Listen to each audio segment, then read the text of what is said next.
Assalamualaikum. Madam Amelie?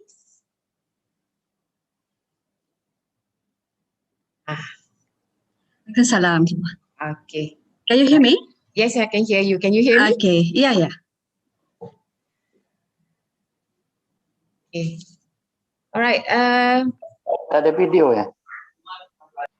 Video? The rest of you, if you wish to switch on your video, no problem. Okay, then we can actually see who is around. Okay, we're going to start in a few minutes, eh?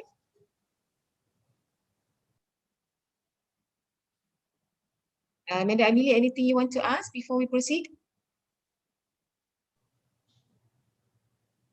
I will ask questions to the audience later. Okay.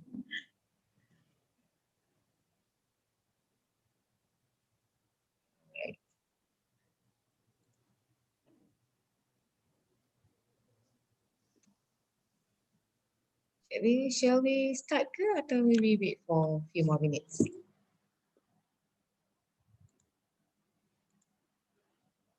Everybody, can you hear me? Can you hear us? Yes? Okay, Alhamdulillah. Yeah. Yes.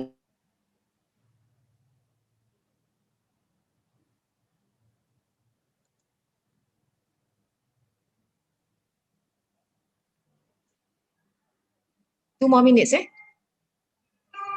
Kita start on time lah.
So, Madam Amelie, later if you have any link you want to share, you just share in the chat.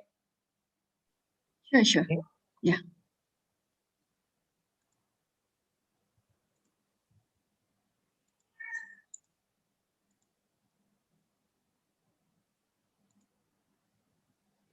Okay, it's already 9 o'clock. I think we can start now. Alright, Bismillahirrahmanirrahim. Alhamdulillahirabbil alamin. Wassalatu wassalamu ala asyrafil anbiya'i wal mursalin. Wa ala alihi wa sahbihi ajma'in. Assalamualaikum everyone. Let's open our training today by reciting Ummul Kitab Al-Fatihah.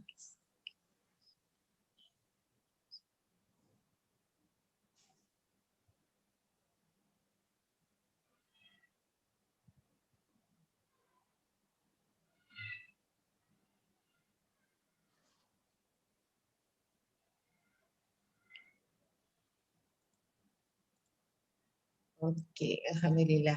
Alright, Assalamualaikum. Yeah. So for today, I would like to welcome everyone. This is the first training conducted by IFLA.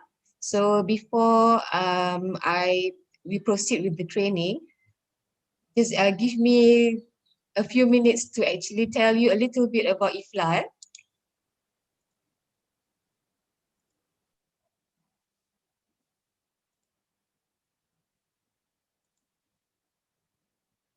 Alright, can you see my slides?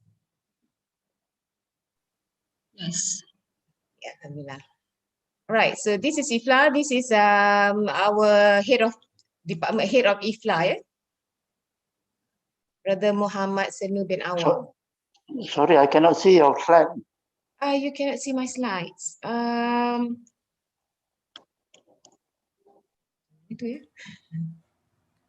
We can see your slides, madam. Yeah, Yeah. I don't have problem. All right. So what do we do for those who cannot see the slides? Can you, those who cannot see the slides, can you leave and rejoin the link and see whether it's okay? Okay, I try.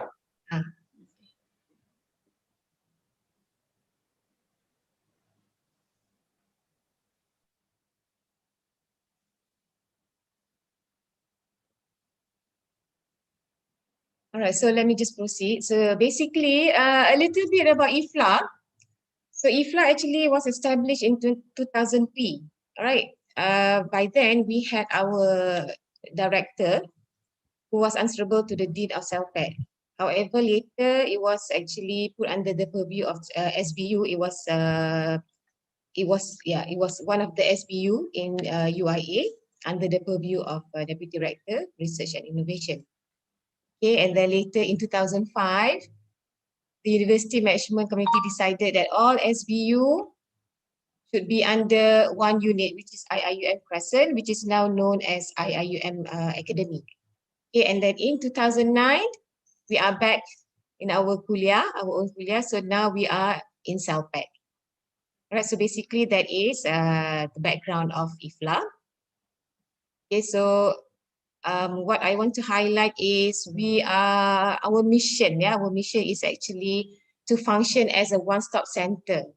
So here, not only that we offer language courses for English, Arabic, Bahasa Melayu, and also Tilawah, we also have a few other services such as translation, proofreading. Okay, so we actually open that, and we offer very competitive price, especially for IIUM staff and students.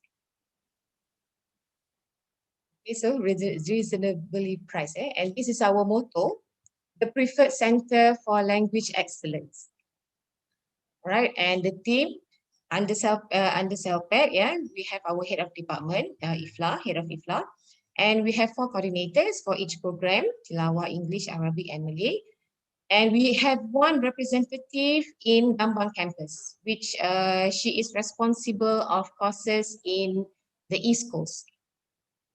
Okay, so for admin staff here, you can see there's only Alhamdulillah at the moment.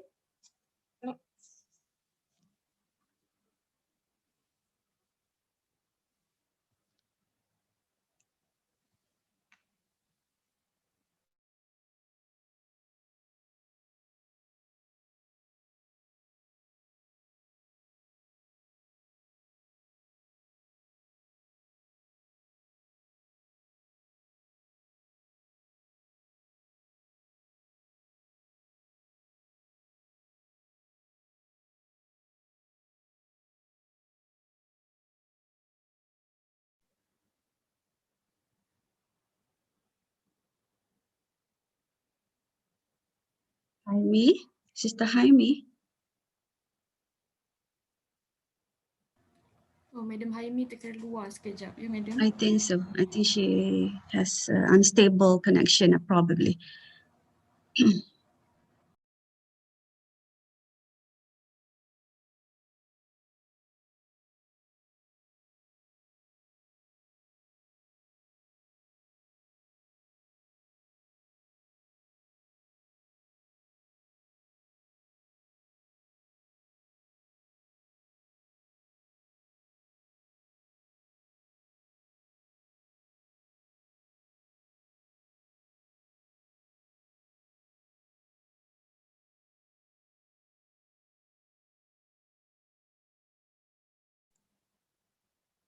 Okay, I'm back.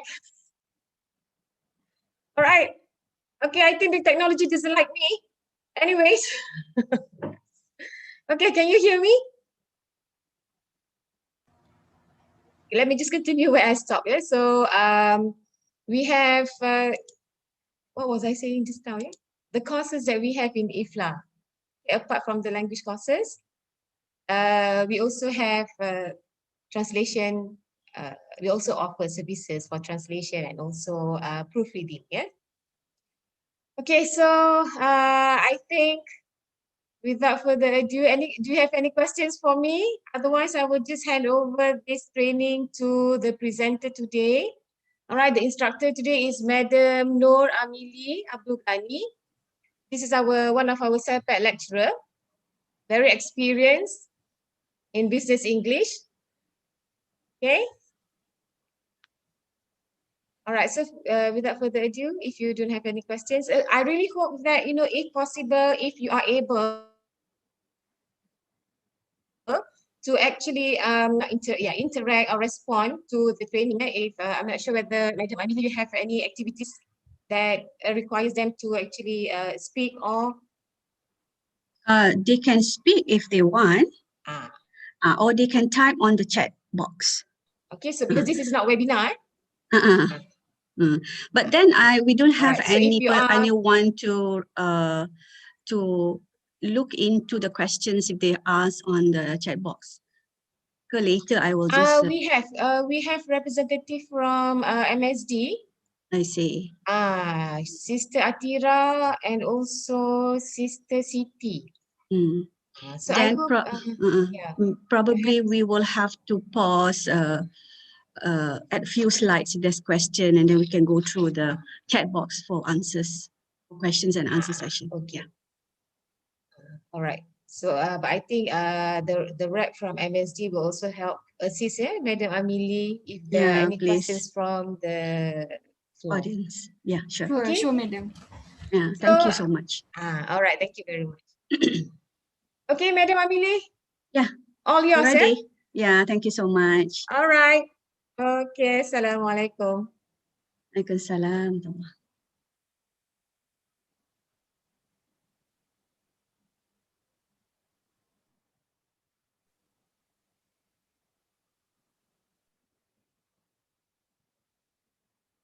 Assalamualaikum warahmatullahi wabarakatuh.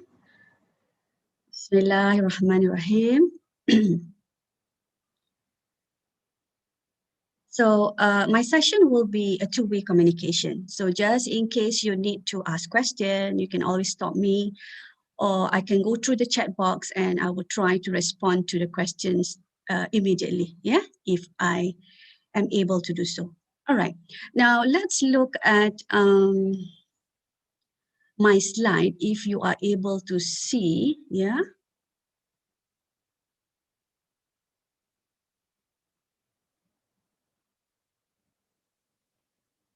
Okay, is it clear? Can you see my first slide here?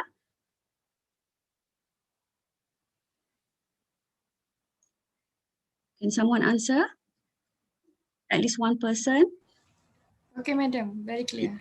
Okay, Alhamdulillah. Okay, let's look at what is actually requested, yeah, of you to actually be trained, but actually you are not undergoing a training session.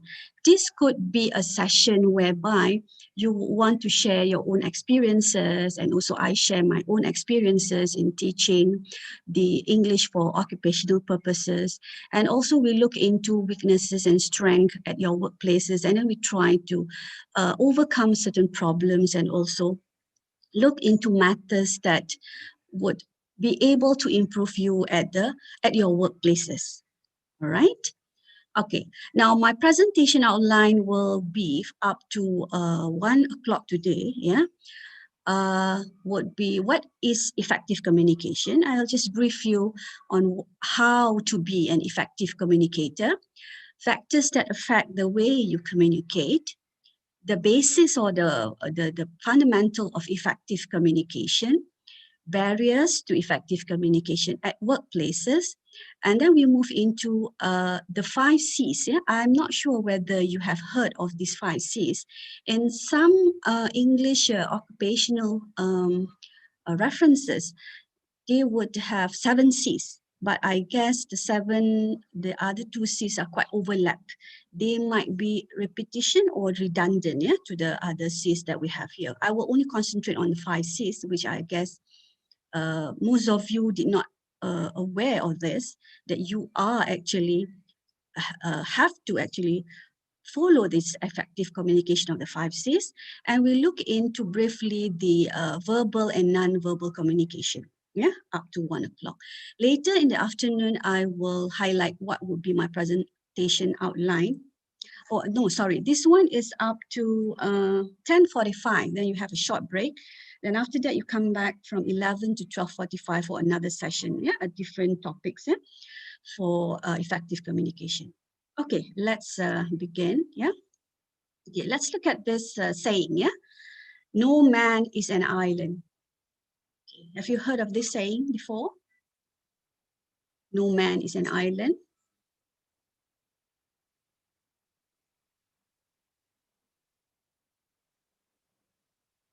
Anybody would like to respond to the no man is an island?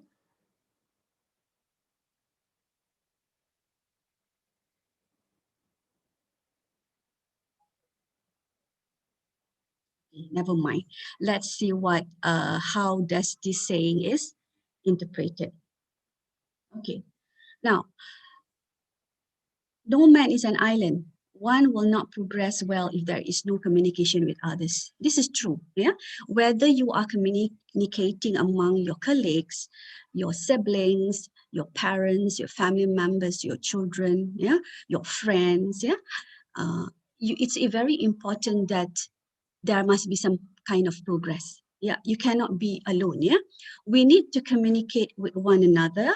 When there is communication, ideas, thought, feelings get exchanged through verbal or non-verbal behavior. Okay? Whether we are at workplace or whether we are working from home, we now have to communicate in whatever means, yeah, with the technology that we are being provided with. Yeah, sometimes technology also fail. Yeah, so you still have to somehow communicate. Even animals communicate. They have their own language, their own way of communicating with one another. All right. So now, before I move on to deliver the rest of my points, yeah, in effective communication, I would like to have a little bit of ice-breaking questions so that if you may be able to answer, because all these questions or situations that I have provided here are related to you at workplace. All right, let's look at the first situation, yeah. I can possibly see the chat box, but if there is anyone here who could read the answer for me later, yeah, could you assist me? Yeah, I somehow can't see. I can only see myself and the screen, yeah, that I'm sharing. Okay, the first situation, someone asks you a question and you do not know the answer. Yeah, this is a situation probably which takes place at the office or at home, yeah. So how would you respond to this? Give me a quick answer. Someone asks you a question and you don't know the answer. Maybe a question is like, a student came to your office and asked, how do I renew my passport? Yeah, okay. So you don't know the answer, yeah, because you are not working with the immigration office. So how would you give your feedback? Anyone? By apologizing first. Apologizing, yeah, good point. Okay, one more.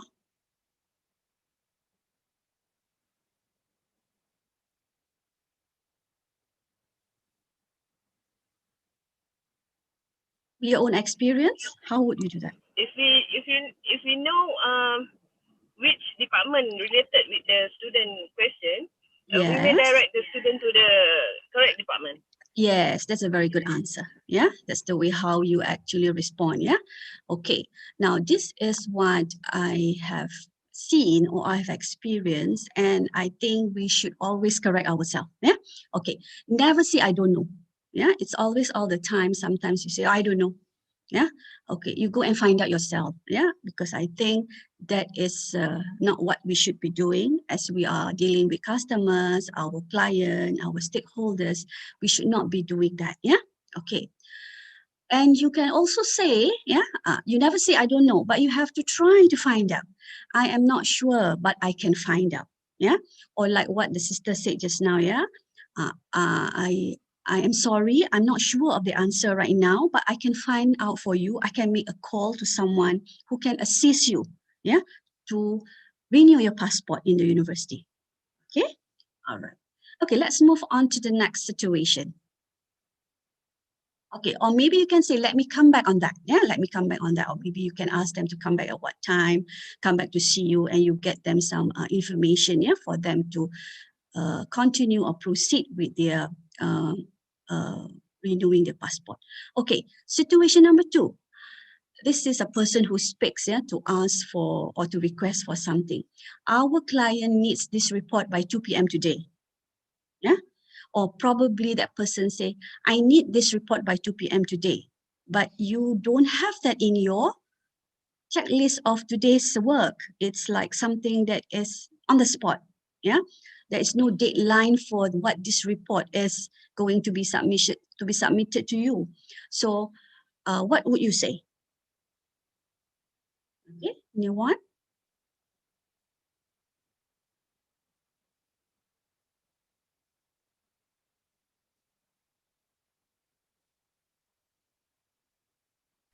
We can say that we can explain that we do not know the date, the due date, but we can try it to finish the task first. Yeah, you can. Yeah, you can say that. Yeah, but you never say I'll try. You never say I'll try. Just ignoring the client needs by saying I'll try. Yeah, because I will try is something which is very unsure. Yeah, because I don't think your customers or your boss or even your client would like to have that answer. Yeah. Okay, you can give them some assurance by saying, I can get it done by 2 p.m. Inshallah. Yeah.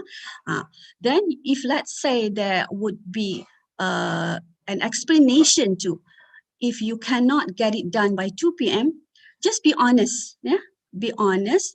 But probably this report is so urgent that it needs to be submitted by 2 p.m. Just be honest, say, I don't think I can get it done by 2 p.m., but I will try to get it done before I leave the office today. Yeah, probably your client or your boss will say, okay, we'll try to get it done by 4 today. Yeah, but don't say I will try, because this is so very uncertain. Yeah, very uncertain, which I think later I will explain why you should not be saying all this expression. Yeah. Okay. All right. The next situation. Okay. When someone is angry, when someone is disappointed, or when someone come into the office and feel so frustrated about something. Yeah, I'm sure you face this kind of situation, mostly, especially those of you who are at the front desk. People who attend to students' problems, people to attend to your customers' problem, yeah, and then they come in with an angry face. They say they can't register, especially in SLPET. They'll say, I fail for the 3rd time, yeah, and then they scold all the lecturers, yeah. So how would you say? How would you answer? Anybody from CELPET or from testing unit here can help me to answer this kind of question, because I think you face with all these kind of scenarios, yeah, this kind of situation. Anyone?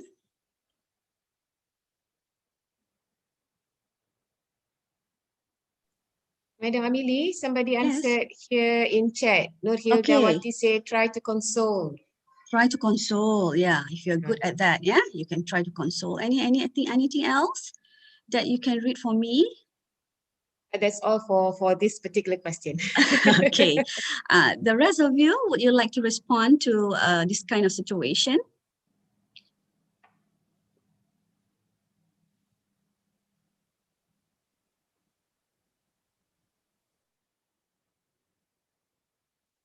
Okay, somebody say make he or she calm. Yeah, console, make he or she calm, probably try to ask a question and help them to calm down, yeah, because sometimes when the anger controls their mind, they just do not know what they want to say. Just say it out loud, and then you will get the scolding, yeah, for no reason. Okay, never say okay, yeah, don't just say okay, I'm listening to you, or you'll just put a poker face and say okay, all right, yeah. Never do that, yeah. Okay, I think you have to actually learn this skill. Yeah, don't freeze up. Yeah, freeze up means like you panic and then you start trembling. You're holding a piece of paper and then the paper flew somewhere. Yeah, okay. And also try to understand what the situation is with this particular client of yours or the customer or a student who were angry at the time. Yeah, understand and let's see what you can do to help. How much you can help, just like what somebody said, try to calm that person down. Try to listen, yeah, try to listen and pick out all the problems that make that person angry or disappoint that person or make them frustrated. All right, okay. Next situation, I have 5, yeah, this is the second last. Okay, you are keeping somebody waiting, yeah, maybe at the counter or maybe on the phone, yeah. All right, so what should you say? What should you do?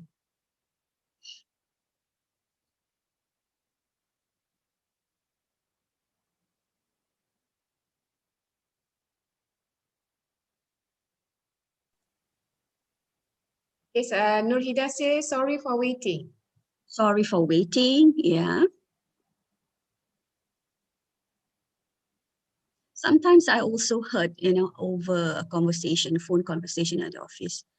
Jap, nak cakap dengan anu. I think you should avoid that kind of conversation, yeah? All right, you have to actually learn some phrases by heart. Okay, Nurfiza say apologize. Apologize, yeah, that's the best way to do. and If let's say you are on, doing something and then you would have to ask that person to wait for a few seconds or a few minutes, yeah? Okay, another person says, I'll attend to you shortly. Yes, yeah. Or you should say, I'll be with you in a moment. Yeah, I'll be with you in a moment. I'll attend to you shortly. Yeah. All right, another You should- person say, yeah. please have a seat. I'll get back to you in a moment. Yeah, that's right. I think these are all your real experiences that kurang you, kan? And then have seat, please wait a second. Please wait a Awatif. second. Yeah. Jangan a second tu lama sangat, ya. Okay. Okay, I'll be with you in a moment. Yeah. Or you say, sorry to keep you waiting. Yeah. So how can I help you? Okay, maybe you are attending to someone else on the line. So probably this is what you should say. Yeah, you should not be continuing your conversation with someone else. When you see someone is coming in and waiting, you should be apologizing and say, okay, can you please sit down for a minute? I'll be with you in a moment. I am having a conversation with someone else. Then it will calm that person down. Yeah. Okay. All right. Madam, there's another one here. Yeah. Could you please hold on for a moment? Yeah. It's like, I'll be with you in a moment. Yeah. Could you please hold for a moment? Or I'll be back. Yeah. I'll be back. Yeah. I will be back. I'll be back. Yeah. Talk to my hand, tak boleh lah. Yeah. Just say I'll be back. Okay. Okay. Yeah. Talk to my hand. Yeah. That is a very if it's someone you don't like or you dislike, you just do not want to answer, just say, talk to my hand, yeah? All right. Okay, the final situation, yeah? Okay, I do not want to have too many situations because there's a list of all kinds of situations. It's just simple situation that I could just grab and ask.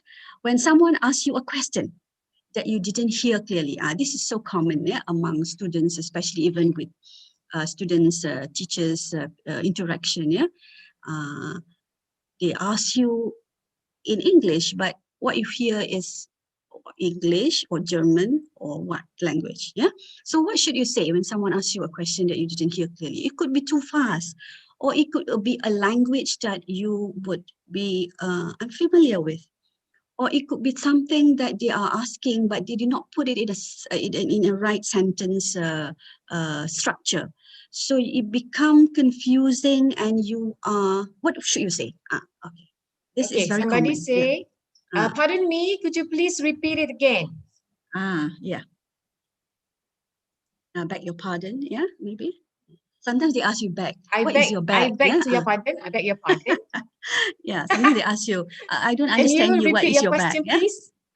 Okay, yeah. Can you repeat your question, please? Okay. Then Awati say, please repeat. Oh, ini arahan ni. Okay. Please repeat. Yes, yeah, I think that's common, isn't it? When you come across all these people who come to you and then you did not hear them clearly, or you may just want to say, can you please speak a bit slowly or louder so that we will be able to hear what what you articulate, what actually that you want, what's the gist of information that you want to deliver. Okay, but the most important thing, Okay, never say one what. more. Oh, one more. Okay. Excited pula One more. semuanya Sorry, nak jawab. madam, I cannot get you. Can you repeat, madam? I don't know whether this question is actually to answer Madam Amini's question or it's actually directed to the presenter. Oh, ya ke? Okay. Sorry, madam, I cannot get you. Can you repeat? Itu jawapannya. Is that the answer? I whether this is the answer to the question ke ataupun you? Oh, I answer. Okay. Okay. All right. Okay. Never say what. Yeah. Ni Alright. biasalah. Siapa? Yeah. What? Okay. That is impolite. Yeah.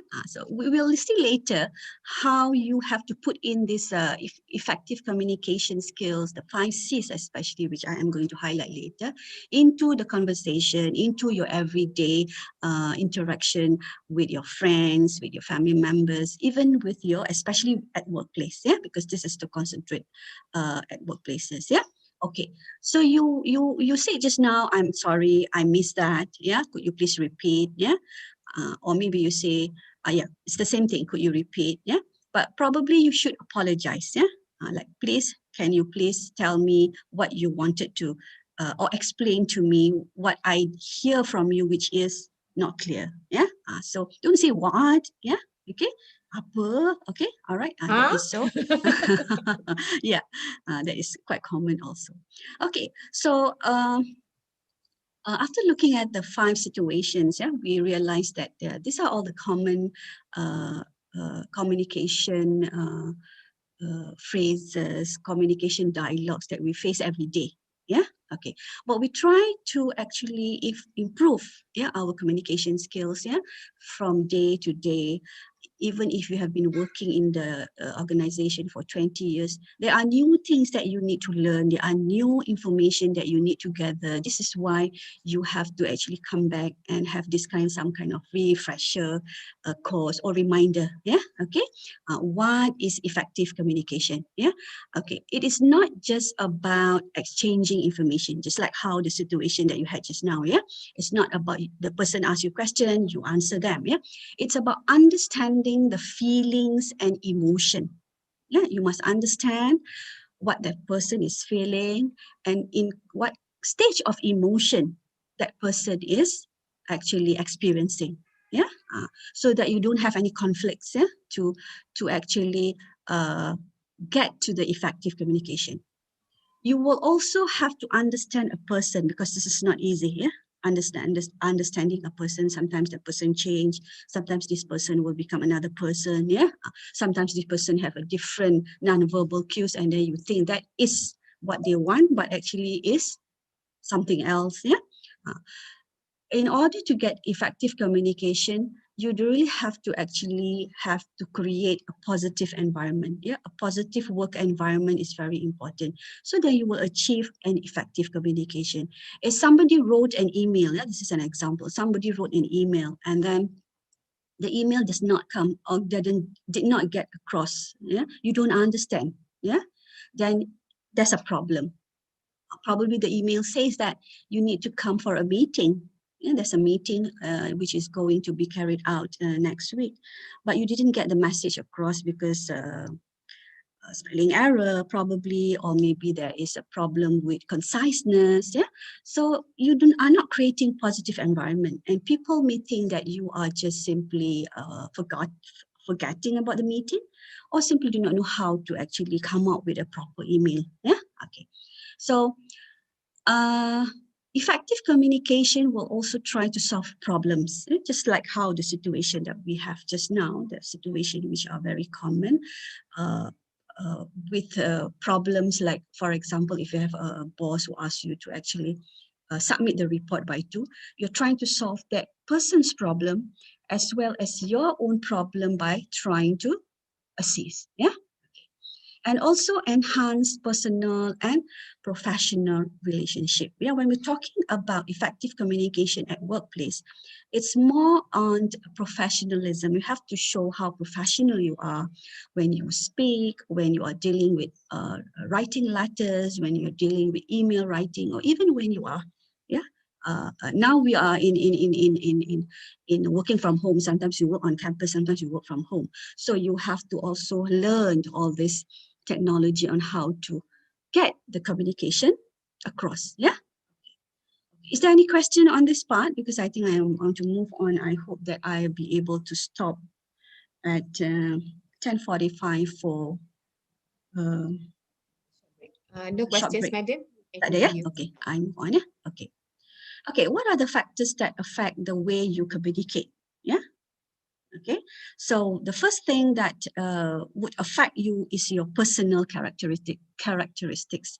Okay, do you know what are the personal characteristics that you may be wondering? Maybe you know. Yeah, anybody would like to answer to this personal characteristic that would affect your communication?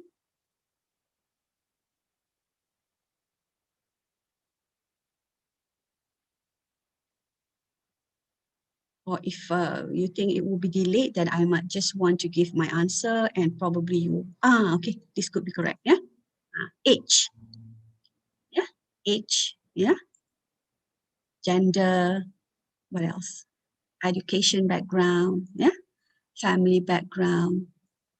These are all personal characteristics, yeah? Maybe there's a saying, yeah? The older you are, you become wiser, yeah? Okay. With gender, yeah, sometimes you also have conflict, yeah, among female and male co-workers. But if you actually know how all these factors would affect the way you communicate, you have to learn how to negotiate, yeah, with different genders, yeah.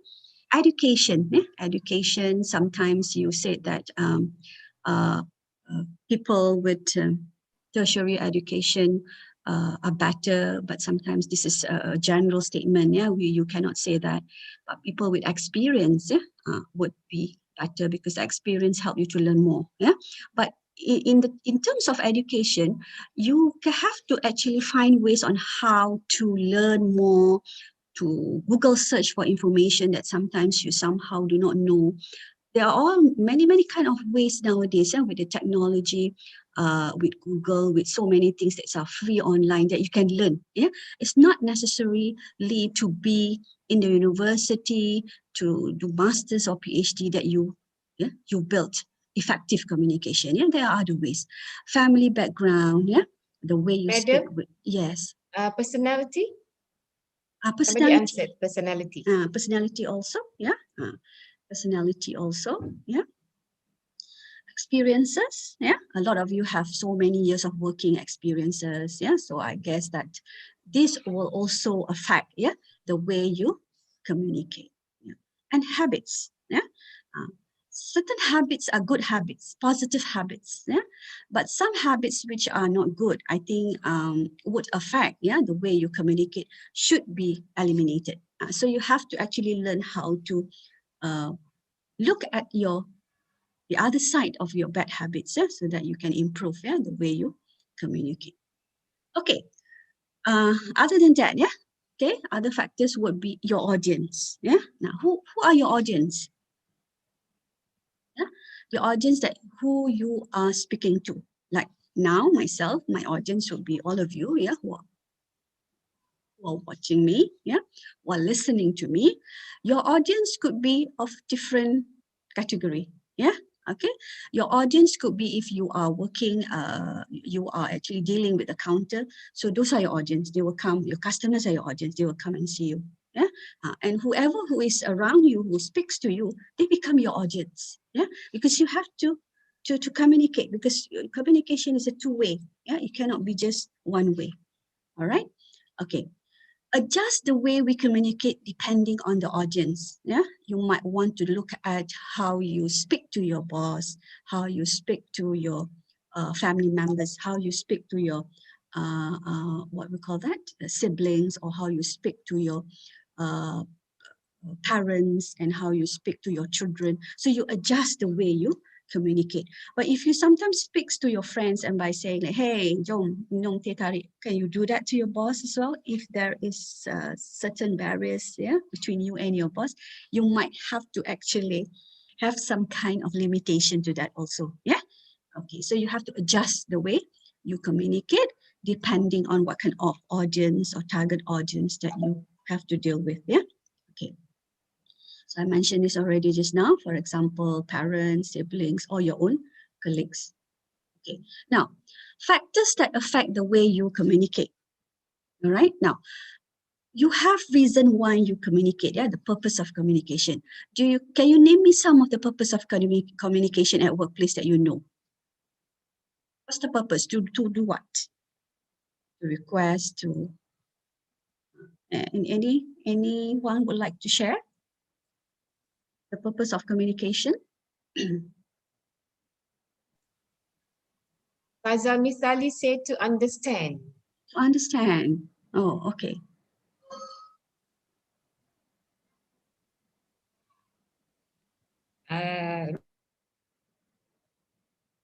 Rosie said to break the ice.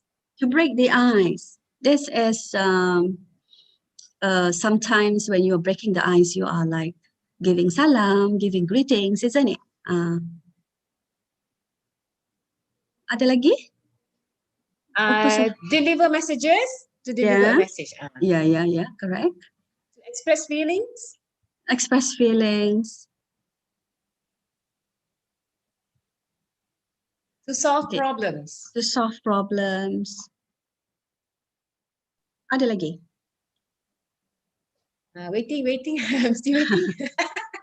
Kalau ada, tak apa. Kita baca je. Kalau tak ada, kita just run through the purpose of communication. These are the common ones. Macam tadi you say to inform. To inform, that means that you are trying to tell the others this is what is going to happen now. Macam like we have a training session. This is, you get the information from who. That is also communication. To persuade. Just now that we had that situation where the student was angry, so you try to persuade that person to calm down. To instruct. To instruct is to give directive. Usually you would tell this person to do something. To request, sometimes from another department to another department, you are requesting for a certain report, so you request. Just now somebody said to understand. Was it there? To understand. To understand tadi. To understand. To understand. To apologize. Apologizing is also communication. You apologize. Sometimes even if you are not using words to apologize, to say sorry, saya minta maaf. I would like to to influence, to explain, to inform. Banyak sebenarnya. There's a long list of the purpose or the reason of communication. To complain, to disagree, to agree. All this would be the purpose, the reason why you communicate. All right, thank you for those answers. Yes, thank you for your feedback. Nampak aktif juga audience kita hari ini. Tapi okay. Malu, semua belakang tabi. Oh ya ke? Tak apalah, nanti kita suruh dia buka. All right, now I have a small task for you. I have a small task for you. You don't have to actually type it out, but we see what would be the medium. You have understood the purpose of communication just now. To inform, to influence, to request, to apologize, to instruct, to apa lagi macam-macam tadi. There's a long list. I could only have like 4 here. Tapi what kind of medium can be used for you to actually deliver or transfer in the way communication that would take place at a workplace. For example, if the purpose to inform customers of the change of business hours. Lately ni kita macam working with different kind of business hours, especially the clinic. 8 to 5 Saturday, public holiday, tutup because ada COVID cases. So you need to inform customers. But what kind of medium do you use? So example would be through email. Would be internal, or you just use the phone or you have to write a formal letter. Yeah, usually the communication, internal communication, yeah, would be done through email or memo or phone. Yeah, now we have this Telegram, WhatsApp, and so on. That will also be included in part of the medium. Okay. Okay. Now, what about to request? How about to request? What kind of medium do you use? Email. Somebody say email. Yeah. Aizah Datu say email. Email, Letter.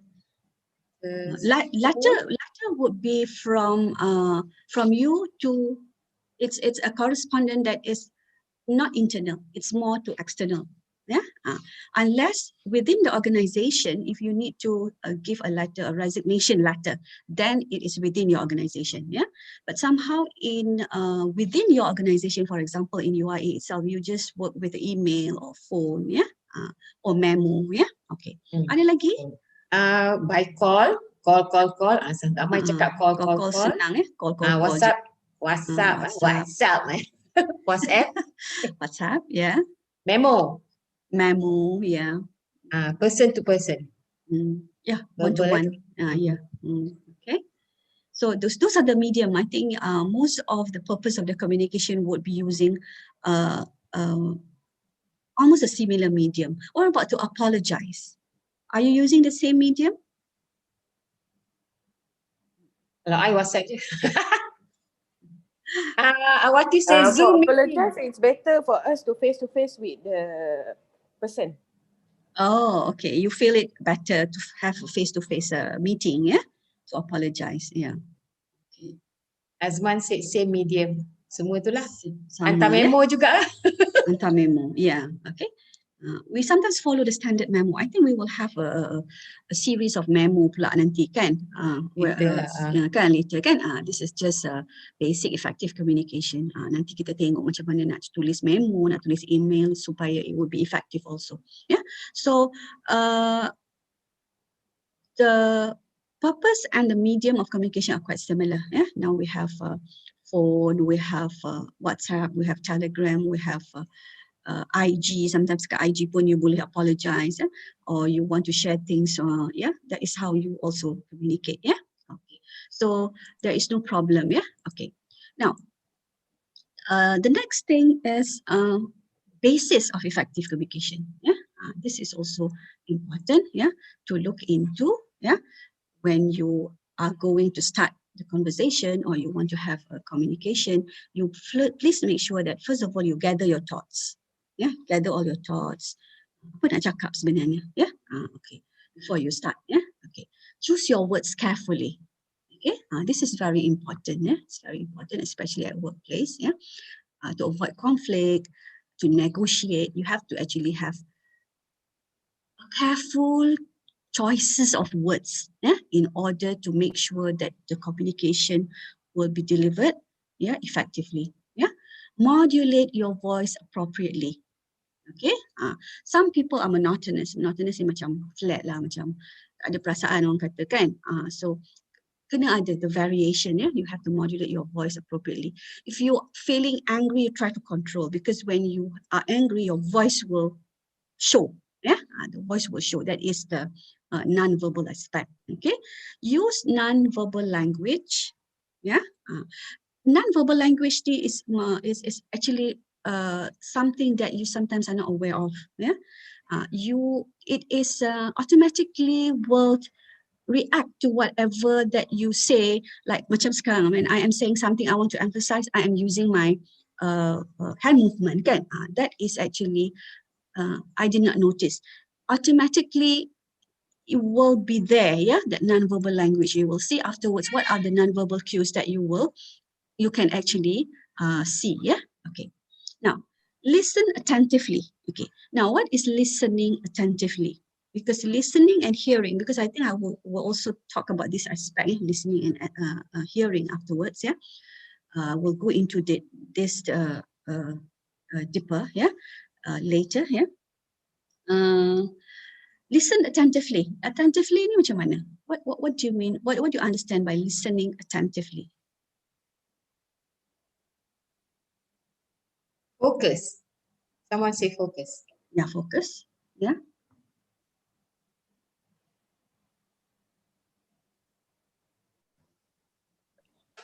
Listening with empathy. Give full Okay. attention. But With not full all the attention. time. Yeah, with full attention. Listening attentively, it's like more to, when you listen, you focus, you make sure that whatever you listen to will go into your brain and you try to digest the information and then you respond. You have to reflect. This is listen attentively. If you are hearing, it's different, yeah? Okay. You will see the difference if you speak to someone when that person is not listening, it's just hearing. It's go here, out here. That is hearing. Yeah, sometimes you do that at home, kan, dengan anak-anak. And then you say, pergi ambil whatever there, but when they come back, they did not get what you asked them to get. That is not listening. That is just hearing. Dia dengar je. They dengar the voices, but they are not paying attention. They are not focused. Yeah, that happens. Yeah, every day, every time. So at the workplace, also you will have to listen attentively. You concentrate. Yeah. Okay. These are all common things that you do every day. Yeah? You concentrate. Avoid being judgmental. Yeah. Avoid being judgmental. Sebab kalau kita, if you are too judgmental, then maybe you can't work. Yeah. You cannot work with people. Yeah. Itu tak kena, itu nak kena kan. That is what I see. Yeah. Okay. Okay. Is there any question on that slide? Because I'm moving on to barriers to effective communication at workplace. Kita nak tengok barriers pula. Yeah.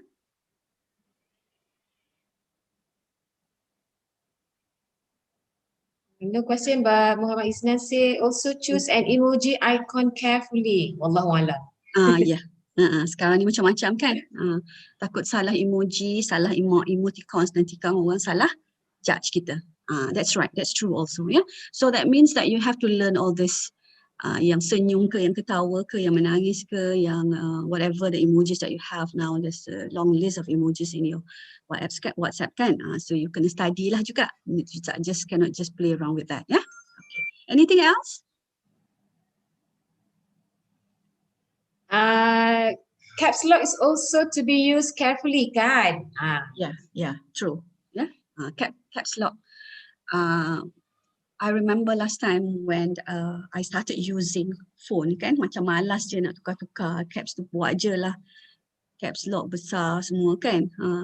Then what happened? Because somebody mentioned to me that is shouting actually. Yeah, you are shouting at someone when you type in all caps lock. Or probably when you are writing an email, can be very careful with that also, because I think that will also reflect the way who you are. Yeah. Okay. Anything else? Ramai dah participant ni, dah 100 dah. Madam, we also have around 70 person at YouTube. Oh ya ke? I see. Siapa yang monitor kat sana, ada soalan ke? Can you let me know? Ada ya? Okay, tak ada. Sorry? Currently tak ada question. Currently tak ada. I think it's quite clear cut kan? Okay. Now let's look at barriers. Barriers would be the hindrance to effective communication at workplace. It's not only at workplace. You will also be looking at this similar barriers anywhere. Yeah, especially when we are working with different cultures in our university. The first barrier that we would realize that we sometimes also overlook will be the cultural barriers. Yeah, cultural barriers. Yeah, they would have their own beliefs or practices. Yeah, the cultural values pose the barrier.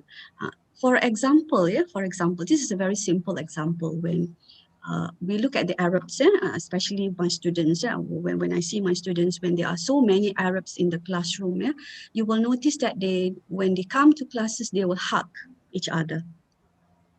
MashaAllah, they will speak all the language and then they were so happy, they will hug. Yeah, that is something that is a barrier to us.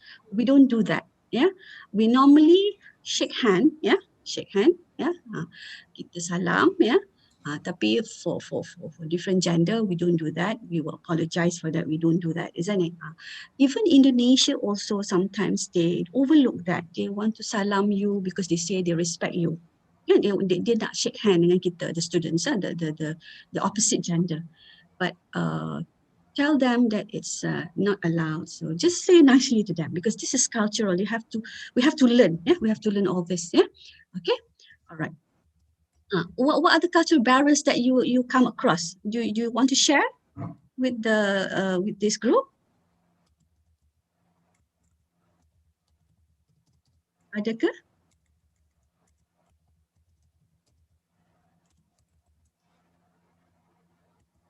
Mungkin ada ya, maybe you will be thinking about it later and then you think, oh ni cultural barriers rupanya. Even among us pun ada juga ya, cultural barriers. Something that you believe and practice that you becomes known to you, known to them but not known to you, so it become a barrier in communication. Yeah, it becomes wrong to you but to them it's not wrong. Yeah, consistently right to them, to you it's wrong. Yeah, okay. So you have to learn all these cultural barriers. Yeah, okay. Physical barrier. Yeah, physical barrier is also will affect communication, like the physical setting at workplace. Yeah, if the workplace cubicles is too cramped, yeah, you will not feel very happy, or you will not feel at ease or comfortable, or probably the ventilation, yeah, it's not very comfortable for you. Yeah, so it becomes very ineffective communication. People get upset, people get angry. You don't want to talk, you want to go somewhere else, and you want to just be by yourself. Yeah, so these are also barriers. Yeah, so they have to look into location of department. Yeah, I noticed that some of our departments are located like far from the others. Yeah, for example, like of course, security department, you have to be there. Yeah, so there are ways that sometimes you need to be near to people so that the location will not become the barrier for effective communication. So we notice that some of our departments are set up in such a way that they are central, so that everybody can go and get into the places fast and get the information fast, where it's located at the central complex, for example. Yeah, except for kuliah lah. Kuliah would be because they are, designed that way, yeah, to see students. The lecturers are set, they have their own physical setting, yeah, for their own lectures and so on. All right, okay. Now the next barrier is emotional barrier. I'm sure you come across this, or you yourself, yeah, are having that problem. You feel shy, keep to yourself, yeah, and fear. Fear is common. You cannot run away from fear, especially when you are new to the place or when you are a new staff. Yeah, fear, anxiety, nervous. These are all barriers that you have to actually work out and try to open the barrier. Yeah, open the barrier so that you can communicate better. Okay, all right. All right. Now, if there is no question about the barrier, because if you want to read more about the barrier, I think I can give you some links later, maybe at the end of the day, yeah, to all these barriers, because there are more barriers, which if I deal with it, then probably we go down into, and I think we will not be able to finish by 10:45. Yeah, okay. This is the most important part where I would like to look into, yeah, the 5 C's. Yeah, the main principles of effective communication.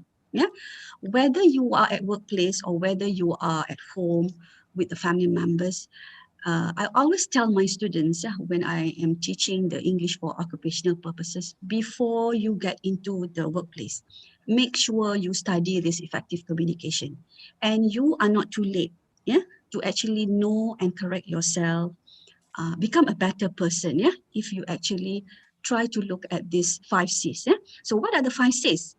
Correct, courteous, complete, concise, and clear.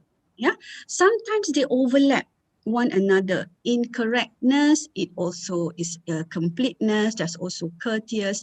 In the way you speak, sometimes you actually do everything. of all these 5. Yeah, but we try to look at this one by one so that you get a clear idea how this can be improved. Yeah, when you can put in the 5 C's in your communication. Okay, let's look at this. How do you feel? Sorry, how do you feel? The you is missing. Sorry, my typo. Yeah? How do you feel and what would you think if someone says to you this? The service here is poor. What do you think?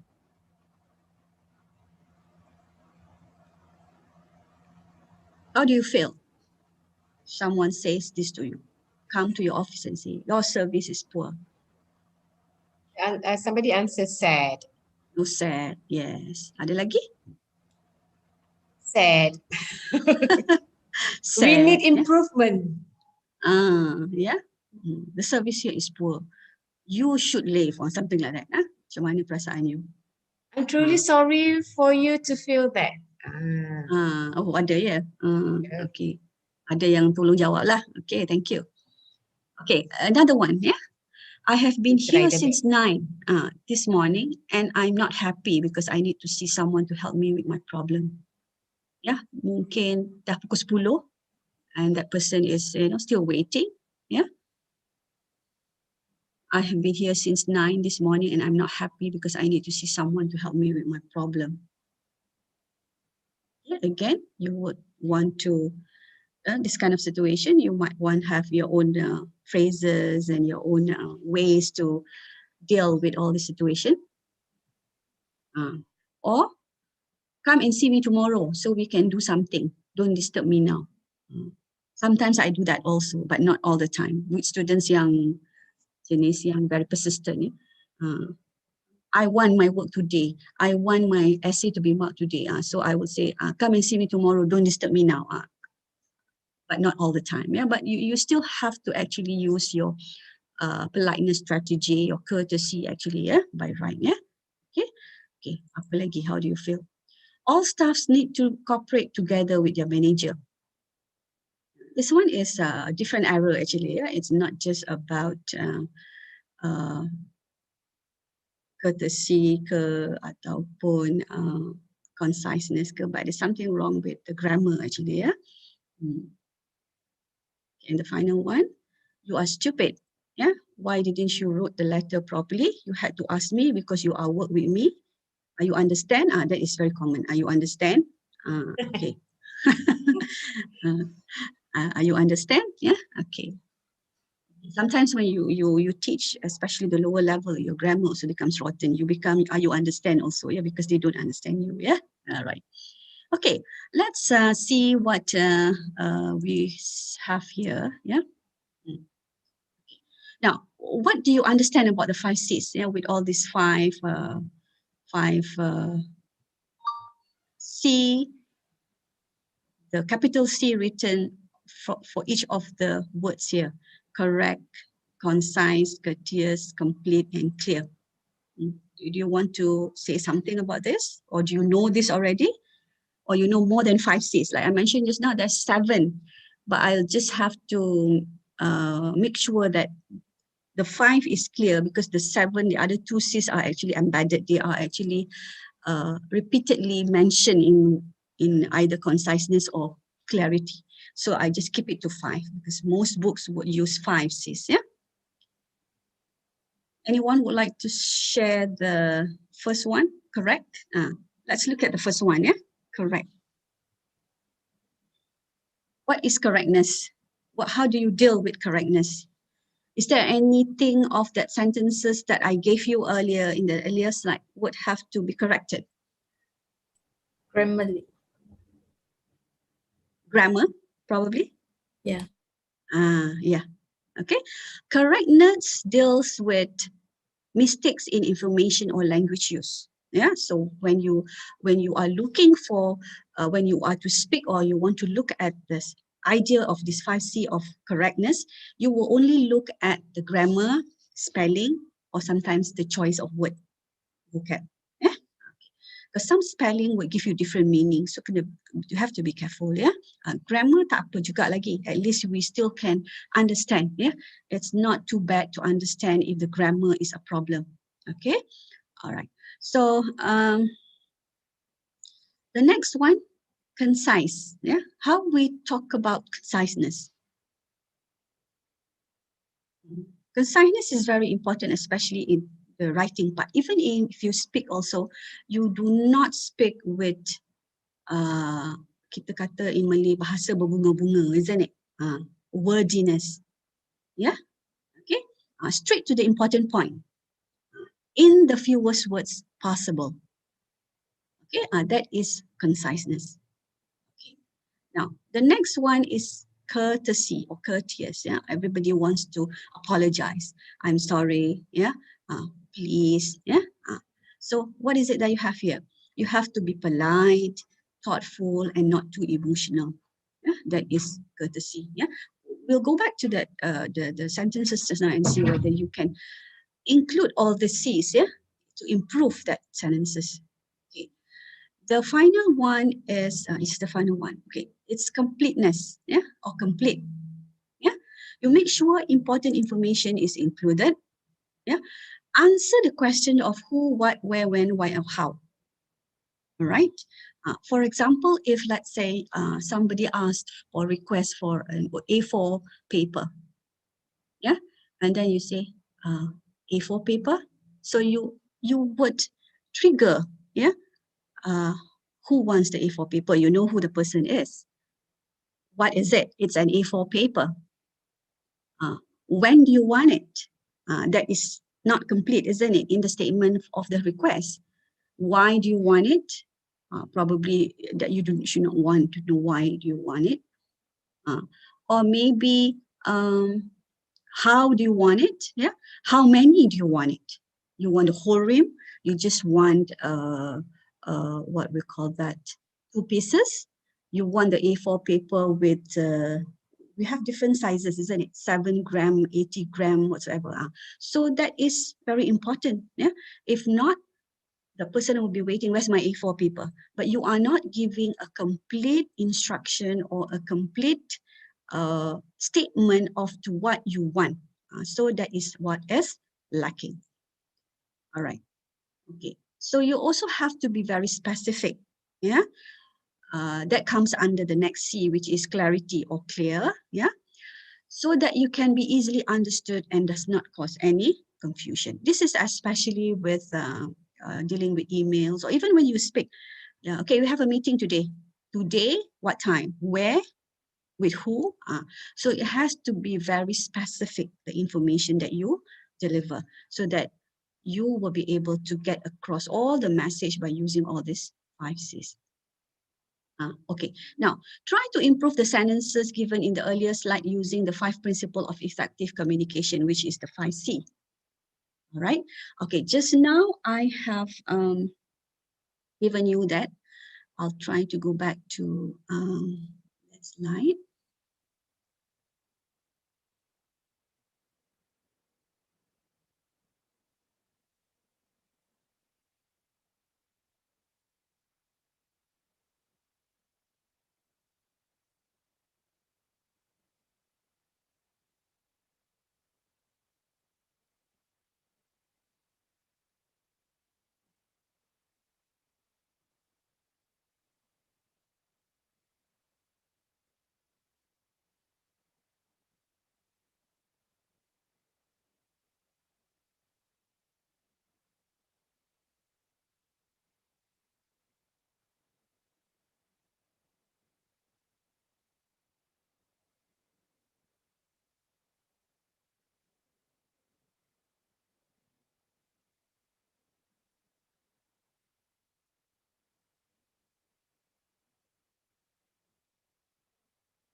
Okay, you can see this slide. I'm not going to share the full screen, but can you see? Because I want to go back to the 5 C's afterwards. Can you see? It's the same sentences that we saw just now. It's just that after you have listened to the 5 C's, yeah? How can you improve this? first sentence. Anybody? What is the problem here? Which C need to be added here? For number 1. The service here is poor. No courtesy. Yes, it's impolite. Yeah, there's no courtesy. Okay, but how would you improve this if you are to say that the service here is rather bad? Yeah, would you like to have a way of saying it so that it become more courteous?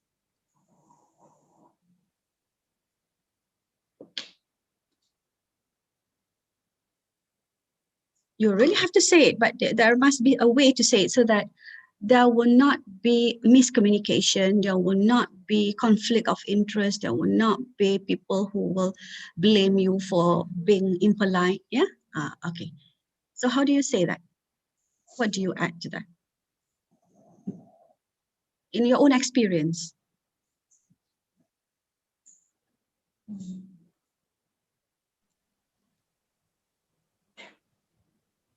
Anyone would like to try? And turn on your mic. Mental block ni pagi-pagi. Tengah Somebody hari lagi said- kan lagi mental block kan. Somebody said Say sorry. sorry, but it's not clear. Yeah. You mean whether you want to know how do you say it? Yes. ni lah. You don't Oh, respond. Tadi okay. you responded kan, and now you try to be in that situation. Yeah, the service here is poor. Macam mana you nak tukarkan so that you become more courteous? Maybe you can say, I would like to suggest that you improve your service by, maybe suggest. You suggest, just don't say the service here is poor. Then you go. Yeah. By having more. Okay, somebody say, answer. Sorry to inform that I think the service here need to be improved. Yes, need to be improved. Yeah? Seorang lagi, the service here need to be improved, give suggestion. Gitu. Give suggestion. Yeah, betul. Yeah, it's true. Yeah, you just cannot blame people for that. They may not realize. Yeah, they may not realize. So, but we have to tell them. Yeah, so that they will take action. Yeah. Okay. All right. So, yang number 2. I have been here since 9 this morning. I'm not happy because I need to see someone to help me with my problem. What is the problem here with this? Is it conciseness, completeness? What is it?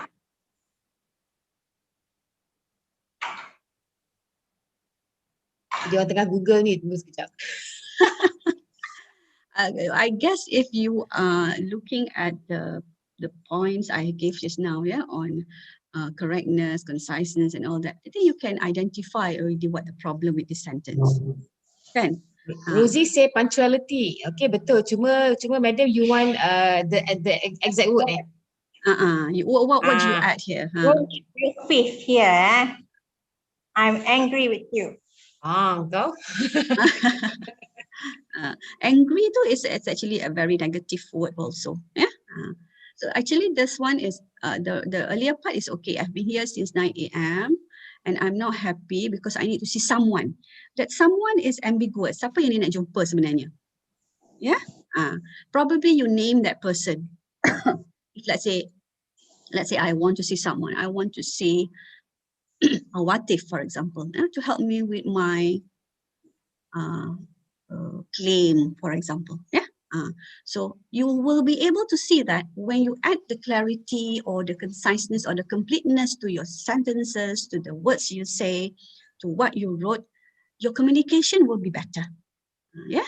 Bila you tengok sekali imbas je, nak jumpa siapa sebenarnya? Dah tunggu daripada pukul 9, pukul 10 tak dapat masuk lagi. That's why you are not being entertained because you are not being clear, yeah, about who you want to see, what your problems are. Yes, sure. A question, madam. How to respond when someone say, I am angry with you? Got that remark, rasa nak nangis. Di kat telefon ke ataupun face to face? I think it's face to face kot. Oh, Face to face is even worse than phones, kan? Yeah. Yeah. Okay. Tapi kita kena, we have to Yeah. go back If to someone what the, says, I'm angry with you. with that, yeah, with that kind of intonation. I'm angry with you. Yeah. Well, with that kind of, I think that's common. I'm angry with you. Maybe there's something that you do not know that they know that you have to find out more. You just cannot run away from that problem. You have to go and face that problem. Find out, yeah, why he is he angry with you?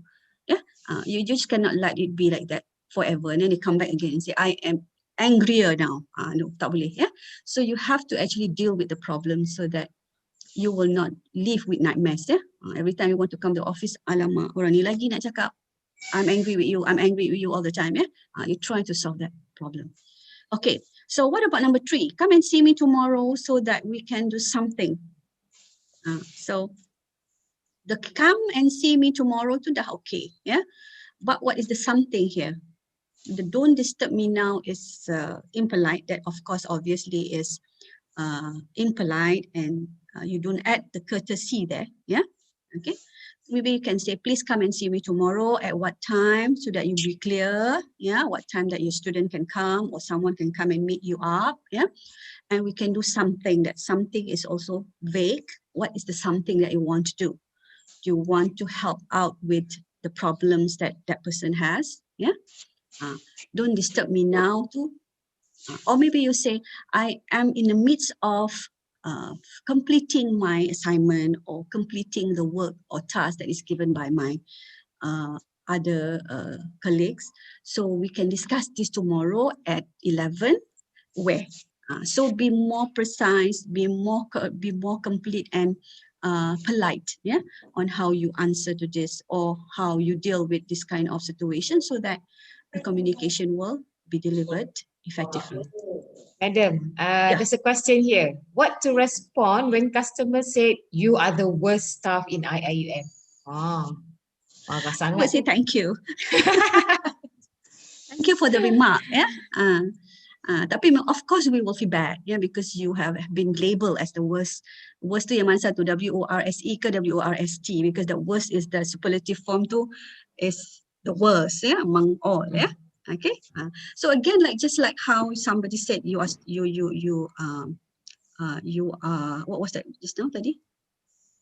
The first question, the first statement tadi. Yang mana? Yang mula-mula tadi. Yang ni tadi you are the worst. Yang mula-mula tadi you are the When somebody angry to you, how to respond when someone say I am angry with you? when I'm angry with you. It's the same thing, yeah. It's the same thing, yeah. Cuma kita nak tahu juga sometimes konteks tak sama dengan semua orang, yeah. It could be your context dengan dia, that one is your client, your outside customers who come in, or just simply student or your own colleague, yeah. Kalau your own colleague, you have to learn all these negotiation skills, you have to learn all these conflict management skills. Yang I think this is a title that is altogether cannot be covered now, yeah. Okay. There's another question. Seronok pula nak tanya soalan ni. Then what to respond on? Why are you smiling? Itu I ada will banyak answer. makna. Yeah. For me to know, for you to find out.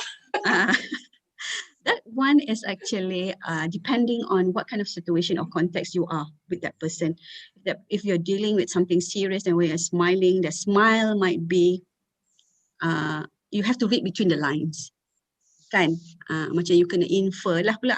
Yang ni pedly ke, something like that. You are being cynical ke? Are you being happy about it? Or are you trying to give me a message that I have to actually, I am doing a mistake? Kan? Because sometimes smiles pun ada, you know, that non-verbal cues pun ada makna yang berbeza, yeah? They have different meaning to it.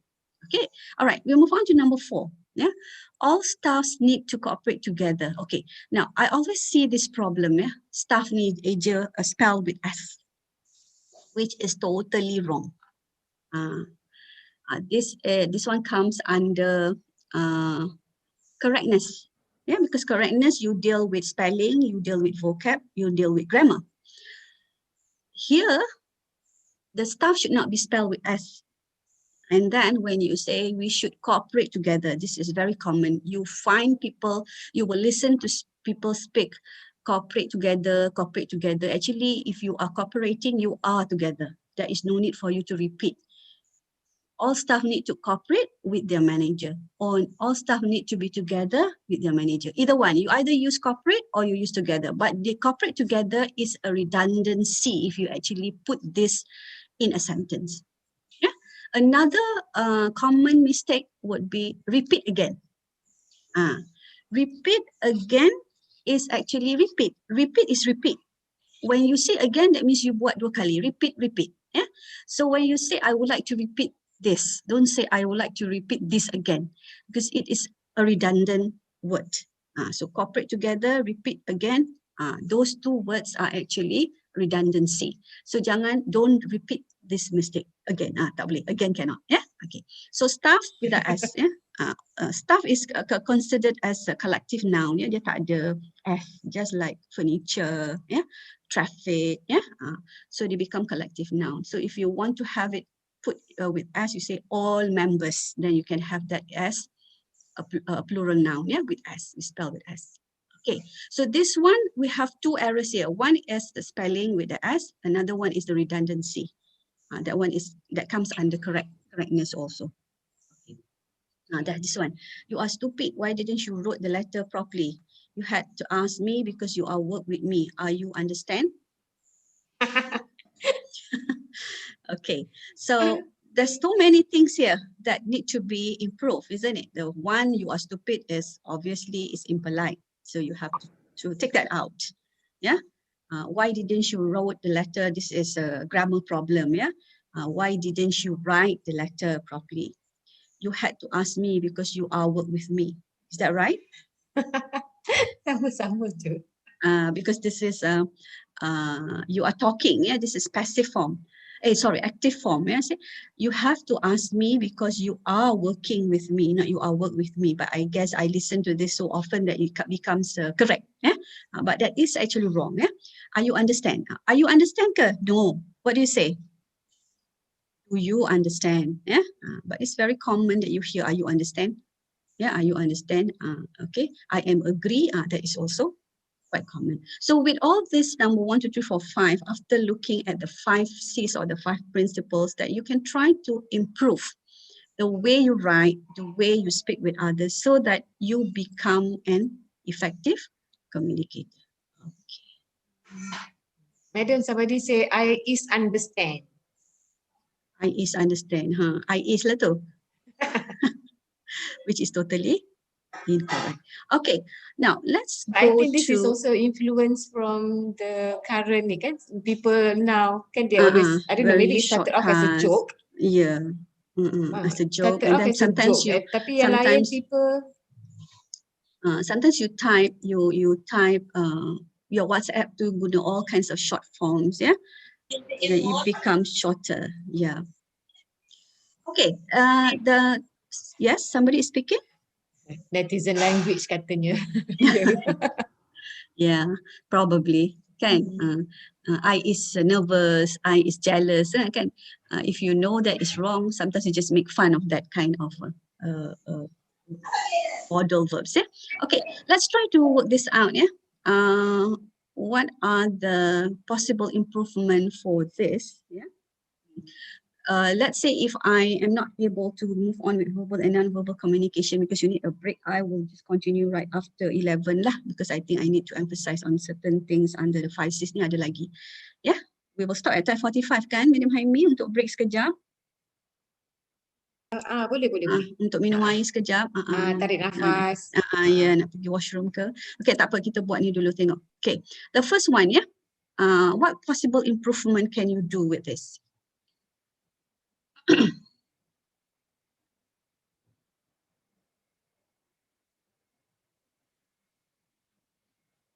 You want to improve this sentences, you're using the 5 C's.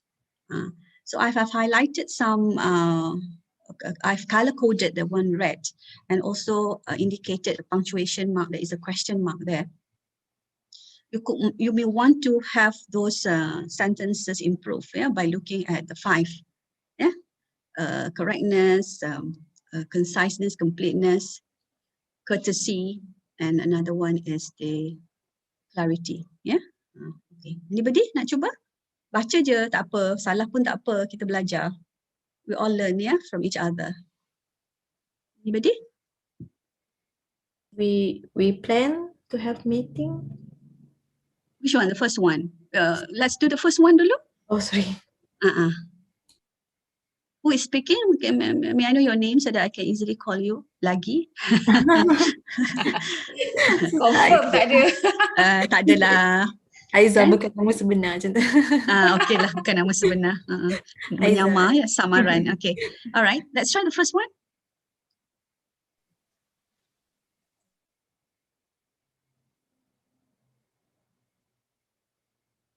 There's quite of vagueness juga, yeah. Something not clear here, yeah.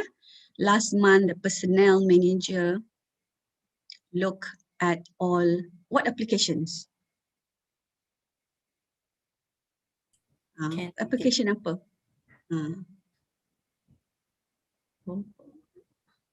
Job application. It can be anything, but it cannot be just a very general application because you see personnel manager. Kan? So you may have to add there, yeah, and call them for interviews. Them tu siapa? Because this is vague. You might want to be more specific in the information, conciseness, yeah. Call who for the interviews? Call the shortlisted candidates for interviews. Shortlisted or the apa lagi yang you nak name those candidates, yeah, for interviews. Usually we call shortlisted candidates for interviews, yeah, or the successful candidates, yeah, from the application for interviews. Okay, so you will have to include several C's here, yeah, in order to improve, yeah, on the writing or in the communication itself. All right, the next one, we're going to have a meeting next week. Senang je ni. Straightforward ni, very clear cut. Are going? Somebody say are going? Are we going to have a meeting next week? Okay, kalau you nak letak are we going, then that is a question tag lah. Yeah, are we going to have a meeting next week? Or if it's still a statement like this, we are going. The missing is the auxiliary verb. Yeah, the verb tu tak ada. Because this is an ing form, so you need to have the we are going to have a meeting next week. Bila tu? When is it? Give the date. Give the date, be specific because this is not complete. Yeah, this is incomplete. So if you just say next week, then probably people will not remember.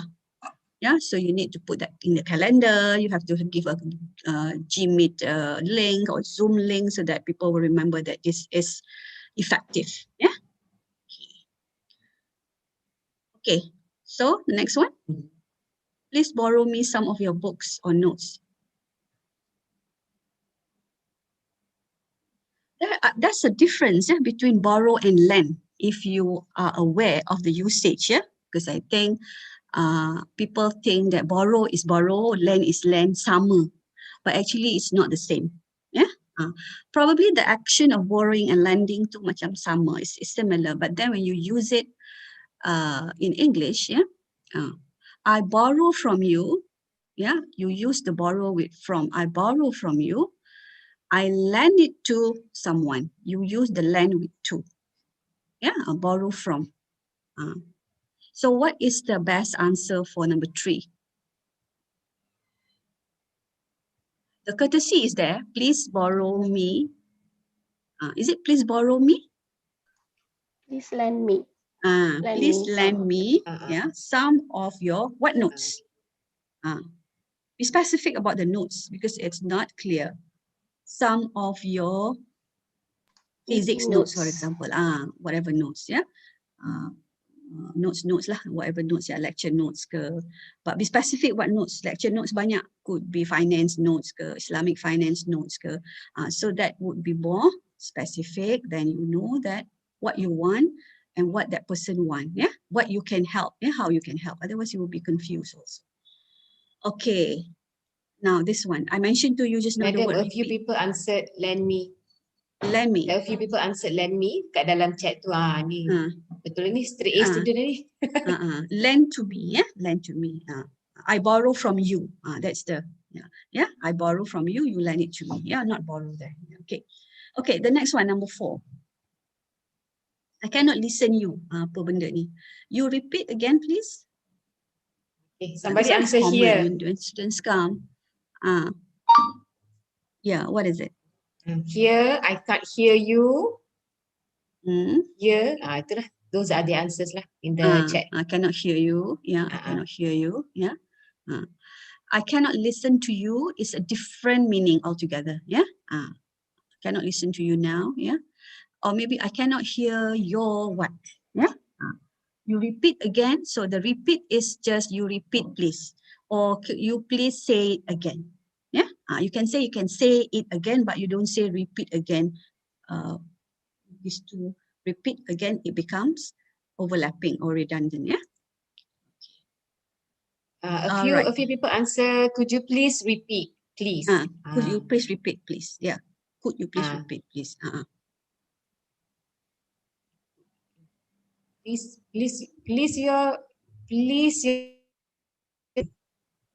Please apa?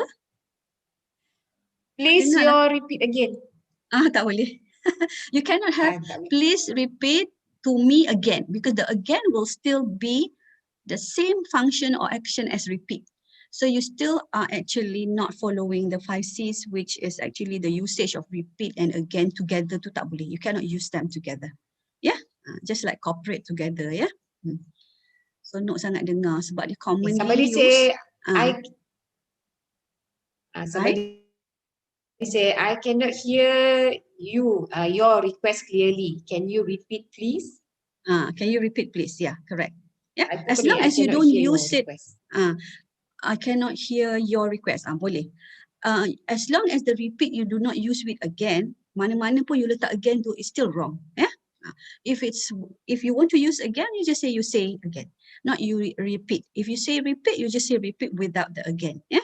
Okay. Okay. The next one, we cannot entertain your request, and the reason is because we do not have enough. Okay, anybody would like to try the number 5?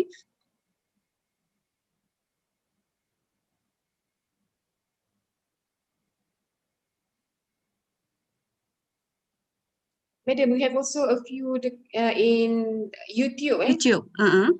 They kata start with saying, I think you may improve. I pun tak sure this one is for which question. I think you may improve for the customer to get better experience. Start with saying, I think you may improve. Dia kata. The one that is earlier, is it? Then satu lagi, I apologize about this. How can I assist you? I think so that I pun terbisa. I think because YouTube channel tu kadang-kadang dia lambat sikit kan? Oh, dia ada lag sikit. Dia ada lag sikit. Dia lambat sikit. So mungkin dia orang akan tanya soalan yang kita dah jawab tadi. Tak apalah, nanti dia dengar lah kot later from our conversation yang dah move forward ni kan. Okay, so what about number 5?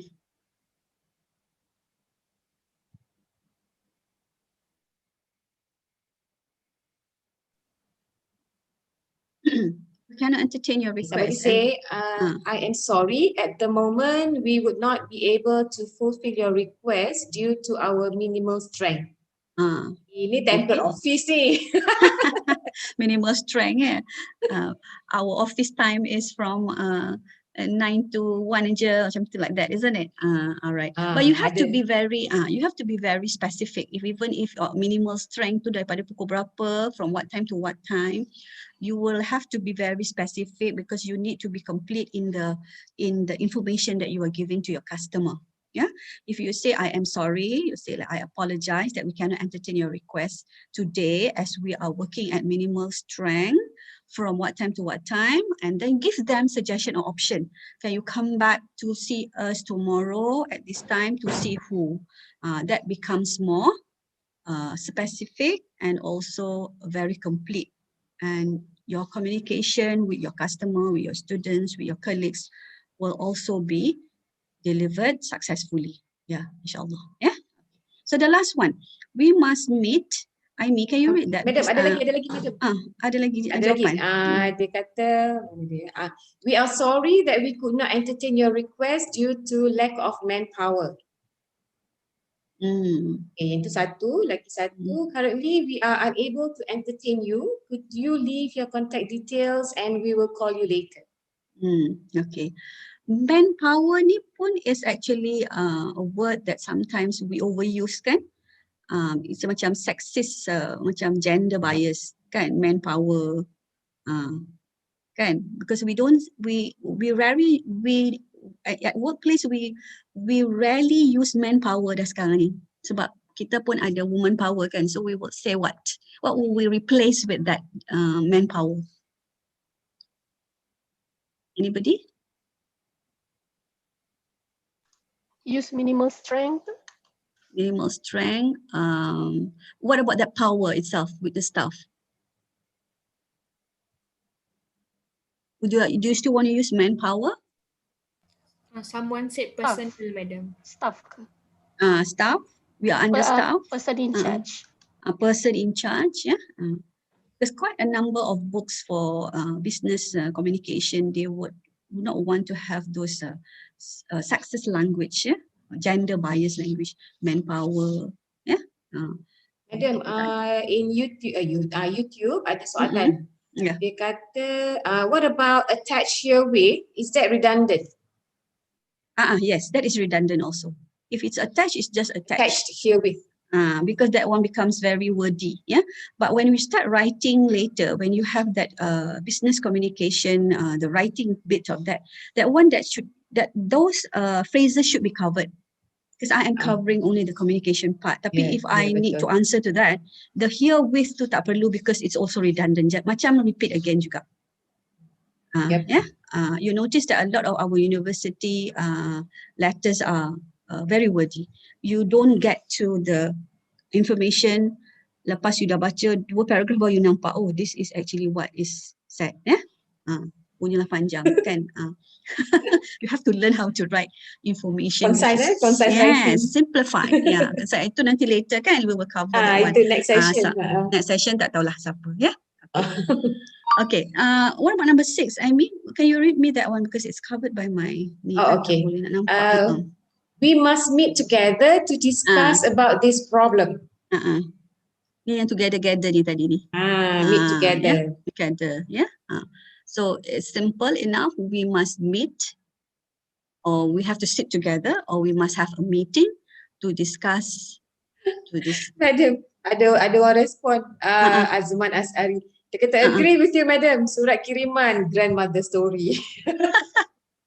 Yeah, what to do? I think they have to learn lah all these skills, yeah, especially in memo. Sebab memo is something that you must be very clear cut what you want. Or sometimes you nak bagi surat tu kan sampai 2-3 page, nak baca tak sampai-sampai. Rupanya ibadah camp je sebenarnya kan. Okay. All right. What was the end of that sentence? Alright, anybody? Number 6? We must meet together to discuss about this problem. Apa problem tu? The problem must be identified clearly. It's important, yeah?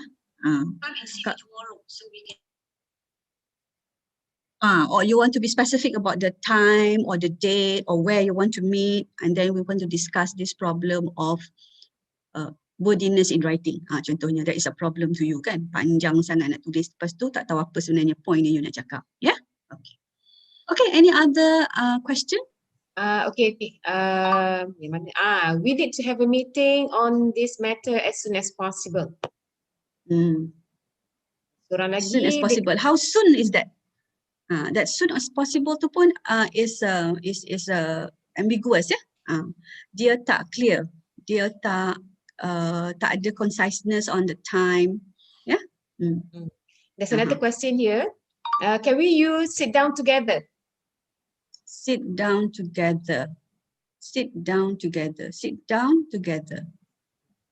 Don't you think it's the same? Sit down together. Dia macam something which is not commonly, it's commonly used, but it's not so formal kan. Kita can just cakap, ya, bila kita speak, kita kata, let's sit down together. Kalau if you are being formal when you are delivering a speech or dekat dalam meeting, I don't think you can use it, sit down together. Yeah? Yeah? Okay? Alright, another one. We have a short Short one? Discussion regarding to this Oh, okay. absentees issue at the meeting room at 3 p.m. Okay, itu concise sikit lah. Lagi Concise, satu, we need to sit down to discuss on this matter tomorrow at 9 a.m. Tomorrow at 9 a.m. Where the place is need to be mentioned also. Yeah, under the tree ke, kat library ke, kat grill ke, kat mana. So be specific about that also. Yeah. Brother Azman kata Malay culture, madam. Malay culture, yeah. Brother Bahaya Azman tu ni je. banyak juga tanya ni. Nanti saya tanya dia kan. Okay. What's the time ya, Madam Hemi? Because yang ini panjang juga ni kalau I nak sambung lagi. It's already 10:37. 10:37. Boleh kalau yang ni panjang, stop, break kejap lah. Kita break and then what time should we come back? Dalam 5 to 10 minutes. This one will cover a little bit of language aspect. Yeah. The heavy model sikit lah ya. auxiliaries. Taklah heavy sangat, tapi there were those who are not Heavy sikit kita familiar. tarik nafas tu lah. Tak apalah, pergilah washroom, kita pergi minum sikit kopi ke, and then we come back at 11 ya. Boleh? Can we? Boleh tak same link everybody? ya? Nanti kita masuk same link ya?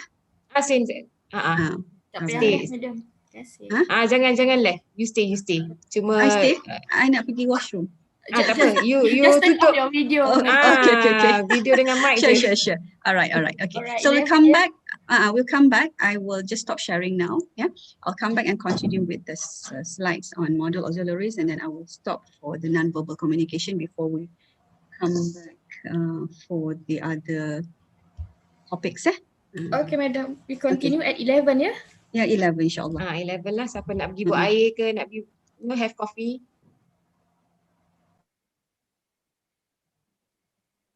Siapa? Atira ke? Atira, are you there? Ya, madam. Tak, ni ada yang tanya about the slides tu.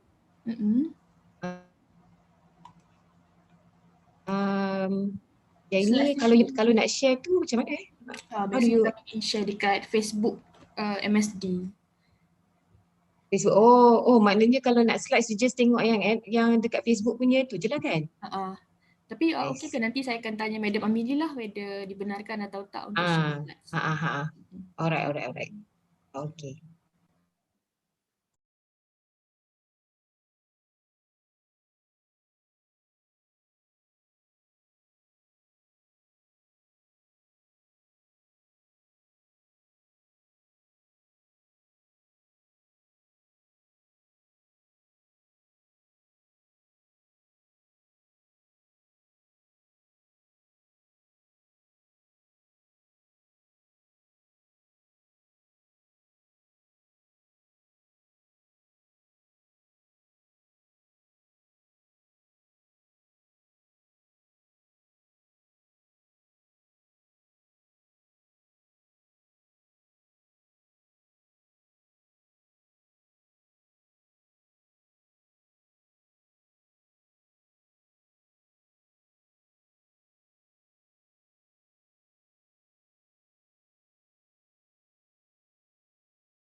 Okay, Kak Millie, Madam Amelie, are you ready? Okay, now kita share slide. Everyone else, are you back? Yes. Okay, we continue.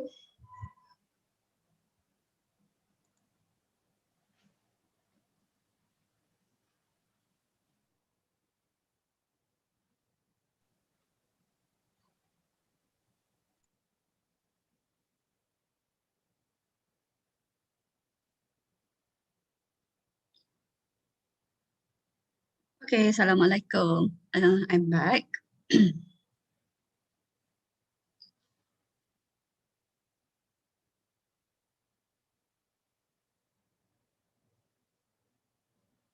Okay, can you all see my next slide?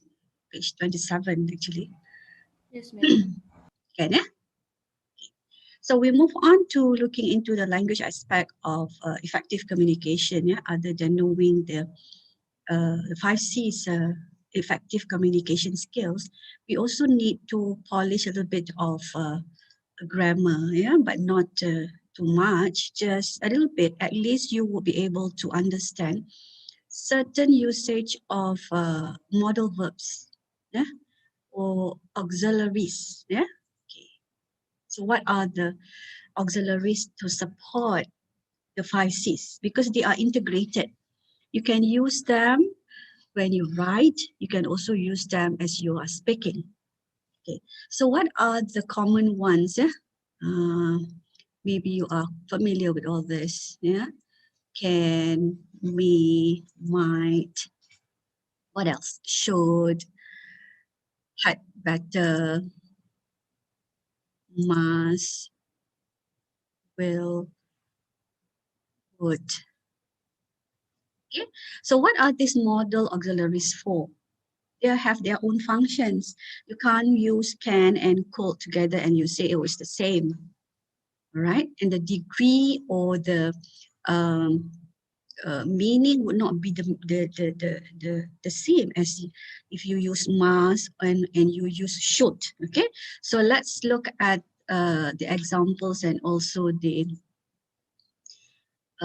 meaning, yeah, behind how you use all these auxiliaries. Okay, with the use of can or the negative, we cannot, yeah, you are trying to express ability, yeah, if you're able to do it. So just now in some situation or in some forms, you notice that you have can you please, could you please, yeah, you can add these modal auxiliaries to make or to support your 5C's become more effective, yeah, rather than just saying please, yeah. Okay, so let's say for example, you say birds can fly, KFC can deliver its food, but it's not healthy. Yeah, it shows ability. Okay, now could. Now could is actually expresses politeness. Yeah, it is a past form of can. You can use it in two functions. One is to express politeness. Yeah, could you please close the door? Yeah, this is one part of the 5C, that is the under the courtesy.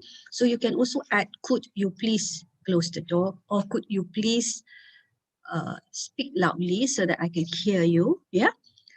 And if you are talking about the past, you use it with couldn't as to show the past form of can. Yeah, we couldn't attend the meeting yesterday. If let's say you want to change the statement to past form for birds can fly, you say birds couldn't fly. So it shows the past form of can. All right. Now, may, yeah, may is to express possibility, yeah, or it can also be used as a permission, yeah. We may go for a tarik later, yeah. Or if it's for mission, then you see, may I see the CEO tomorrow at 10 o'clock or 10 in the morning. So you use may to express possibility. Yeah, you don't use we can go for a teh tarik later. So that can means express ability. So that's the function of can. You can still use it in that context, but if you use may, it is to show possibility. Yeah, that is not to show ability. Yeah, if you put can here. you put may here, it becomes possibility. So you have to know the difference support for the 5 C's if you are using them with the modal auxiliaries. Yeah, these are called modal auxiliary verbs. Okay, now other modal auxiliaries that you would come across, or you may have used it, but sometimes you misuse it. Yeah, might or might not. This one to express possibility. Also, yeah. This is to show the express possibility of future. Yeah, we might give you a call tomorrow because you see there is a time frame here. Tomorrow, our customers might not be happy with us. So that is a context here that you have some kind of a statement made by your customer, and then you are making assurance that this is not possible. So you might say, might not be happy with us. So you use the word might, yeah, to explain that it's a possibility in future they are going to come back, and call you for why they are not happy. Okay, the use of should, yeah, should, had better, or had better not, or ought to. Yeah, simply you use should for giving advice. Yeah, or you can replace the should with had better. Yeah, you had better not be late for appointment. You should respect each other. So if let's say your boss say you should attend this workshop, what does it say? It's just an advice. But if your boss say you must attend this workshop, the degree is different. Yeah, must and should. Later you will see why. What is the function of must? For should, it's just advice. You don't go, never mind. But if must, you really have to go. You have to take attendance. If your attendance is not counted for, if not, it's not there, then something will happen. Yeah, but if it's just should, then it's okay. Even if you do not go, you will not get any disciplinary action. Or ought to. Yeah, ought to is also giving advice. Yeah, so you can use should, had better, or ought to. Yeah, in terms of giving advice. Okay, this is must. Yeah. Must is to be used to express something which is necessary. Okay, it's a necessity. Yeah, we have to stay healthy. They have to put on the face mask if we go out. Yeah. We must provide a good product. We must provide good products and services. This one is necessary. Yeah, as you compare to should just now, should is just an advice. You can or you cannot, it's not wrong. But for this one, for the use of must, yeah, you need to actually have to understand that it is necessary. Okay, so next will be will, shall, yeah, to express future or definite action. Yeah, they will not get their bonus this year. Yeah, we shall meet the supplier at 3 p.m. today. Something you would look forward to. Yeah, to express future, you will use will or shall. Okay. Another word, another auxiliary is would, yeah, to express politeness. Yeah, or would not can be used as a past form, yeah,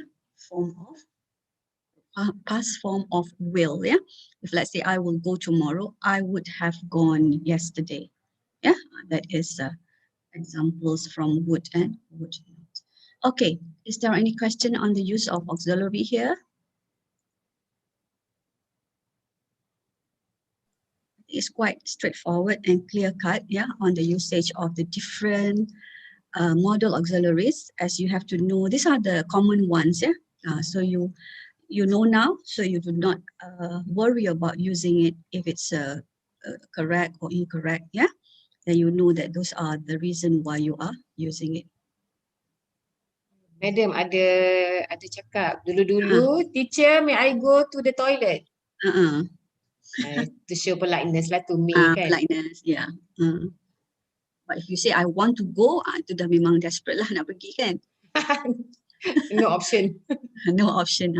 I must go, teacher. Okay, then that is compulsory lah, must, yeah. That is necessity. Okay, we'll just move on, yeah, because I think other than model auxiliaries, your sentences need to be also complete, yeah, by having to achieve the effectiveness of the 5 Cs, you need to have sentence connectors. Now, what are sentence connectors? I think you use them in letters, in the way you speak also, but sometimes you don't know the function, yeah? Okay, so you can use the different sentence connectors, or sometimes we call it transition words or signal words, yeah? For example, to show emphasis, yeah? So these are some of the common phrases that is to be used to show emphasis. Most of all, a significant factor, a key feature, the main value, the principal item, the chief factor, a central issue, especially relevant, and so on. Okay. To show addition of information, so you can say also, another, first of all, less of all, and furthermore, moreover, and so on. Yeah, moreover, then next is to show the flow. Yeah, the flow of what are the addition of information that you may want to add. Yeah, for that first of all, or maybe you say last of all, or you say secondly. That one is to show a sequence order of something that you may want to mention or highlight. Yeah. Okay. What other emphasis here that you have on the sentence connector would be show contrasting information. Yeah? Contrasting information can be mentioned with the use of but, however, yet, in contrast, and so on. Okay, but you have to remember when you use but and however, when you actually write using however, it has to be at the beginning of a sentence, yeah, to contrast the idea that comes before that. Yeah, for example, if you say the tree is falling down, okay, then there's a full stop there. Then you continue with a new sentence with however. However, someone is coming to rescue whatever. Yeah. Okay. Now, when you are going to use but, yeah, but is to be used as a sentence connector. It is to connect two sentences to show the different connection of contrasting idea from the first sentence to the next sentence, but it is in one sentence. This is called coordinators, yeah? Sentence coordinators. You can have that same sentences now when I use it, yeah, but you don't put the however, you put the but, yeah? The tree is falling down, but someone is whatever. It has to be in a form of one sentence when you use but, and you don't write with a capital letter, yeah, because it is joining two sentences, yeah? It becomes a compound sentence. Okay, other sentence connectors, yeah, to show similarity, like, likewise, just like, yeah, similarly, yeah. But we don't say same, we say similar, yeah. We say in the same way, yeah. Just as, to show cause, then there's a cause, there's effect, yeah, thus, consequently, as a result, and you have because, so therefore, so it becomes better, yeah. When you use these connectors, your sentences in the 5 Cs would be better, and people can easily, or the reader can easily understand you. Okay, now illustration, yeah. Illustration usually you use, for example, for instance, for instance is spelled with I-N-S-T-A-N-C-E, not I-N-S-T-A-N-T. That one is instant Maggie. That is wrong. My students will always have that spelled wrongly, when you want to use for instance. You can also say such as, yeah, to illustrate. Yeah, so these are examples of illustration.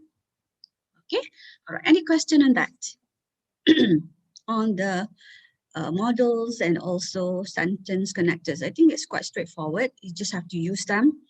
If you use them, you know whether you are actually on the right track or not when people understand what you're trying to convey. Yeah. Let's align the chat box. Ada. Ada?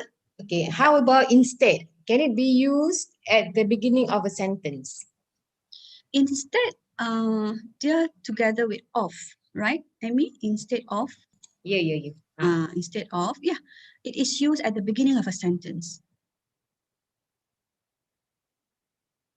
Actually, there's a long list of sentence connectors. I'm just trying to focus on what are the common ones which I think you use, and also I think have to be used, yeah, frequently, so that you become consistent in using and practicing using them. Okay, let's look at this some letters. Okay. I think, madam, this is just like but, kan? Because but it's grammatically it's correct if we use it Yes. at the beginning of the sentence. Cuma Boleh, yeah. Preference lah. Some people they Yeah. would prefer to use it at the beginning tu je. It's not either. It's more if let's say you want to say but, like I'm speaking, okay. Informal situation, you can start with a but, yeah. But Tapi in writing, you need to be very careful because some letters, formal letters, to be written, you need to actually proofread all this. So it has to come back with the 5 C's. Yeah, how you actually order the sentences, how you actually construct them. Yeah, so you have to be very careful. Even though you say it's quite informal usage, when you speak, fine, no problem. Yeah, okay. Okay, let's try to see what you have here. Funny letters to government agencies. Please stop my assistance since I got a job begging in October. I'm glad to report that my husband who was reported missing is dead. I laugh, you My can laugh. assistance. Comel tu, please stop my assistance. Okay, so it's again, you can laugh at all these letters. People can laugh, yeah, at your letters also, because if you're not very careful with the 5 C's, like Jaime just now could laugh at the first one, yeah. The second one, I'm glad to report that my husband who was reported missing is dead. Kesian lah. Ini sounds so kejam lah. Okay. But it's still incomplete. We still have to find out, yeah, if we want to laugh at this. Apa masalah dia? What is the problem here? Where is the 5 C's that is, yeah, not included here, yeah? Ini yang tadi ada enclosed tadi, ya. In accordance with your instruction, I have given birth to twins in the enclosed envelope. Apa yang di enclose sebenarnya? So this is like the enclosed kan twins ke, surat ke, we're not sure, ya. Tapi kalau kita baca, we find it very funny, ya. Okay. Okay. All right. We are going to look into, we are done with the first part of the 5 C's with the model auxiliaries and sentence connector. We are going to look at verbal and communication, which is supposed to be covered earlier, but because I think there were two-way interaction, they want me to answer certain questions, so I delay this a little bit. Tapi tak apalah, if I can manage with the next topic on business etiquette ni, we will do it after this one lah. Yeah. Okay. For this one, I need your feedback actually, on verbal communication and non-verbal. I'll just introduce you to this. I think this is quite clear to everybody what verbal communication is all about. It's when a message or information is exchanged or communicated through words. Yeah, like what we're doing. Yeah. Okay. So it's verbally. Now, what's non-verbal? Yeah, other than words. Yeah, your facial expression, your gestures, your posture, and the tone of your voice. Okay, I think we do a lot of Zoom meeting, Google meeting, apa lagi, Webex lah, whatever. So I think most of the time our non-verbal communication on the facial expression and our hand movement are the one that is like used now. Yeah. Other than that, like our posture, yeah, our other gestures are not really used, yeah, because we most of the time was sitting down, kan, tak berapa nampak sangat. Okay, so I want you to actually go to this link for a short break. Maybe we'll give them about how many minutes? 15 minutes. It's just a very quick YouTube video about four minutes, I think. Wow, 4 minutes, couple minute. To identify the non-verbal cues in the short YouTube videos. Yeah. While you're watching, you might want to watch on your own. This is the link. Yeah. Tengok boleh buka. We'll try. Ya, Mi. Kalau tak boleh, then we share dekat chat lah. We'll try and see.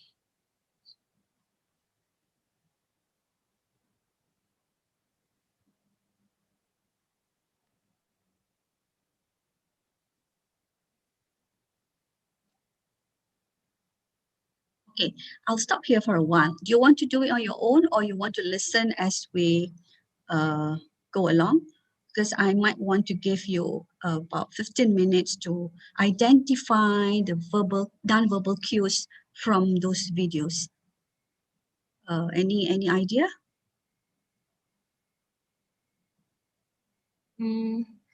Boleh ni tak? Boleh buka tak video ni Kak Mili? Just now I managed to open, but can you all hear? You dengar tak? Tak. The video is not.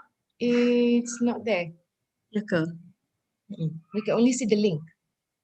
Oh yeah. So when I play dia tak keluar ya? Okay. So that means I have to share lah dekat you. Yeah. So which means that you will have to do a short homework lah, all of you who are attending. If you don't mind, just listen to this link, YouTube video link ya, sekejap. And then afterwards, we come back. Afterwards, we come back and then we discuss what you have found from the non-verbal cues from these 2 YouTube videos. Yeah. Okay.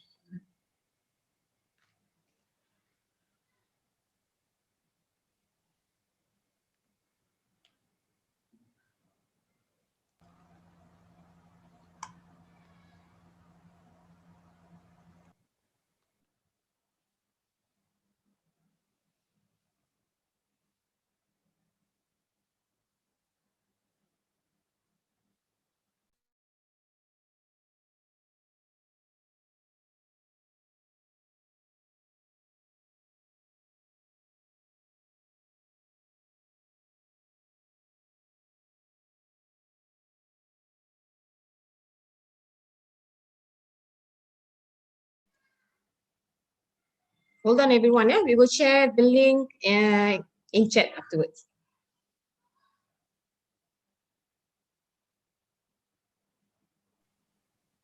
Okay, there's one there.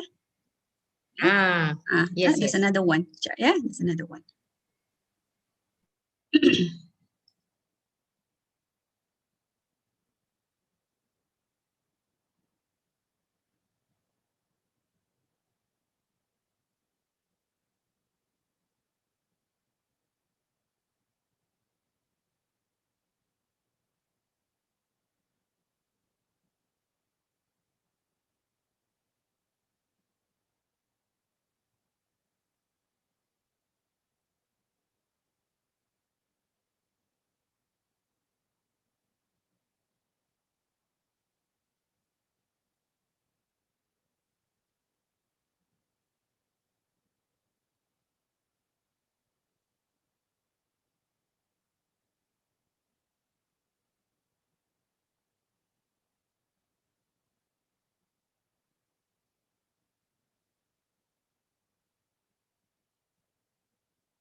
Okay, so you can access to the 2 links on YouTube and try to identify the non-verbal cues in that short 2 YouTube videos, and then we come back and discuss. We give you until you think 11:45 is enough time, or you need more time? About 20 minutes. About 20 minutes? 15 to 10, 20, around 11:50. I think about 15 to 20 minutes. Is that okay? Yeah. Okay. So we'll All right. listen. Yeah.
Okay, so you managed to watch both the short videos from the YouTube. I hope you get more information from watching. There's more to look into actually, yeah, but I'll just pick out just a short video so that at least we can come back and identify the non-verbal cues. Okay, so I have got two here. So I would like to ask the audience respond, probably from the first video that you have watched. What are the nonverbal cues that you could actually identified or you have picked out? Anybody? Other than facial, sorry, other than facial, sorry? Signals. Signals.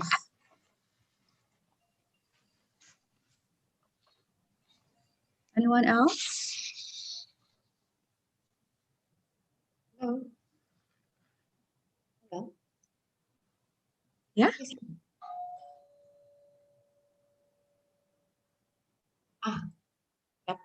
Siapa ya? Noha. Okay. Oh, I don't know, huh? From IFLA.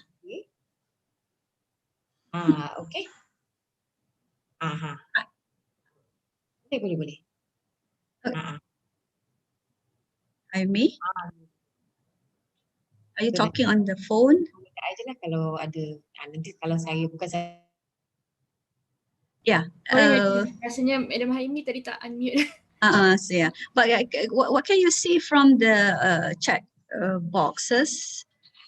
Any non-verbal cues from the first one? Body language, slouch body, hand gestures.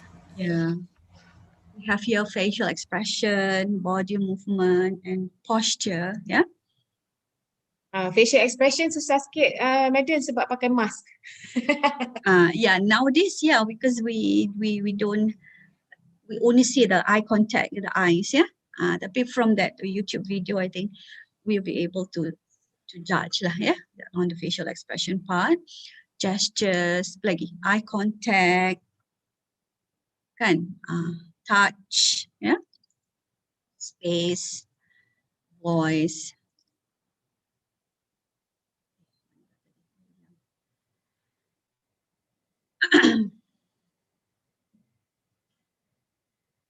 Okay, let's talk a bit about this non-verbal cues, yeah?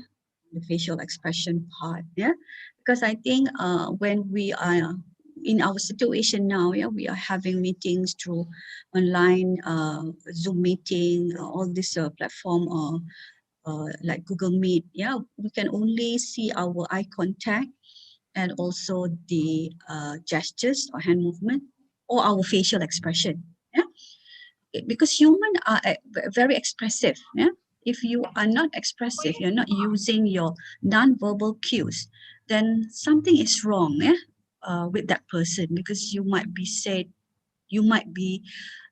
told by whoever your friends are that you are expressionless, because tak ada, perasaan, yeah? You cannot show your anger, your sadness, or your happiness, yeah, if you do not show it through your facial expression. Even smiling is actually some kind of cues, to show that is part of the non-verbal cues. Okay. Facial expression actually it's very universal, because when you watch the other video, you have a certain comparison with culture. Yeah, some countries they come with different cultures, they have different kind of gestures, different kind of non-verbal cues. So when it comes to cultures, we just have to learn. Yeah, we have to learn. That was the only one video that I managed to show. There will be more. If you want to watch, you can watch on your own and just look at the YouTube videos of different cultures and gestures and body movement or body language from people from all over the world. Yeah, because I think we have to learn as we are in our university, where we deal with lots of cultures, different cultures bring in different beliefs and practices. like what you saw in Southeast Asia, that animation, the yes and no. We say yes, we not our head, isn't it? But in some culture, yes is like this, and yes would be, a movement of the heads, which we somehow do not understand. But in their culture, among them, they would be able to understand that. Okay. Now, other than that, yeah, especially when you are a salesperson, there was an example of a sales girl, yeah, who actually had this lots of customers coming in and out, just like us also. We also have customers. Our body movement, our postures, our gestures will mean something to them. Some people can read our body language, so you really have to learn and have to be careful about the body movement and the posture that you have. Now, the posture here will describe the way you sit, the way you walk, or the way you stand. Yeah, the way you stand. Sometimes you stand like very sloppily. Yeah, when we had classes face to face in the past semesters, when my students present in class, I said, please don't look sloppy. When you are presenting, you have to look professional. You have to prepare to stand properly. That is nonverbal cues, because I think a lot of research done that more than 65% of what we communicate would be presented by our nonverbal cues, not by our words, yeah, by our hand movements, eye contact, yeah, by the voice that we deliver our speeches. That is about more than 65%. Yeah, more than 65%. Just 35% is what you use for verbal. Yeah, okay. Gestures, yeah, gestures would come into many forms. Yeah, it can be your hand movement. Hand movement is actually the very common one, like you want to show, you want to point out something is important. So you say number one, yeah, the first one. You don't say this is one, but you point like this. So that is contradicting, isn't it? So it has to coordinate your brain, your what you say, and also your hand movement. It's automatic, yeah. Okay. And sometimes the okay sign, you have lots of okay sign nowadays like this, and then you have the emojis of gestures in WhatsApp or in Telegram or whatever that you use, would also be, yeah, non-verbal cues that you would also want to use. All right. Other than the facial expression, your body movement and gestures, eye contact. Okay. Now, why do you think eye contact is important? Not body contact, yeah? Eye contact je. What's eye contact? Mr. Azmi can answer, very active. Is he still around? I think so, yes.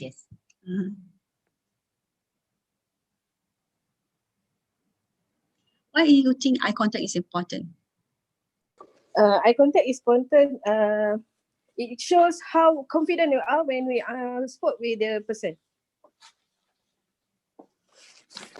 Confident, okay. You say maybe it's your own experience. You feel confident and you want to have the eye contact, yeah. Muhammad Arifin say, I show the feeling. I show the feeling, okay. Eyes are the window to the heart. Oh, jiwang dah.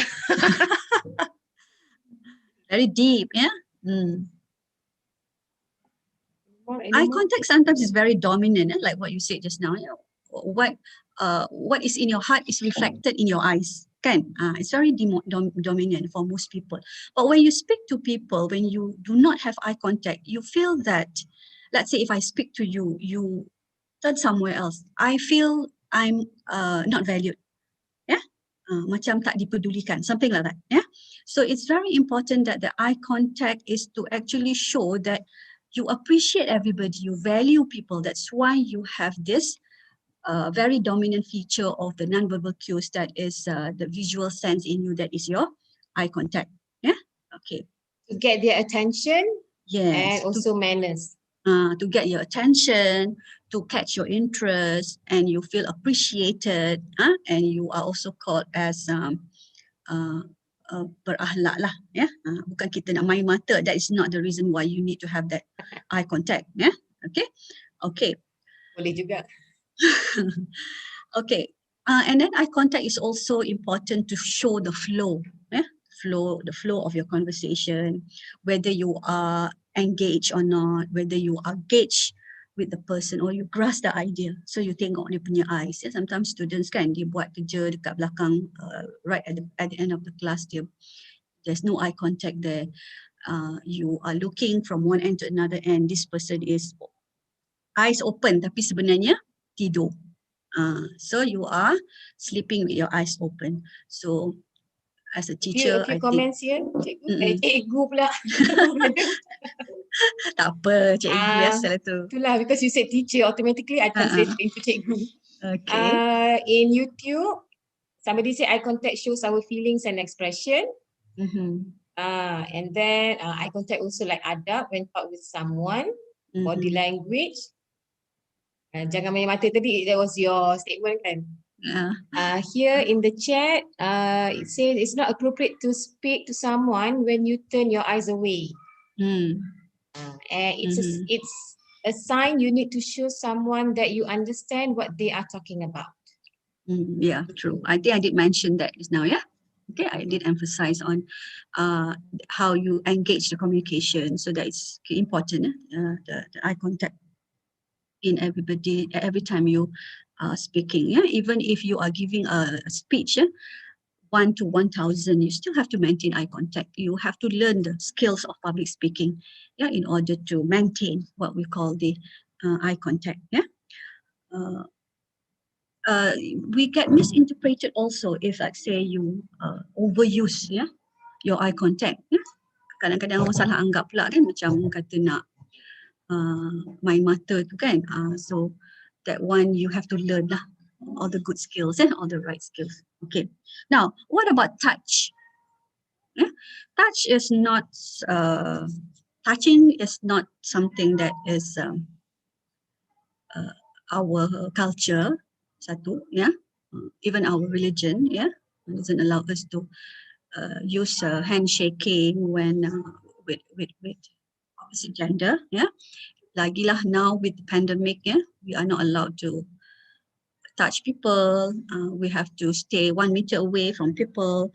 But what do you think about touch? Is this something that is important? Is there anything in the video that you could get the idea about touch? Rosie said touch, sensitive gesture. Sensitive. That is quite vague. What do you mean by sensitive? Yeah?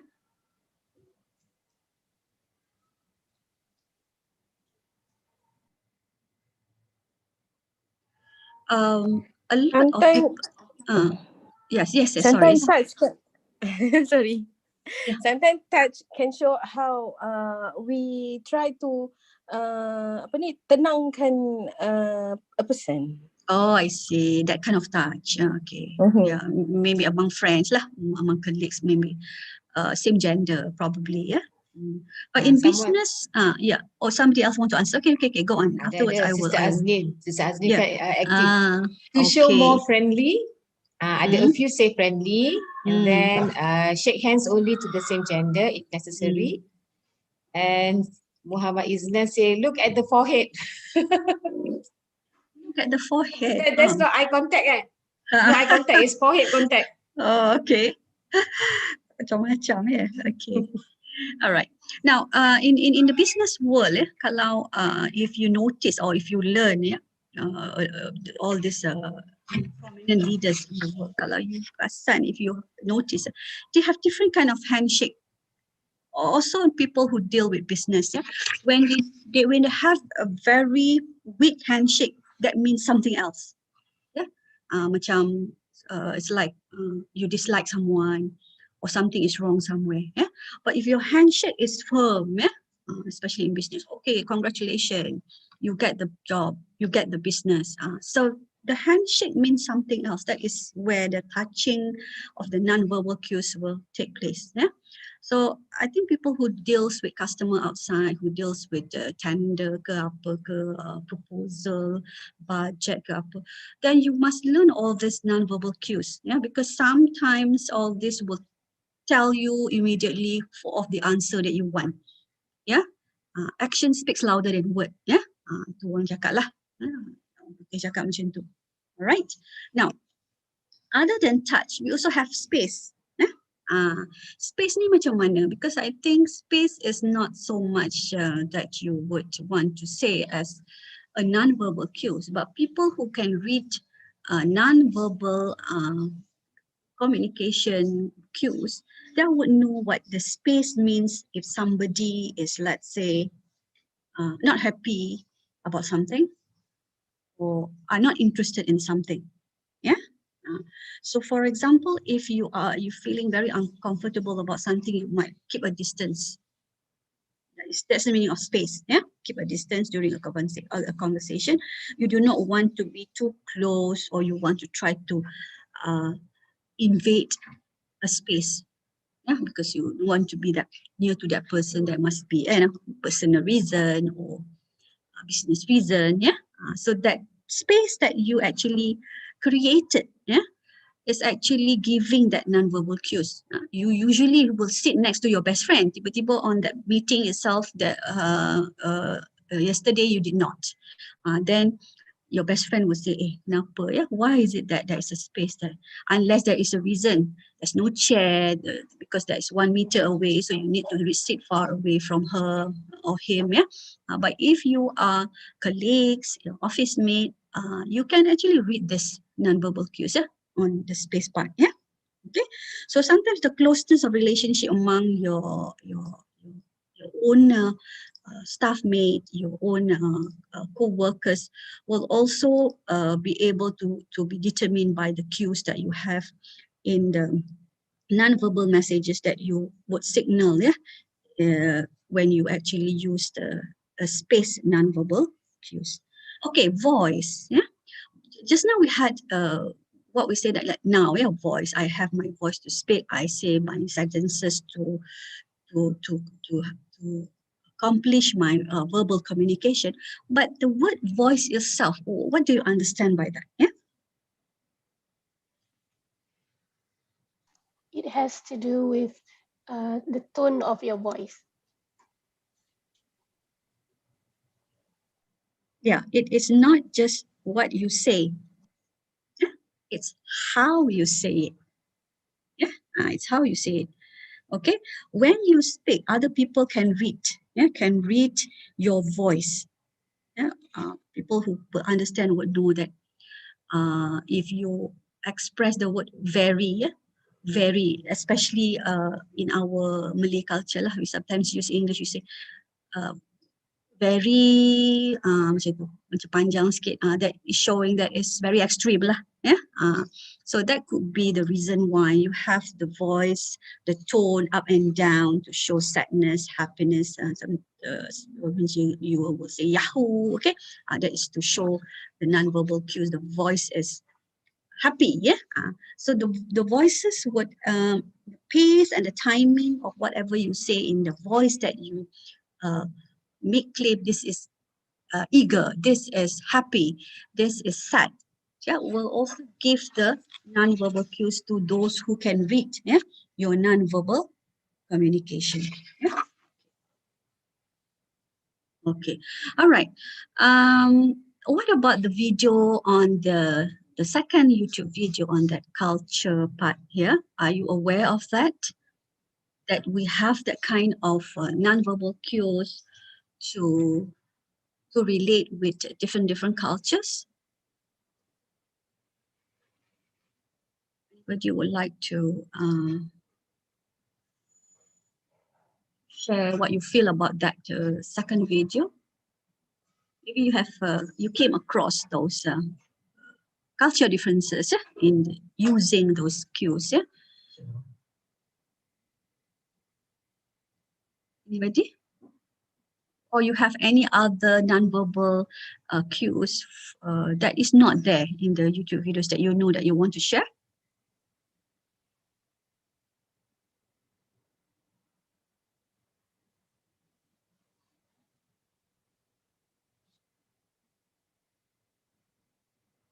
Ada? Tak ada? In chat too, they just say that different countries, different interpretation. Then different sign language like in different cultures. Lepas tu, basically itulah, it's just telling that there are different cultures and different sign languages. Yeah, I think we need to learn all this. We go to But different anybody countries. wants to share? Anybody wants to share, you know, Ada siapa something nak share? yang bukan Malaysian context lah. Kan? Yeah, probably. Semua yang dah pergi Korea ni mesti punya lah.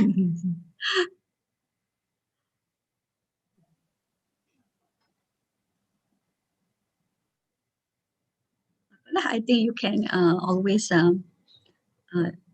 read and then find out more about the different cues for different cultures, kan? For us to become a better person, yeah, understand people better, so we get effective communication, yeah.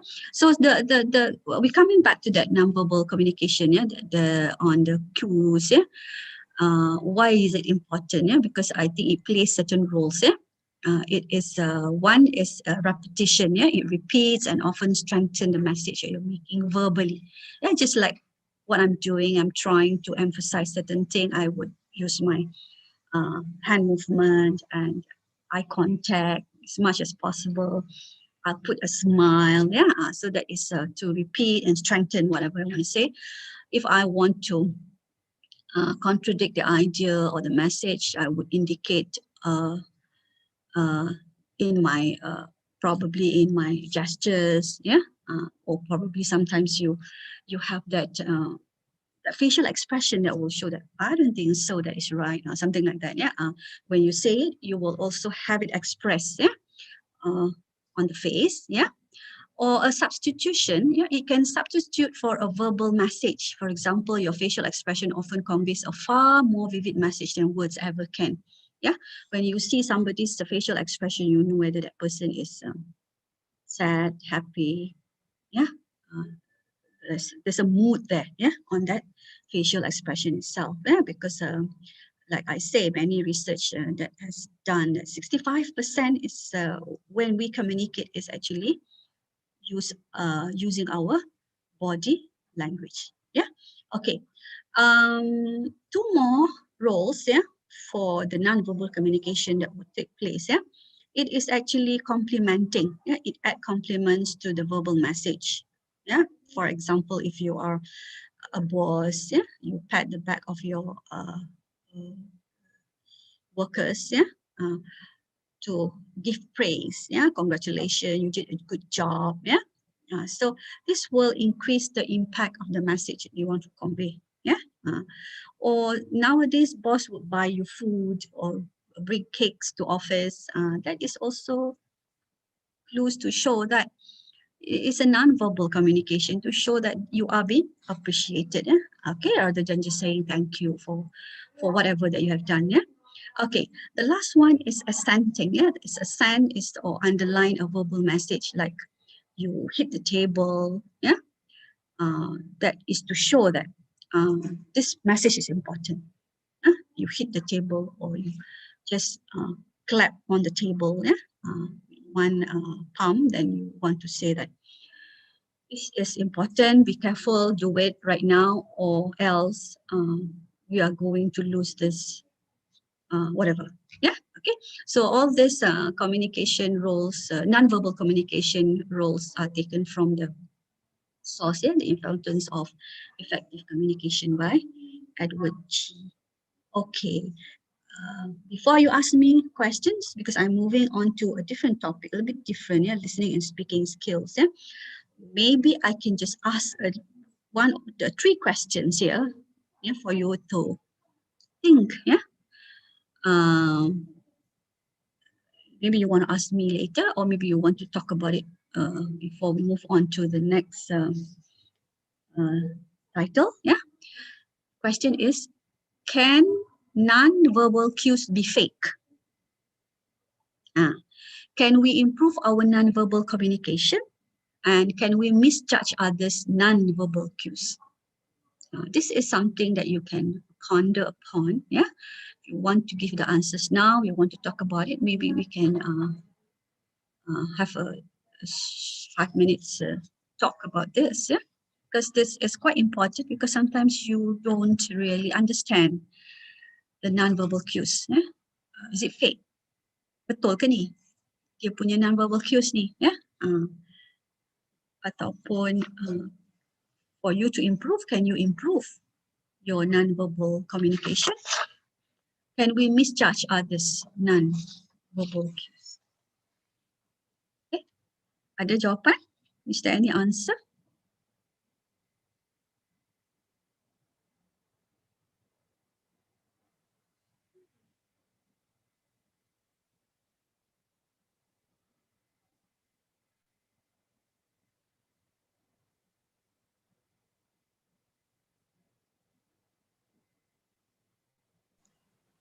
If somebody say non-verbal can't be fake, ya ke? Can be fake, is it? I boleh je berlakon. Kita memang biasa berlakon dalam kelas kan. It's okay. Happy ke tak happy ke, but it comes naturally actually kan, non-verbal cues ni. It's very difficult to fake it unless you really have to use it to your advantage. For example, if you see the newsreader kot, newsreader, sometimes they say buat tangan macam ni, you will feel confident. Tapi if you are not confident, you are not confident. Ya, macam mana pun you letak tangan you, people will read. If people can read, as long as you are prepared, then you shall be confident. Yeah, inshallah. Yeah. Okay. Rosie says we can fake cues when we don't want to upset someone's feeling. Yeah, true. You can do it. Tapi it's very susah juga sebenarnya. If people can read you, then you know. Yeah. Pura-pura we say, isn't it? Yeah. You can control, but I think I certainly feel that with my own experiences and with other people's experiences, I would notice that it comes automatically, isn't it? Yeah. The non-verbal cues tu tak boleh. It's very difficult to fake it. Only once a while you boleh lah, macam nak jaga hati contohnya kan. Probably you can do it. Yeah. Okay. Can we improve our non-verbal communication? Can it be improved?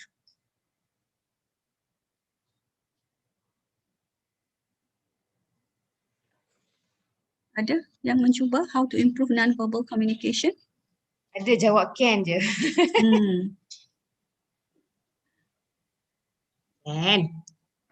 Can, yeah. How, yeah? Yes, can. How? How?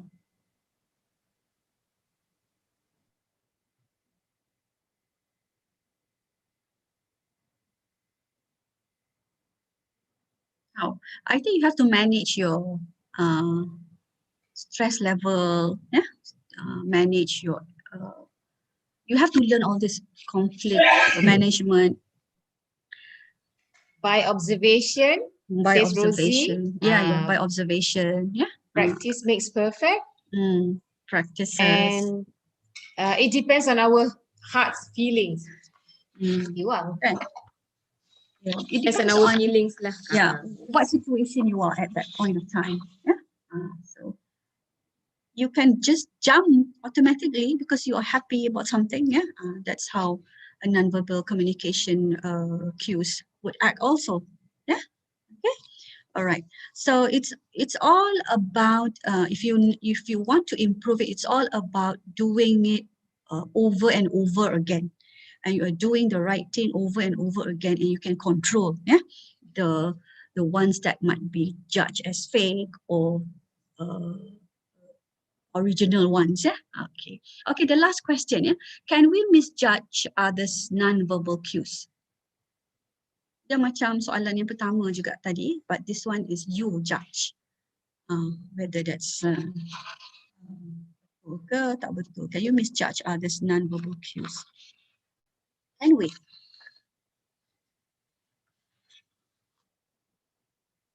any answer? Rosie answer yes, we can misjudge. How? How? What do you mean by we can misjudge? Bagi examples lah kot, madam?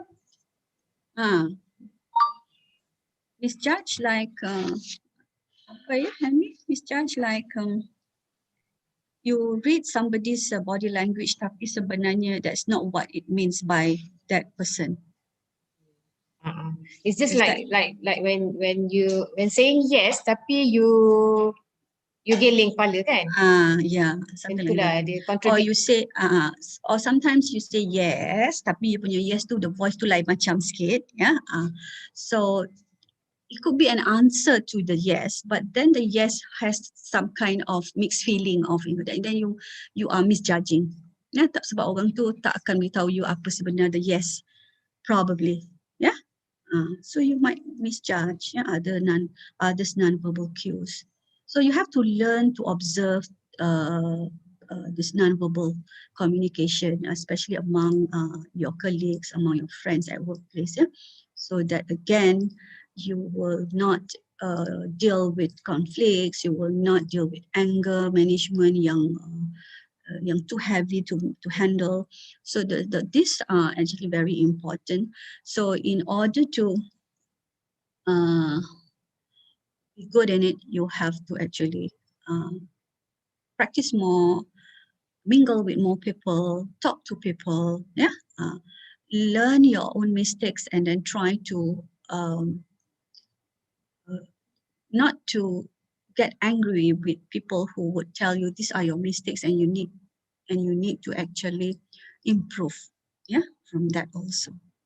Okay. Is there any question? Other question?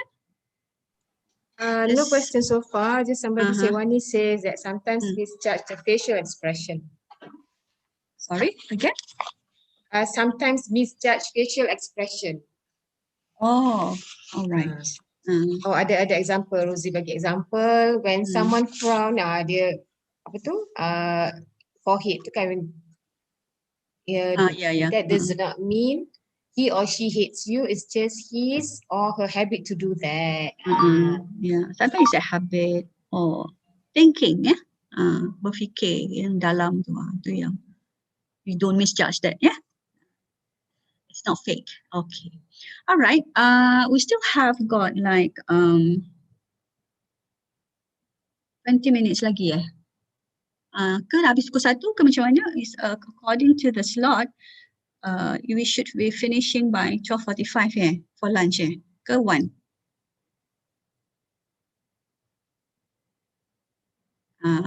Organizer?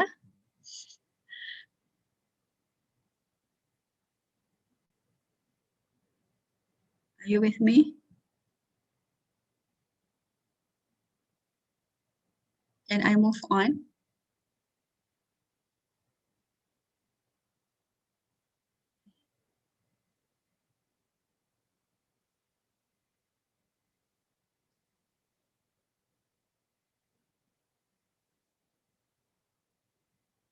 Can I move on?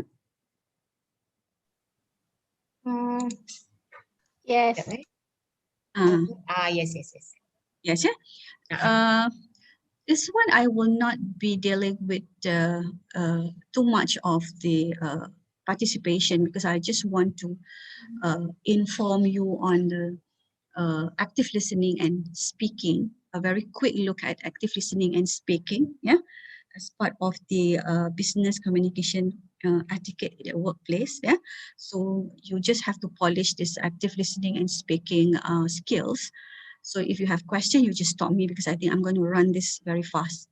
Boleh ya? So that afterwards we can begin with group communication and small talk and using more interaction forms in office workplace.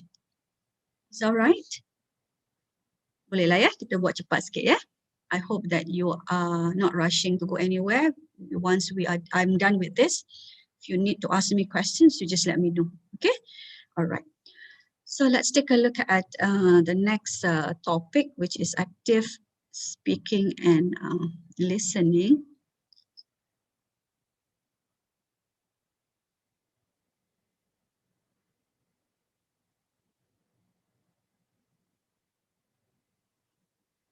Okay, you can see, can you see my slide? Can ya? Yes, yes. Okay. Boleh. Yeah. Active listening and speaking. Okay. What do you understand by this? Yeah, so I will run through very quickly because I will cover all this. Yeah, but I will just make sure that it's brief, and if you have question to ask, you ask me, because I guess these are quite straightforward. Yeah. Okay. Here's the principle of effective speaking. Yeah. So it's just like effective communication, where you blended all the 5 C's. Effective speaking is also about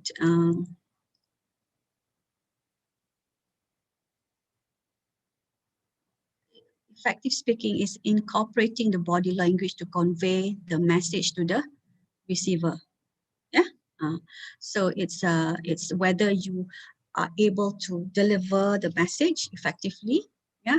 And that person is listening to you and get your message across. Because if I have to cover the communication skill, the decoder lah, encoder lah, that one is not my it's not my authority to cover that. I think if you want, you can read on that. Yeah. Okay. Effective speaking principles are very simple. Yeah. You have to be precise and clear, complete, concise. Yeah. It's simply like the 5 C's that what we had just now earlier. So in the speaking principle, you also have to do the same. Yeah. Okay. Now, what makes a good listener? Yeah. When you speak, you listen. When others speak, you also would listen. So anyone can hear, but we want someone that listens. Yeah. Who listens. Okay. Now, these are the differences between hearing and listening. Hearing versus listening. Okay. Now, what is hearing? I think just now we had that answer earlier, yeah, with some people who gave me the answers of hearing. Hearing is accidental, automatic brain response to sounds in surrounding. You just hear the sound, yeah. But when you are listening, you are giving more focus. Your brain will focus. Your brain will try to digest the information, and your brain will reflect, and probably will respond to what they have listened. Yeah. Okay. For hearing, it's effortless. Yeah, selective hearing tunes out unnecessary sounds. So just hear sounds, but you don't really get the gist. Yeah, probably. And for listening, attentive to speaker as to interpret the message. So when the speaker listens, when this person is listening, you are listening attentively. Just like I think we mentioned the word attentive just now. Yeah, we had that word attentive.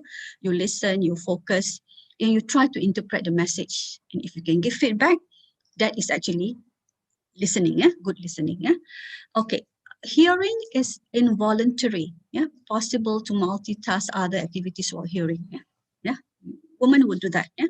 So while cooking, you hear here, then you answer call. Yeah. That is sometimes you hear but you don't listen, and then suddenly you have forgotten. Oh, what was that I heard? But it was not listening. It was just hearing. But when you are doing, when you are actually into listening, you will concentrate on the verbal and also the non-verbal messages that has took place. Yeah, so that is the difference between hearing and listening. Okay. Ernest Hemingway said that when people talk, listen completely, most people never listen. Yeah, most people never listen. Most people never listen. Okay, now there's 2 types of listening. Yeah, you have to understand that listening is one is active listening, another one is listen to. I couldn't see my slide on the right side. What should I do?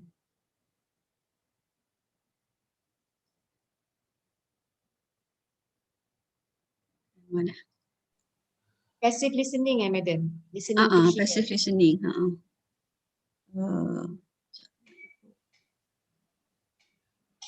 Okay, dah nampak. I can see myself. All right, types of listening, yeah. Listen to understand, that is active listening, and listen to hear, which is passive listening. It's also called passive listening, yeah, when you are just listening to hear. Okay, the most important part in listening is the active listening, yeah. You understand the message from the speaker, you get feedback from the audience, and you make conscious decision, and you try to influence others. Yeah, this is active listening. Okay. Now, what are the benefits of active listening? Okay. It's important if you are speaking, you are communicating. When you are not listening, you are just hearing, you might just give up. Yeah, you are. I mean, when you are talking and somebody is not listening, yeah, you become so depressed or disappointed. Yeah, because when you actually build the active listening, you build deep trust. Yeah, you nurture positive human relationship, you strengthens your patience, broadens your perspective, and also you save the time and money. Yeah, time is very precious. Yeah, because you do not want to repeat. Keep on saying the same thing to your students, for example, like myself. When I come to class today, tomorrow I say the same thing, and our students say, we don't remember. That is actually very frustrating. Yeah. Okay. So it's you really have to actually have in you the active listening. What we call that concept, that you must understand why you have to have this active listening skill. Yeah. Okay. Now, the common listening mistakes are distracted. Yeah. Thinking of something else. Yeah. That's why you did not listen. Yeah. For example, you were thinking about the food that is going to be prepared in a while before you come back at 2. Yeah. Patient, cut people off while they are speaking. Yeah. Judging what the other person is saying. Okay. Neglect, ignore non-verbal cues and body language. So just now you have learned the non-verbal cues and body language. So when you neglect this, you will realize that you actually are into the mistakes, yeah, of listening. Yeah. Okay. If we have in communication the verbal and non-verbal signs of speaking, we also have verbal and non-verbal signs of active listening. Okay. Okay, try to look at all the verbal signs when you are listening, yeah, like what I'm doing now. I want to make sure that everybody listen. I want to see positive reinforcement. Yeah, yes, indeed, I agree, very good. Yeah, those are the verbal signs. If I ask you a question, you answer, that means you are listening. Yeah, the verbal sign would be you remember the details, ideas, and concept. You follow the flow of the speaker's lecture. Yeah. And then questioning, yeah, asking relevant questions to build up the speaker's point. So when there is no question answer, you are just speaking to yourself. Yeah? Okay, clarification to confirm whether the message has been received, reflection, repeating what the speaker has said, or maybe you ask question, and then you summarize. Yeah, summarize here means that take the main points of the received message and reiterating them. Probably if you are good at summarizing, you might want to summarize what the speaker said and probably share and reflect on what you have understood. Madam, Yeah. ada soalan. Yeah, sure, boleh. Could multitasking contribute to the distraction of active listening? Yes, it could be multitasking. Yeah, not everybody can multitask. Yeah, yeah, it can be part of the. Just now, I think I did mention. Yeah, the distraction is actually part of the a weakness in active listening, where you cannot become a good listener. Yeah. When you multitask too much, sometimes our brain, yeah, they have blocks inside, isn't it? So you dah masukkan this task, this task, you have forgotten. So you do not know what you actually have listened to, and you don't know what you have achieved. Yeah. Okay, what are the non-verbal signs? It's quite similar to what we have discussed just now. Yeah. So for the non-verbal signs of active listening, smile shows that you are paying attention and agreeing. Yeah, it's your smile. Yeah, okay, let's put a smile. Yeah, you will see that if you have a fake smile, your eyes will show. Yeah, nampak lah if like you smiling, you are not very sincere in your smile. If your heart doesn't say that you want to smile. Yeah, posture again. Yeah, lean slightly forward or sideways. This is especially can be seen when you are listening during a meeting. So when you lean slightly forward or sideways, you are trying to concentrate and focus on something, on what is being delivered, or maybe an important information that you may want to capture. Yeah? So you have that posture. Eye contact again, yeah, show respect and understanding. Distraction, stay focused and will not be distracted. Okay, you try not to have all the distractions, minimal distraction, especially when you are working from home. There's lots of distraction, I can tell you. Yeah, your cats around, the pets here, your children, yeah, the smell of food from your neighbor's house. Yeah, those are all distraction, but we will try to minimize all that so that we have a good listening. Okay, now examples of active listening. Yeah, so like what I did earlier, yeah, when I'm trying to get your active participation, that means I want to see whether you are an active listener or not. Yeah, I would ask for affirmation. Really, do you understand? Answer my questions. Get into the ideas of, get into the task that I asked you to do. Yeah, complete the task. Ask specific question. Yeah. Ask open-ended question, or maybe you can ask yes or no questions, yeah, and then you try to gain information from the discussion that you have. Or if they want to share with you things that they have experienced, then it could be good idea to ascertain whether the active listening is actually successful or not. Yeah. So if let's say I don't really hear you, then I would paraphrase and say, oh, it sounds like you are saying this, or you have repeated what I I mentioned, you paraphrase it. So that showing that active listening has took place. Yeah? Okay, other than that, you also mention similar situations, yeah, or you give examples of what your experiences are, and you do summarizing, you clarify things. Like, for example, just now when I asked to clarify about eye contact, what do you mean by eye contact? Let us try to look into this eye contact yang macam mana, how? Eye contact yang to show this is something that you want to emphasize, or this eye contact is to show interest, or this eye contact is negative way of using your eyes, yeah, for that eye contact purpose. Yeah. Reflection of words. Yeah. So that means you might want to look at what are the words used. Yeah? For example, given here, I drew spaghetti. Then the parents respond, you drew some long spaghetti. So probably the adjective need to be added there, yeah, to describe, and the description, we want to reflect that words. Yeah. Okay. Now, there are also the several learning styles. Yeah. Okay, we try to make this fast. Yeah. The first one is people-oriented. Yeah, the listening styles would take into people's emotion, feelings and moods, or action-oriented. Yeah, action-oriented, value clear and error-free message. Content-oriented, favor technical information, and time-oriented. The time-oriented here prefer message that gets to the point quickly. Okay, these are different styles of active listening. Yeah. Very people-oriented, very action-oriented. You want this to be fast, time-oriented, get this done fast, so you must listen to me fast. Yeah. So content-oriented, favor technical information, which means that whatever you do, you has to complement with all the technical things. Yeah. Okay. Now, just now we have barriers in communication. We also have barriers in effective listening. Yeah.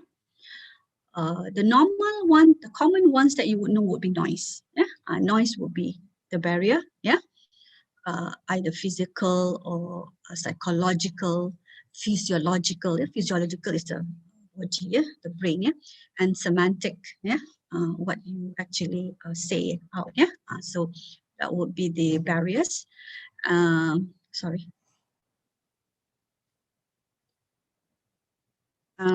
Receiver bias. Receiver means the person who listens will jump to conclusion before you even complete what you want to say, but the person does not really listen, and the person who listen would have, yeah, their own judgment on that. Yeah. Attention.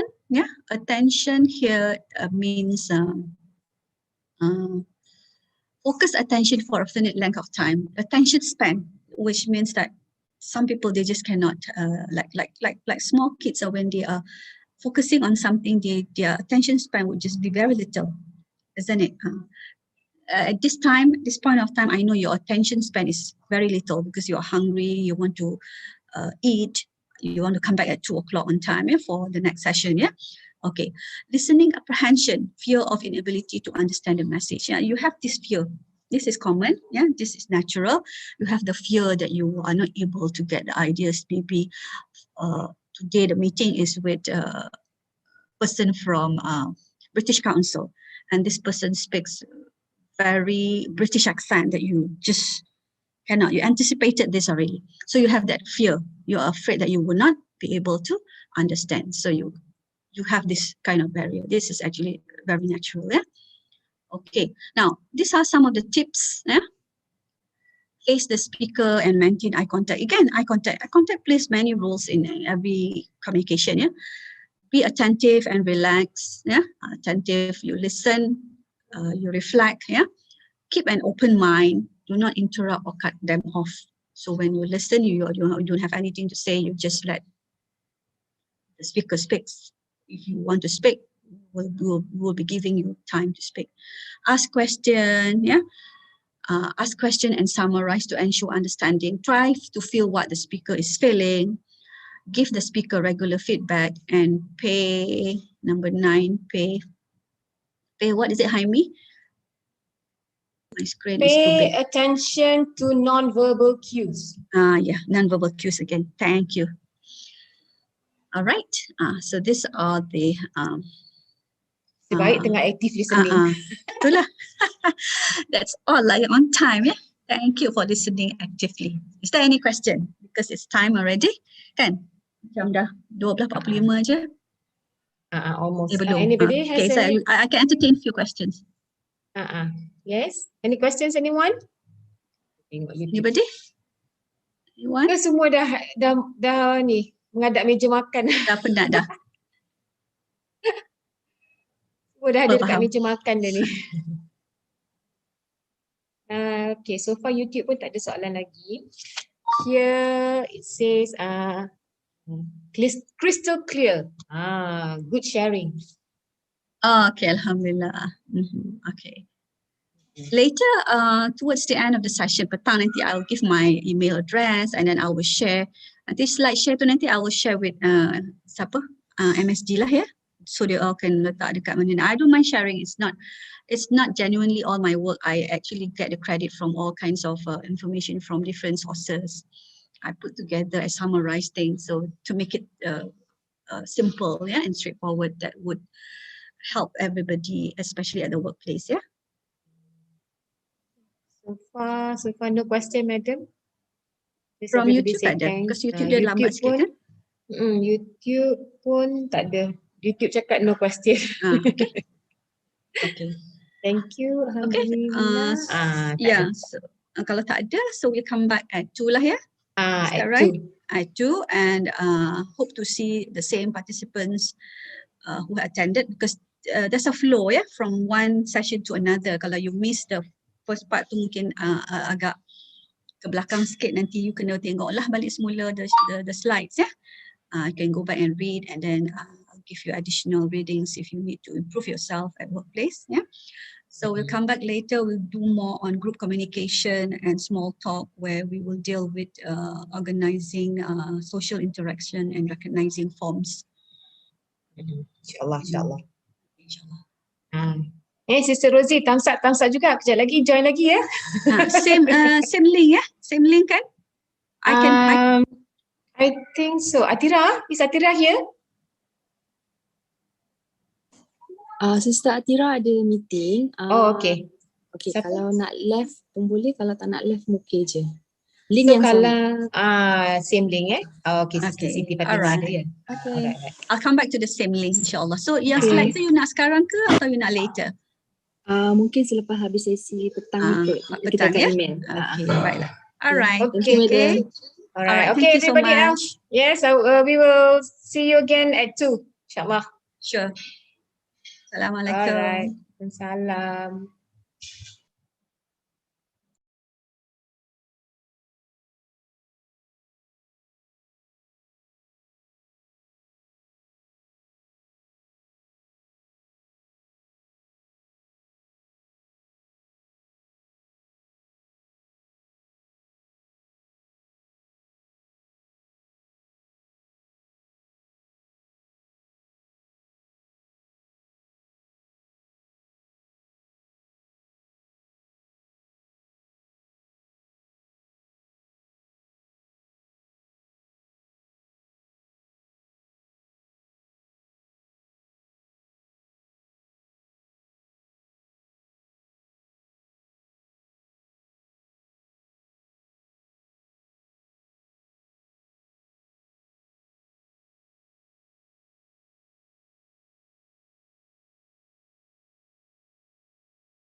Assalamualaikum. Atira? Okey, Waalaikumsalam. Sekejap ya, Madam Amelia ada problem dengan internet. Okey. Kita tunggu sekejap lah dia dengan anak-anak dah start Google Meet tu. So, problem sikit. So sementara while waiting for Madam Amelie, the rest of you, do you have any questions? Ataupun any suggestions ke anything? Apa-apalah mengenai this training. Ada? Tak ada? Saya sedia membantu.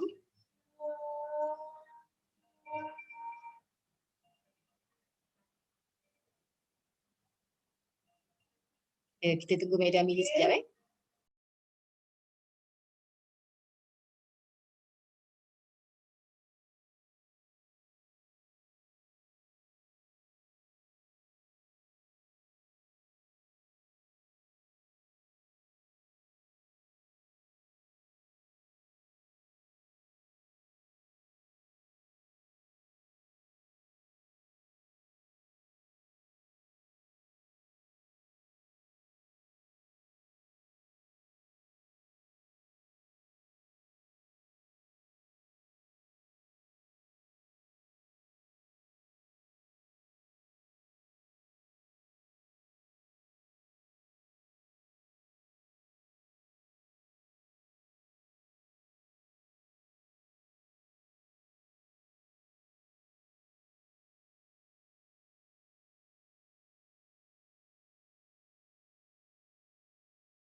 Awatif ada? Awatif?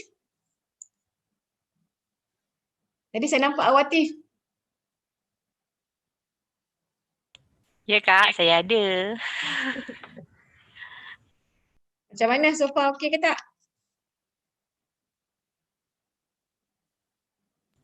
Alhamdulillah. Boleh Best. Banyaklah. Memang best lah. Okay. Apa namanya tu, you kerja ke apa? ke ataupun dapat excuse daripada bos? Dapat excuse daripada HOD sebab kalau ikutkan hari ni ada OT hari ni. Oh, So ada orang cover lah sikit. tak apalah daripada nak datang Alhamdulillah rumah lah kan. dapat join. Okey lah, kita tunggu. Itulah. Tu pun bukan apa sebab kena update. Alhamdulillah lah dapat join. Ada lagi siri-siri sebelum lepas-lepas yang nanti join lah juga. Okay. Alright. Tunggu kita tunggu Madam Amelie join.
Assalamualaikum.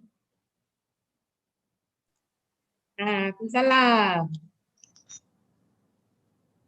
Okay, Madam Amelia, okay? Okay, what is appearing on the screen? My name as apa ya? I pakai Amelie. account. Amelie. Okay, tak boleh yang itu. I think I need to keluar balik. Sorry ya. I've got 2 account actually. Yang Okay. IUM tu yang Apa, lain. madam? Sorry ya. I can change your name. Tak, sebayang itu buka account UIA. Oh, I see. Okay. Ya, sekejap ya. Tadi baru dapat connection balik. Sorry ya. Okay. Right.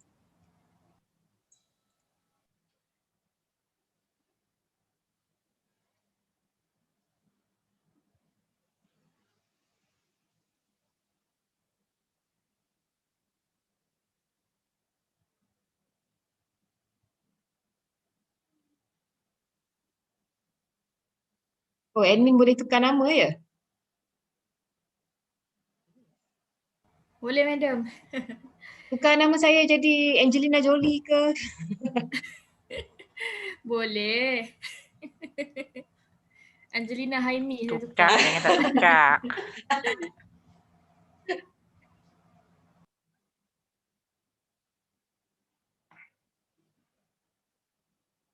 Tira, kita ada pakai Microsoft Teams tak? Kami setakat ni memang pakai either Zoom atau Google Meet je. Universiti kita tak berapa sangat dengan Teams Sebab hari tu waktu dah masa tengah hot-hot online platform ni kan. Dan memang even guideline yang ITD keluar pun macam fokus on Zoom. Kita pun dah ada license Zoom. So make out of it lah. Benefit daripada yang tu lah. Sebab yang saya tahu kalau Teams tu dia tak guna banyak data macam Zoom ataupun Meet. Oh, Ni student punya feedback lah. Tak, wallahualam. Tapi itu yang dia cakap lah. Maybe untuk student sesuai kot yang tu. Itulah saya pun Bila- rasa lah. Bila macam kami buat seminar ke webinar ke, features Zoom ni elok lah bagi kami macam just nice. Ada breakout Yelah. room. Betul. Itu. Dia dah keluar dah tepi sawah ke tepi pantai ke mana tu? Belah ada pokok kelapa. Okay. Amy, you want to start or I'll just I think just proceed lah ni. Just proceed sebab tadi just now I have actually just welcome everyone already lah. Yeah, I could see that the number has decreased a bit, yeah. Mungkin dia akan masuk a bit later. Okay, alright. So I will show my screen on the next title for this afternoon. Kalau ngantuk tu cakap lah. Kalau ngantuk tidur lah.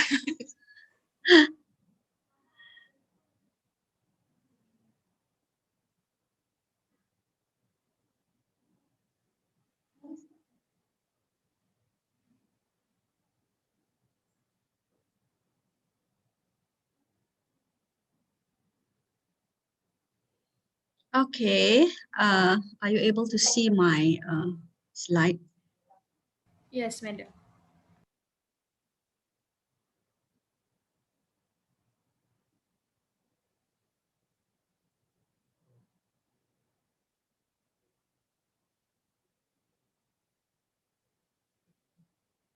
Okay, Bismillahirrahmanirrahim. I'm back. Yes, Assalamualaikum. So for this session, this afternoon session, we will stop by 4:30, or the organizer will just have to let me know what time I have to stop. I will be concentrating more on group communication. Just now we had interpersonal communication, one-to-one, two-way communication, barriers in communication. But this time around, we're going to look into a bigger scope of communication with group and also meetings. But I will not cover much on meetings, just giving you the idea, different types of meeting, how you conduct them and so on. Okay. All right, so let me just introduce you first to what group communication is. Because I think most of us will be conducting and also will be involved in group communication. right? So it is actually an extension of the interpersonal communication that we had earlier, which more than two individuals are involved in exchanging ideas, skills, and interests, right? Whether it's formal or informal, we still have to group up to meet. So you cannot run away or you cannot avoid a group communication. Okay, now a group needs to have at least 3 members. Otherwise, it would simply be a, so it would not be possible for you to have 2 members as a group involvement, but you need to have more than that. Okay. Now, what are the reasons or the purpose to achieve in group communication? Basically, this is actually the same purpose on why you had the communication activities that we discussed in the morning session. That we share and exchange information and ideas. Collect information or feedback on any project or policy. Okay. Arrive at a decision on important issues. Solve a problem concerning the organization as a whole. So those are the reasons for group communication. What are the reasons again? You share, exchange information and ideas, collect information or feedback on any project or policy, arrive at a decision, and solve problem. Okay, so with all these following reasons, you need to actually sit down and have group communication activity to achieve your purpose. Okay, now form of group communication, you have 2 types. It can be formal one, which is called meeting, or simply a group discussion. It can be conducted as formal as well as informal. For a meeting to be carried out, you need to have a chairperson, you need to have minutes of meeting, minute taker. This is more formal. So it has its own style or its own format, its own way to carry out a formal meeting. Okay, other than that, we have seminars. Nowadays we have webinars, so we no longer have seminar in seminar rooms. We don't need to book any venues. You don't have to pay for the venues booking. We can have our webinars online. All the time. Symposium. This one is bigger. Addressing bigger audience in a symposium. In a seminar, it could be a smaller group of people. We have panel discussion, conference. Right? Okay. I am moving quite fast because I'm afraid that the later part will be more important than just delivering this. Just simply, I think you are quite familiar with this. Now, with group communication, you also have a body language. You have the non-verbal cues as well. People who are involved in group communication might have this action or cues like tilt head, drumming fingers, folded arms. Do you know what this means? Do you come across all this actions of body language in group communication? And can you interpret their actions through this body language? Anyone?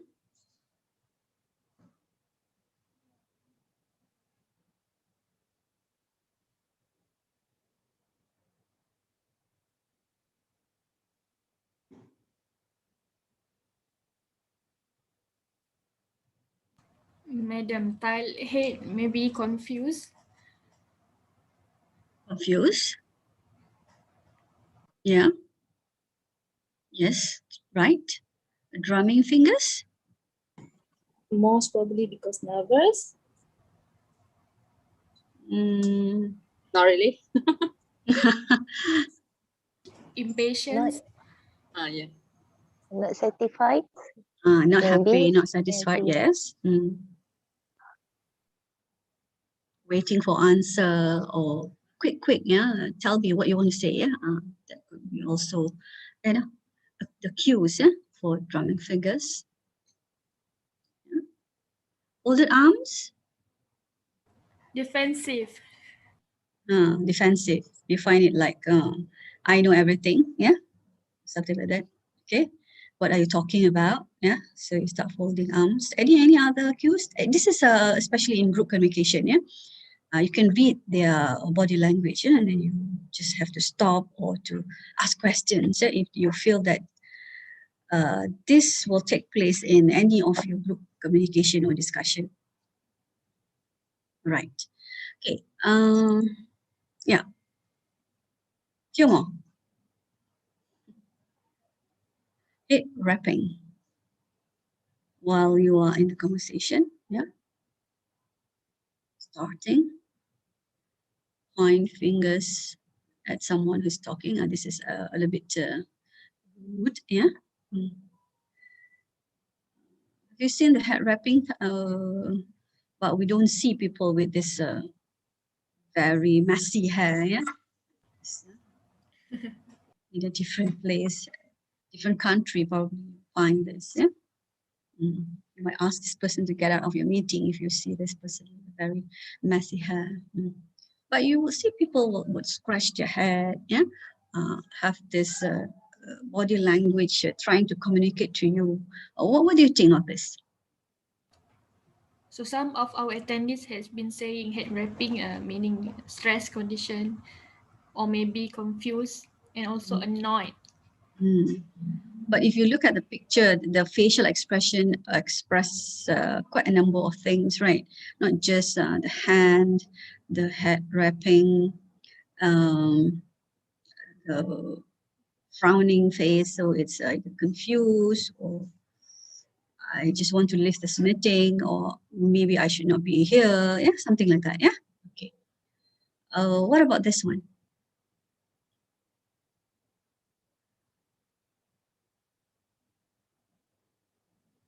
Sister Nuraida said it's shock. Shock. In shock. Yeah, in shock. Yeah, surprised by a statement. Yeah. Sister It's Nuraida, like, yeah. She said the person is disagree with the infos.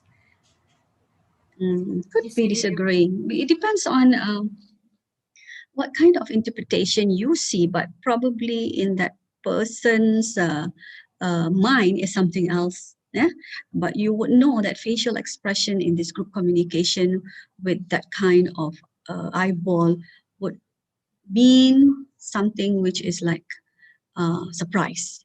Yeah, your chairperson drop a bomb. Yeah, announcement about something, then you what? Okay, but you can't express it verbally, so you just have to have that kind of facial expression. Yeah. Okay. Point fingers. This is not our culture. Yeah. But if you do, yeah, while talking, yeah, somebody pointed fingers at you while talking. How do you feel about that? But what is the implication? Yeah, in group communication. So from Sister Nuraida, Yeah. pointing fingers mean you are angry. From Sister Rosie, maybe it means to give responsibility to the person. And then our tip says it's because you are angry. Brother Sharon said pointing fingers mean you are giving orders or putting blame to the person. Yeah, but it depends on the context. Yeah, if you are giving directive to people, you might just want to. But we don't really use our index finger to point at people, isn't it? You will point on a piece of paper or on the book itself, yeah, but we not point at people using your index finger. Yeah, jari telunjuk. We seldom use that. We might want to use our thumb, yeah, to a point, then you say, yes, I would like you to present this report. Then you point to that person. That is the positive way, yeah, of pointing that fingers to you or to anybody. Unless you say you want to emphasize on something which is quite important, where it is presented on the slide, and then you point that out. Then in that context is a different, cues, But if you may think that during the group communication activity itself, there's a lot of disagreement, a lot of conflicts, a lot of people are not agreeing to certain things, then when people start pointing fingers at you or at others, then that could be indicating anger or dissatisfaction. So we'll see what kind of context that you will face or you will be experiencing in group communication. Okay, let's move on. Now, I want you to watch this, watch this link. This is actually an EPT speaking practice, English placement test speaking practice, where students, it's not a real exam, they are just practicing. We have this on YouTube.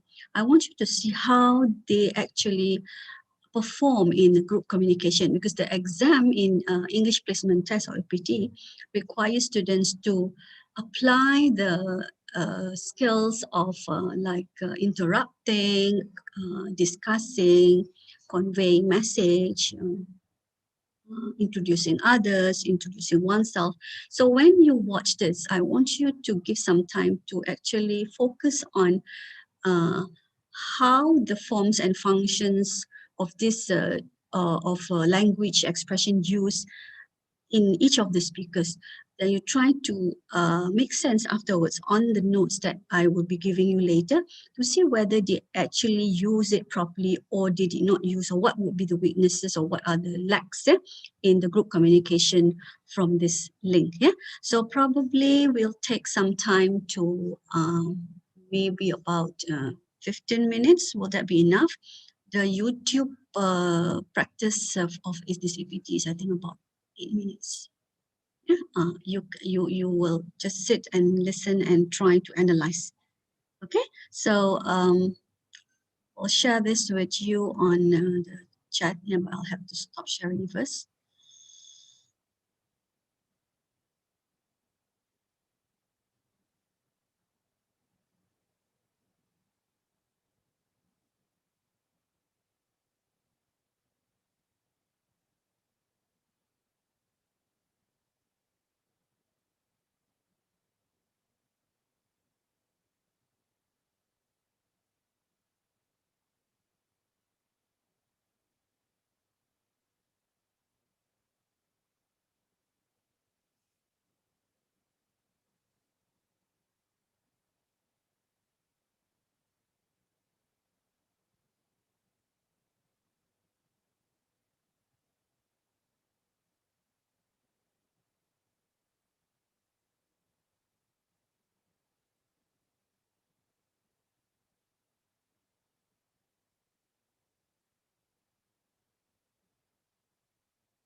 Okay, you managed to click on the link and open. It's about 8 minutes. So probably after listening and getting some ideas from the group communication, we'll give you about another 10 minutes, so about 15 minutes. So now is roughly 2:30. So 2:45, we'll come back to discuss. All right.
I'll come back to the discussion. Is everybody ready?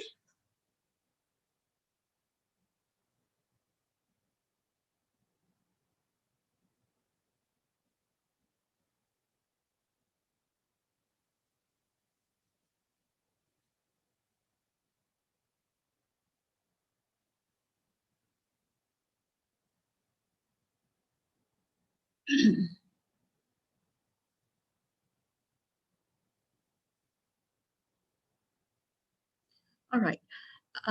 From the short, about 8 minutes, group communication video that I showed you, I wanted to take a longer version, but I do not want to waste time because for the real APT exam, it may take up about 20 minutes. So that was just like about 8 minutes just to see what kind of social interactions and forms used, when you are performing a group communication. So from there, which kind of discussion or conversation among this face-to-face communication in the group communication actually took place? Is it exchanging information, giving views, or is it to give opinion, anything about persuading, and so on? No one?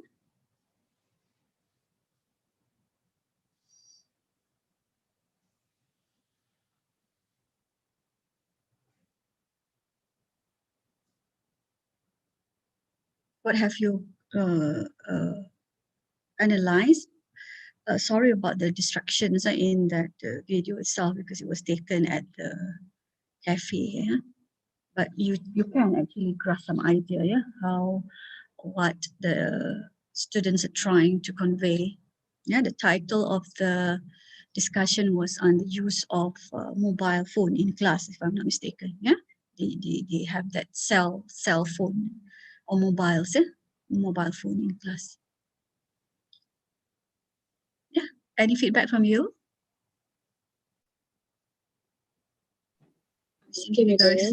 Yeah. Sister Rosie said, eye contact and hand gesture play important roles to stress out on opinion and disagreement. I see. Oh, she's looking at the non-verbal cues, yeah? Okay. So Brother Ariel Azil said, eye contact, tone of voice, whether to express angry or disagree. Sister Awatif said, eye contact, tone voice in the chat. Yeah. Is that all? Yeah, that's all. Yeah. What we are going to concentrate here more would be on the functions or the forms of social interaction in terms of the words used, like how you introduce your group members, how you end the conversation. But it's not wrong to look at the body language or the non-verbal expression. It's just that probably in that kind of situation, especially when in an exam setting, this is not the real exam, it was just a practice. You will find that there's a lot of flaws here and there, but you will see that a person who would be controlling, that person could be good in the language itself, has got lots of opinions and views, and this person will have, or these 2 or 3 people will help others who are quite weak in terms of exchanging information. Basically, what is done in the APT exam is to give opinion. They are not to debate. They are just giving opinion, sharing information, and giving views. So what can be heard? If you may have listened to the conversation just now. Okay. Did you actually listen to these people introducing oneself or introducing the others at the beginning? Not so clear. Not so clear. I don't think they did introduce. They were just greeting like good morning, Assalamualaikum to the examiner. That's all, isn't it? Okay. So that was a mistake actually. You should introduce. Even though you have seen your friends 24 hours a day, but I guess the examiners not know them, you should introduce yourself, especially when there's a new staff. You should introduce to the other members. Is there any leading and directing discussion? Any leading and directing discussion that you have heard from the flow of a discussion in that group?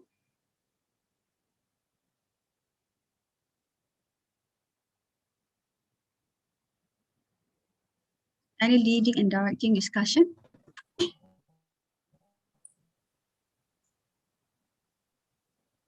Like we would like to talk about something like that. Ada tak? Tak ada. At the beginning especially, there should be somebody or someone who would be saying like, this is what we are going to discuss today.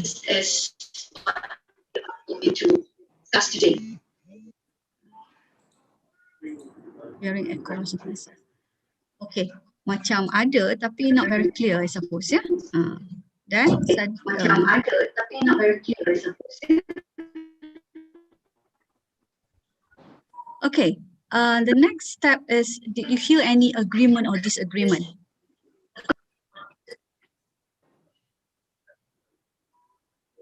Did you listen to the interaction when someone said, I agree, and then somebody said, oh, I'm sorry, I don't agree? Did you get that dialogue? Did you hear that forms mentioned?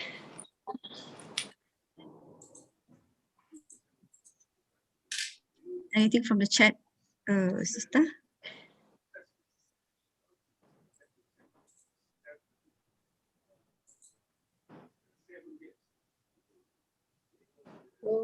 The chat, Sister Rosie, I heard someone said, I disagree with your opinion. Brother Ariel, yes, I agree, I disagree with your opinion. I think several times. Several times, you will listen to the sister who said that maybe the second speaker, I'm sorry, I don't agree with you. And then she pointed out her points.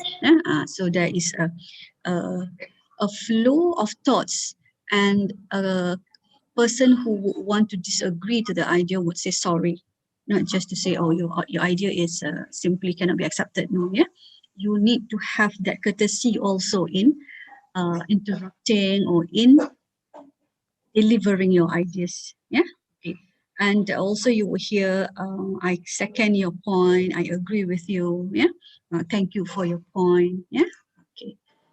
Is there any questions raised? Are there any questions, or is there any?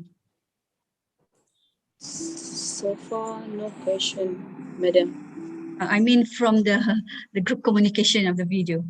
Okay. Not from the audience, sorry. I'm referring to number 4. YouTube ada satu, Madam. I think this is the previous discussion code. Dia cakap dia trying to very hard to speak. I think that's the past one. Yeah. That is actually they are practicing. These people are able to deliver, but the problem is with vocab. All this expression that you need to learn, and you will have to apply them. So there was one question, from one of the speaker. What is your opinion? She was trying to make her friend speak. So she said, what is your opinion? So that person had to speak.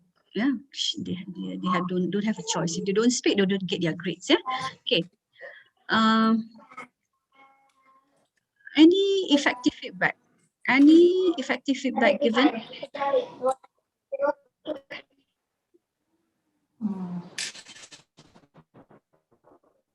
In this kind of situation, especially when you are in an exam mode, feedback is not really important at the moment.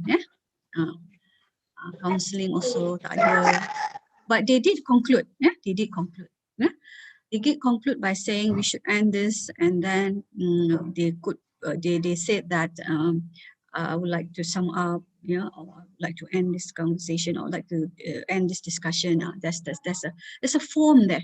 There's a language expression that they have used, yeah, in order to conclude the whole discussion in that group communication. Yeah.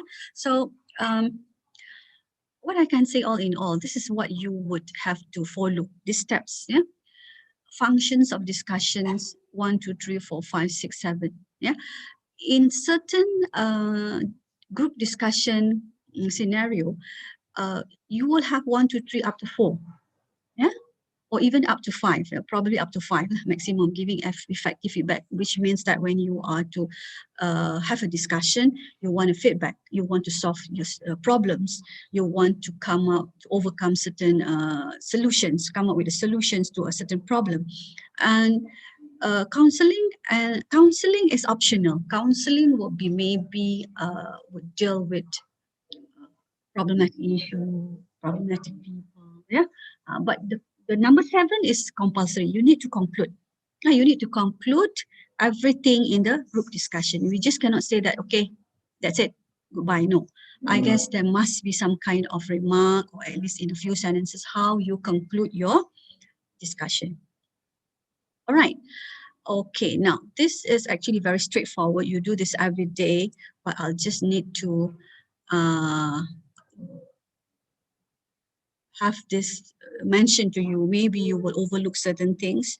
You believe that you have done this before, you don't have to do it again, because I know you repeat this in the office. Yeah, when you introduce yourself or when you introduce others. Yeah, introduce yourself first, then ask others to introduce themselves. Use first name in informal situation and full name for formal situations. Yeah, okay. For formal situation will be like meetings. You may want to address people with their title, probably. Yeah, you want to address that person with their full name. Yeah, smile, look friendly, and keep introduction very brief. Yeah, you don't have to have something that you want to talk about last night that you want to include in your introduction. Yeah, make it very brief. Yeah, because I think you have a timekeeper for certain group communication where you say, okay, this communication discussion is going to take place only for 30 minutes. So make it straight to the point. Okay. Now, when you are trying to use the forms, yeah, of the social interactions, yeah, they are in this manner, there are informal and also informal expression. Yeah. For example, if you want to introduce yourself, yeah, what do you say? This is very straightforward. Either you say, hello, I am, yeah, Sister Azlin, yeah, or you say, good morning, Assalamualaikum, I'm Azlin from the director's office. Can I request for something? Yeah, okay. All right, this is informal, but you also have the formal one, which would be more structured in a way that when you maybe meeting friends or not friends, people outside, but they come in and they want to discuss with you certain things. So you would say, let me introduce myself. My name is whoever. Okay, Assalamualaikum, good morning. I am Azlin. Okay, this is my colleague, yeah, Asma, and this is brother Saiful, for example. Yeah, so it would be more formal than as compared to informal. Informal will be dealing with your own colleagues, your own group mates. Yeah, probably. My name is, yeah. Now you have introduced yourself. How about introducing others? This is what was lacking in that conversation that they had in that speaking practice of the students. Yeah, they didn't introduce themselves. They don't even introduce the others. So when introducing others, formal or informal way, you just try to have these forms, yeah, in the social interaction pattern, so that at least you will keep to this form and will sound very professional when other customers come in and this will be listening to you. Say good morning, please welcome whoever, yeah. Would like to meet I would like you to meet Dr. whoever is going to chair the meeting today. Yeah, okay. Let me introduce you to our new staff. All right. hello everyone. This is, Assalamualaikum. This is our new staff, who has been teaching in Gambang for semester. So she's here. The name is, okay. That is introducing others. Now, responding to greeting. Now, after you have been, you have greeted someone or somebody has given you the greeting, Assalamualaikum, then you say, you would reply, Waalaikumsalam, okay, nice to meet you, It seems that when we get to the office nowadays, because we go to the office basically for a reason, or for those admin staff, you have a rotation, isn't it? A schedule. So when you go to the office nowadays, you say, oh, nice to meet you, long time no see. So that is how you respond to greeting. I'm glad that you are here. I'm glad to know you. That's how you respond. Pleased to meet you. Or it has been years that we haven't met. This is how you respond to greetings. Welcome to. Maybe you are welcoming someone to the department in different places, so you want to welcome, after that person has introduced themselves. Okay. Anything to ask or anything that you want to add?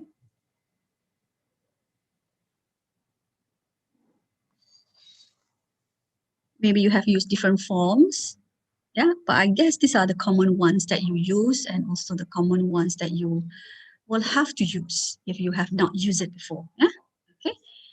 And you keep on using this so that effective communication, either one-to-one or group communication, will be maintained, as what you wish to happen. All right. Now, you have started your discussion. Now it's time for you to take leave. Take leave means not take leave like you want to apply for leave. No, this is leaving the discussion or the meeting. Probably you say, nice meeting you, bye, thank you so much, Assalamualaikum. Please excuse me, I have to leave now. I have another meeting to attend in a different venue. This is how you take leave. You just go out and what we call that, datang dan pergi, no, blah, like that, no, cannot. Maybe we can meet up again. Thank you so much for the food, or thank you so much for the input and feedback. Excuse me, I have to go now. Or you say, I'm sorry, I have to leave now. Thank you so much. That's how you do it. I would listen to my students during my Google Meet session every time in class. Lately, you don't see them appearing on the camera, but you know they are there. Or if they're not there, just before I say goodbye or before I or leave the meeting room, they would say, thank you, madam, thank you, madam. That is like viral already. Thank you, madam, thank you, madam. You know that they are there, they would speak. Thank you so much. We'll see you again tomorrow, something like that. So that is leave taking. Okay, so we move on to how we lead and direct discussion. That was not what you saw in the short YouTube session just now, the group communication. They just had their session like, okay, we've got the question, let's do it. On your mark, get set, go. By right, you should have this, follow this step, to lead the discussion and to direct the discussion so that the discussion will move as smooth as what you expect it to be. Okay. So again, you will have to apply the listening strategy, the attentive listening skills. Listen carefully. Take notes on other viewpoints. It's important to take notes. Take a piece of paper, or now you have all kinds of gadgets that you can just write on or type on your iPad or whatever tablet that you have, that you can use the pen to write. Paperless in the society now. Do not allow anybody to waste time. This one must be controlled by a leader. If it's a meeting, the person who controls the meeting will be the chairperson. But for an informal discussion, you still have someone to lead. You cannot just leave the meeting as whoever wants to speak now. No. I guess you will be distracted or sidetracked by other things. Do not allow anybody to detour from main focus. So if you really have your agenda there, you need to focus on achieving this by 3 today or by 4 today. So make sure you achieve that objective of your discussion. Yeah. Get your doubt clarified from the speaker. So let's say if you are doubtful about something that is all very unsure about certain input that you found, no evidence, you did not read properly what you were supposed to say because you did not gather the information wisely, then just ask, yeah? What else do I need to share or contribute? Yeah. After weighing all opinions, decide which one to accept and then seek final consent from others. Probably this is not just a decision of yours, it could be a consensus and agreement of others as well. Yeah. Once you reach the consensus, then probably you can have things to be done and proceed with whatever that you need to do. Okay, this is leading and directing discussion. Okay, now it's also important that you need to respect other people's view. Yeah, other people's view agreeing to your contradicting to you from your views. We just have to respect them. Yeah, we need to respect their views as their views are valuable also. Yeah, you got to actually see both sides, yeah, of the views. Yeah, use a clear positive word with a spirit tone if you agree with any opinion. Okay, like exactly, that's right. Yeah, I think that's true. Yeah. Yes, I agree with you. Yeah. Okay. So try to make sure that you are into the discussion and you have that tone, the spirit of tone, whether you agree or disagree. All right. So afterwards, I'll show you how you actually express your disagreement and so on. Yeah. Okay. Use direct, appropriate word to disagree with someone's opinion. For example, I disagree. I cannot agree with you. I'm afraid your idea is wrong. Yeah. But you might say that with the earlier versions of the statements that we had just now, you do not want to say, I'm afraid your idea is wrong. Like what we said just now, your service is poor. Yeah? Remember, the service is poor. You would not want to use that negative word or connotation by saying poor. You said it can be improved. So probably you can say, I'm afraid your idea is out of track. Yeah, but you don't want to say it bluntly wrong. Yeah? I may have to check whether your idea is aligned with our discussion. Yeah, then we can confirm something like that. So when you disagree, try also to look into courtesy. Yeah, in saying your words. Yeah. All right. Now, raising question is also important. You don't raise question that is like, are you listening? Yeah. Is there any active listening happening? Okay. You want to ask questions for reason, yeah, because you want to get more information. You just want to clarify. You would paraphrase certain information that you find which is relevant or irrelevant. Then you paraphrase, yeah, or you repeat what that person say, but you say it in different way. Okay, to raise a doubt, yeah, probably you are doubtful about certain thing. You say that, I am not sure. I think I should ask question. Then your facial expression will also appear, yeah, in such a way when you are doubtful, yeah. To make an offer, make an offer is like when you want to ask questions, then you say, I'd like to offer help, or I'd like to volunteer. So is it possible? So that is raising question during the conversation, and also to seek permission. Yeah, usually when you raise question, you stop, pause people. You would, have reason or purpose why you actually have to raise question. Raising question is good actually, yeah, but sometimes people are labeled for asking too much question, isn't it? So you once a while you have to ask questions. If you're not sure, you have to ask. Okay.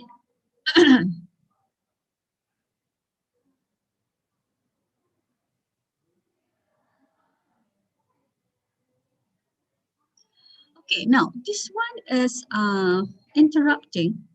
I noticed that interrupting or interrupt during a conversation, in between conversation, is common, but the way you interrupt is always not really very skillful. Sometimes you say, cok, cok, cok. Nak cakap. Okay. I guess you need to actually clear this out so that at least you know that you should not be interrupting the moment a speaker is speaking, but you need to actually know when the time whoever is speaking is going to pause and then you can interrupt. Suddenly you go in and barge in and say what you want to say. That is also called impolite. Okay. Right. So the expression that can be used here is you can say that, excuse me, may I interrupt a moment? Is there any other expression that you can use? Anyone?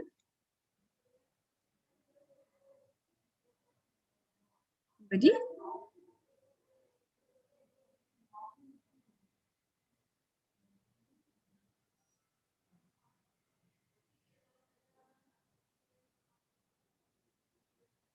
Anyone?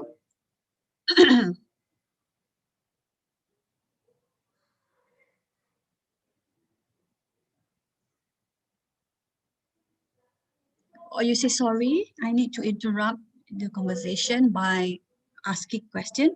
So in between that, you want to ask question because before the conversation will continue, you will get confused. So you want to interrupt. Sorry, I would like to interrupt. Or you can say, excuse me, can I add something? Even you are not being asked to contribute, but you just want to. So this is where interrupting comes in. Do you say, do you mind explaining?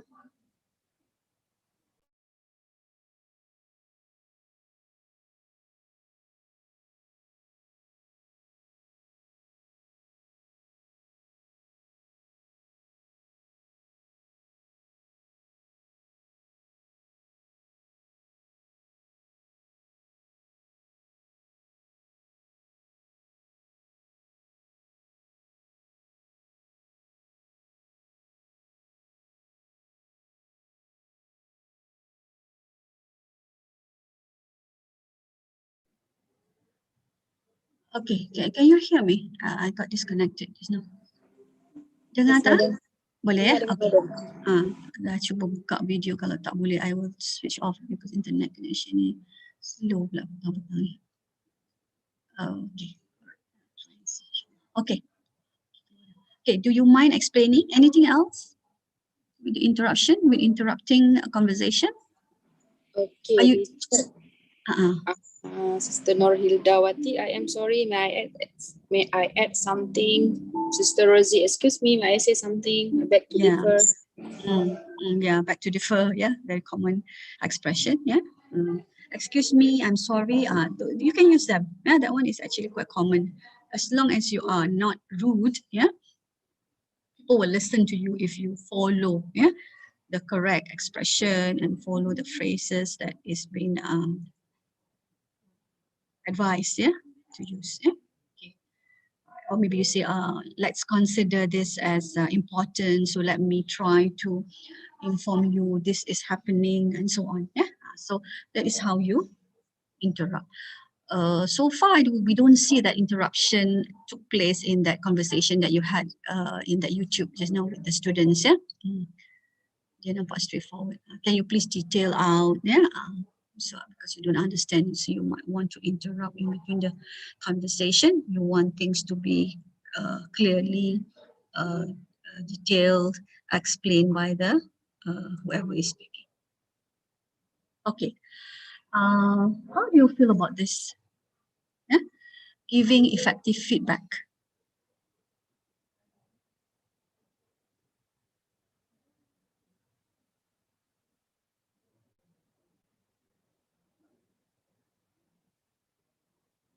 Do you need to give effective feedback? especially when you are dealing with your client. You receive feedback. Yeah, this is client management. You would want to cover another day for it because it could be, so yeah, I just would just touch and go a little bit on giving effective feedback. Yeah. Mm.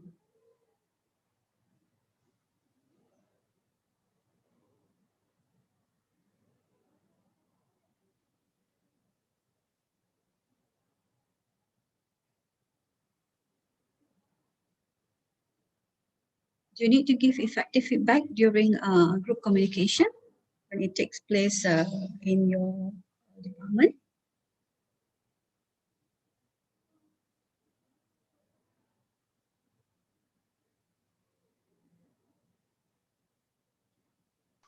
Along the suggestion that I gave just now, some of the strategies or the points, effective feedback is actually necessary, in any group discussion. But you make sure you maintain all the ideas on, be specific, do check on accuracy, demonstrate your good intentions, why you want to give feedback.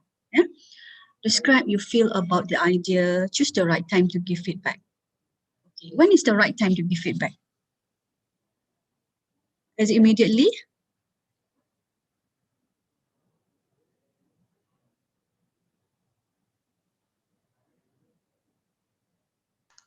Depends on the situation.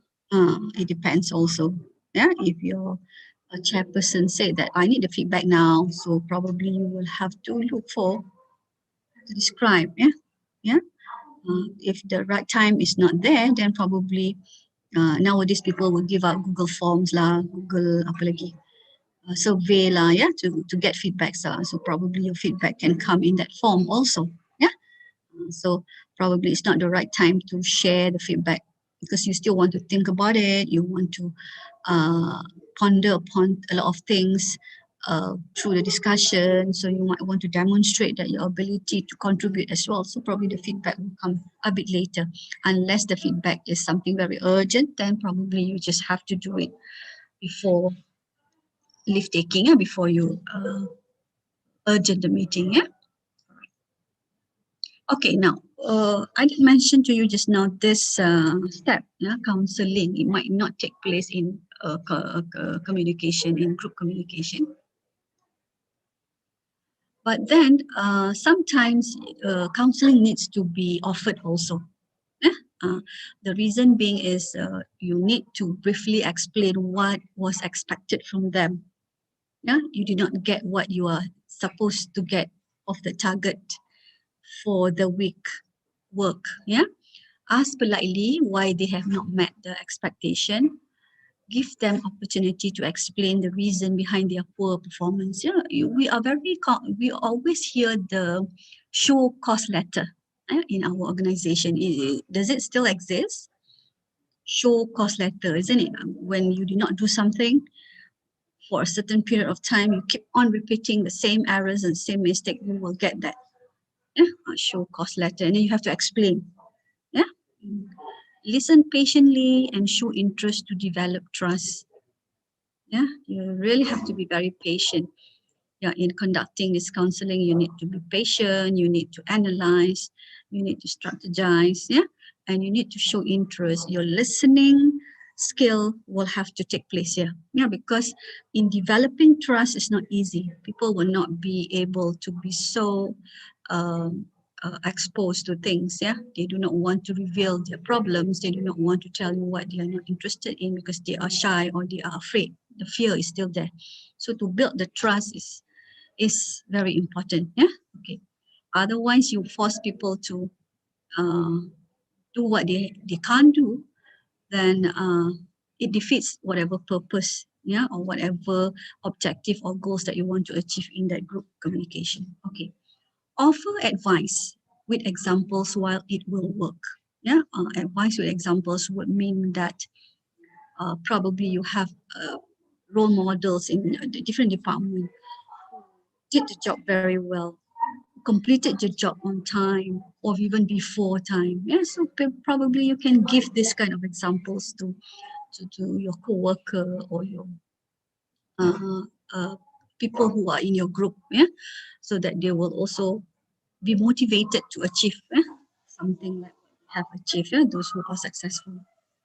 Specify future course of action in discussion if required. Yeah, in terms of after giving show cause letter, after listening patiently, but the person does not perform, yeah. So what can be done is to take course of action and discuss what is required to be done to this person. Yeah, attend more workshops, go to this course, go to that course, listen to this. Probably that will help to change that person. Yeah, we have counseled them. Yeah, because I guess cannot work. Yeah, in that kind of situation where everybody is not performing. Yeah, you actually need to help one another. Okay, now this is not a conclusion to everything, but it is a conclusion of the group discussion itself. Yeah, thank everyone for contributing. Yeah, inform if further discussions are required and inform the date and time of the next discussion.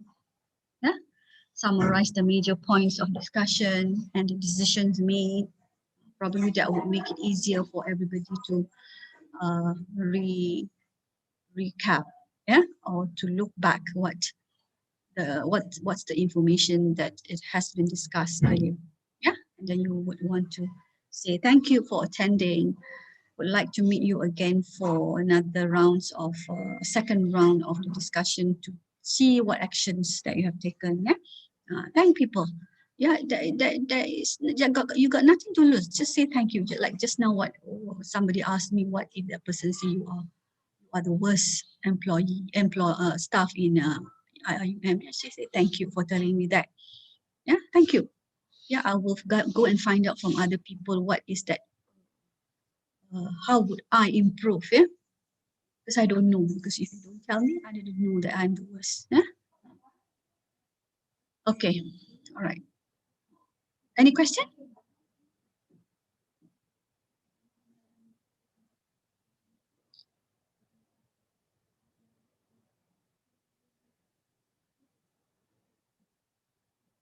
Can I move on?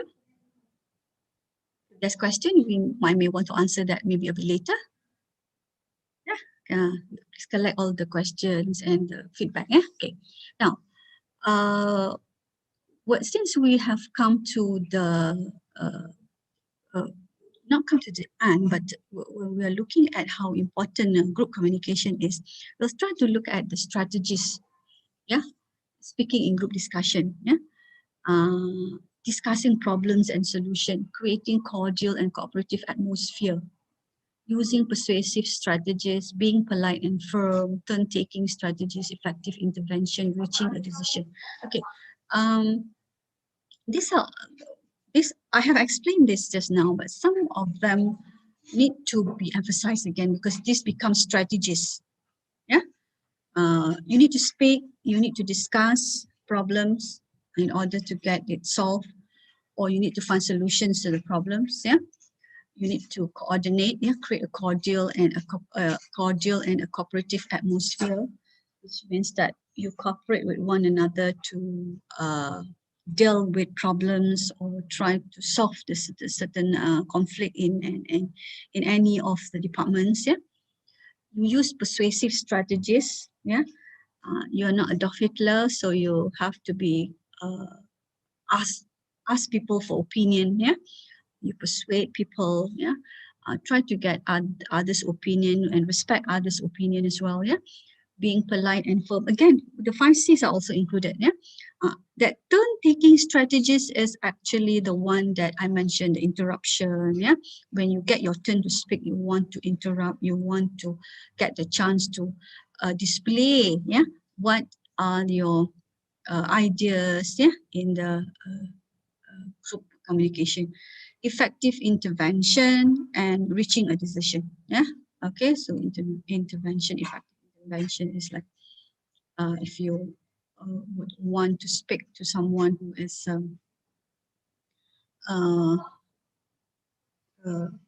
how do you explain intervention, effective intervention? After the turn-taking strategies, then there it comes to effective intervention. So which means that you have got your chance to speak, and then after that you will see what would be the feedback, from the chairperson or from the rest, okay, and then reaching for decision. Okay, so the next thing is how we speak in group discussion. You have to take the opportunities to speak. Listen patiently, ask for clarification. Just now when you saw that your students were delivering their ideas, some of them are not taking the opportunities. Maybe one or two who took the opportunities because of their ability to share their views, or they have enough vocabs, they are not afraid to speak, so they are taking that opportunities. And listen patiently, listen attentively, use the listening strategies that I have shared with you just now, and again, ask for clarification. Okay, all right. Okay, so in the group communication, you would also see that you will have problems to discuss, and then you have solutions. Sometimes you say, we are having a short discussion here, not to discuss problems. We just want to talk about this. It's not a problem, but when you start talking, it becomes problem. You dig out this problem, that problem, and then this person say, oh, this is the problem from Gaya Bersih, not from us. This is from awesome. So you see that you are not discussing as a problem, but when you start looking into matters, you see that, oh, problem ni, okay, all right. But you cannot run away from problems. I did mention that you need to overcome, find a suitable solution, identify the problem, define the problem, discuss with the person who are expert. If let's say, if you cannot discuss among your group members, you need to find the right department, the right person in charge, to solve that. Maybe it's just a small problem.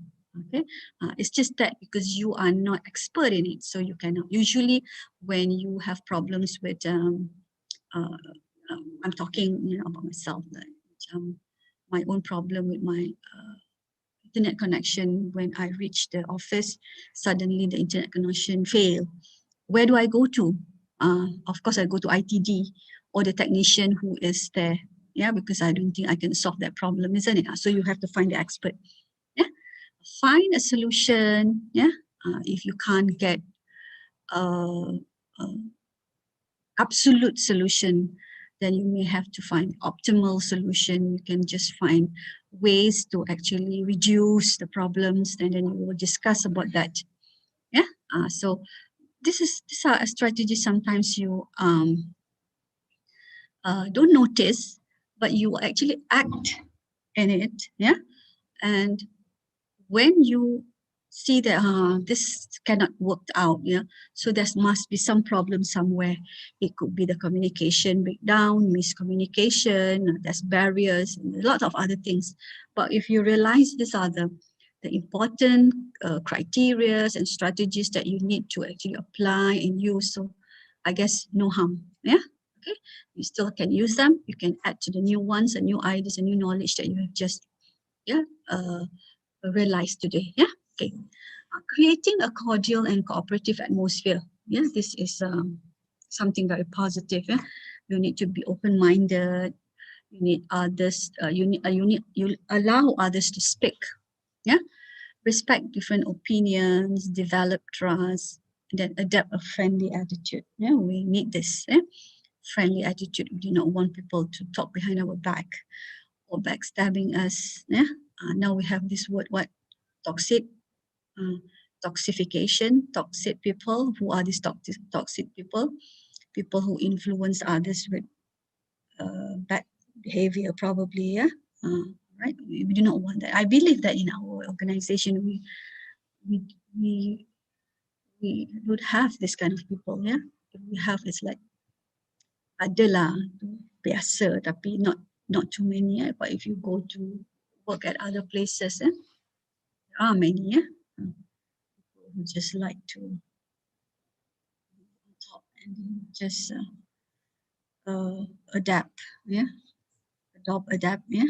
Unfriendly attitude, yeah. So you need to work in a cooperative atmosphere. This is where you need to try to apply all this. Yeah. Okay. Okay. So, any question? Am I putting you to sleep? No.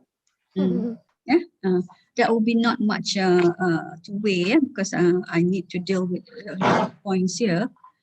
But most important thing that you would be able to try to apply and improve it from whatever that you are right now. Yeah, if you are already there, all the best. Yeah, keep the good work. Yeah, okay. Now, using persuasive strategies. Yeah, just now we had that strategies in listening. We had strategies in speaking.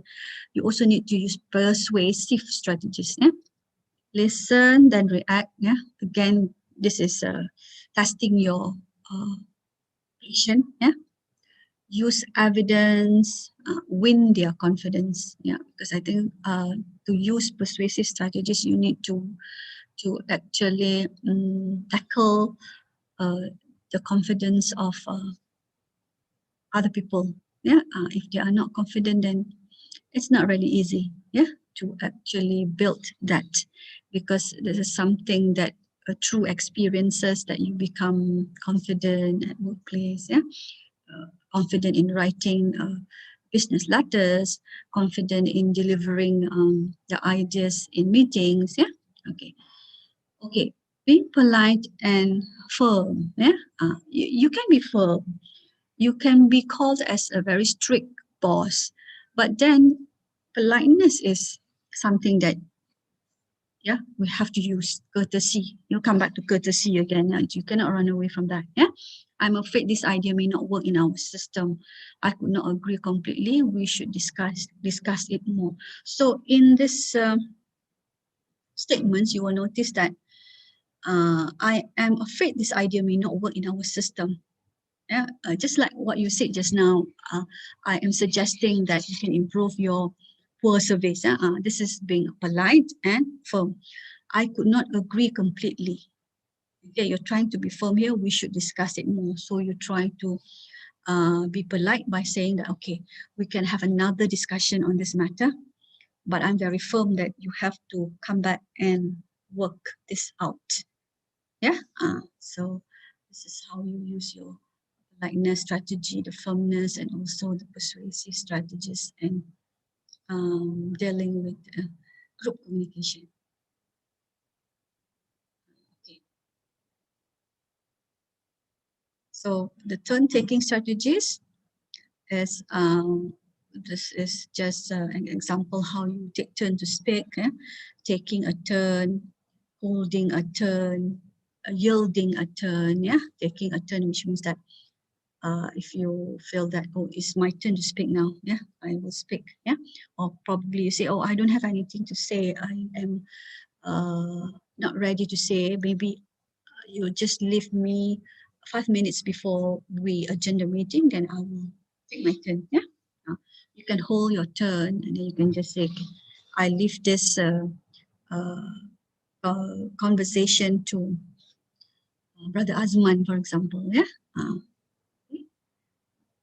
What's yielding a turn? Anybody can share, yeah, because it's me who's talking. Anyone? When you yield a turn, it's not you take turn, you hold a turn. It means you would want your turn to be done later. We pass the baton. Are you sure?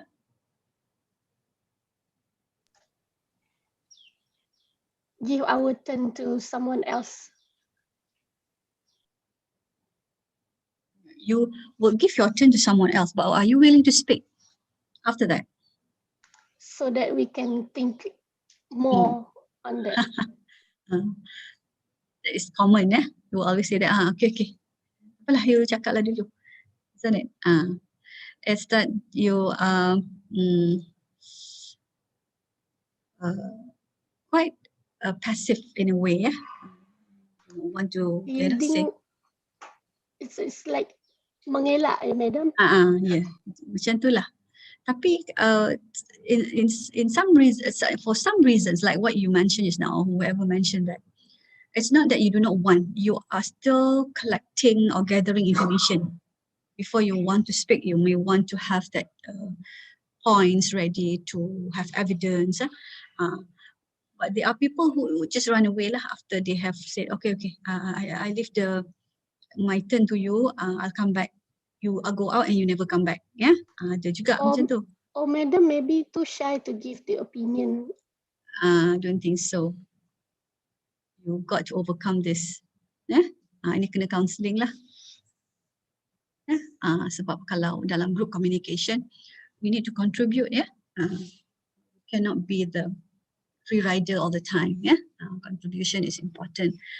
Even with students, yeah, with my students who do assignments like 3 or 4 in a group, yeah, I make sure that they come and meet me all the time, and I will ask each individual whether this person is contributing or not. Kalau tak contribute, tak dapat markah. Macam tu lah. Alright? Okay. So this one is the intervention, the effective intervention when you take turns. Just now I said the interruption is important, yeah. Excuse me for interrupting. May I interrupt? Yeah, I would like to say something. Okay, so that is how you should deal when you are, or the strategies that you should keep in mind, yeah, every time you have group communication. Okay. Anyone to ask anything?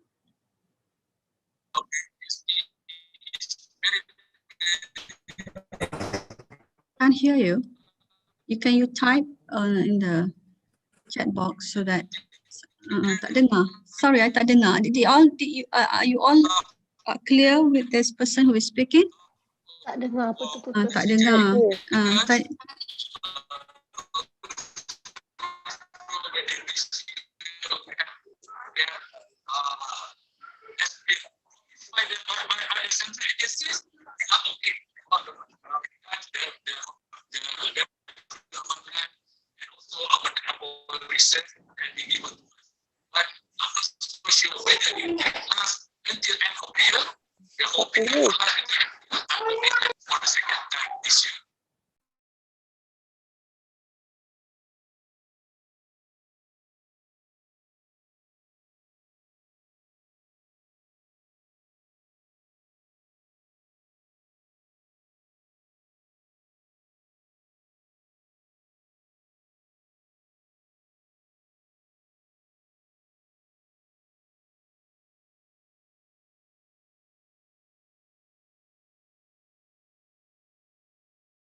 Sorry, I got disconnected as well.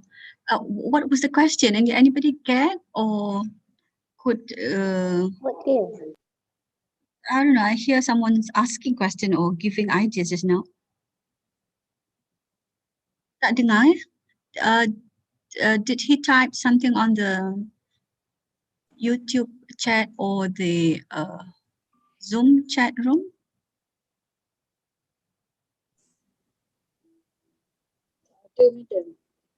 Ada ya? Can't hear clearly. Tak apalah. Whoever spoke just now, did you get who spoke just now to add or to ask question? If that person can email me later your questions, or you can give me a call, yeah, maybe we can discuss further. Yeah, because I think she had quite a long contribution of ideas or sharing. Yeah. Okay. Alright, so ada apa-apa dekat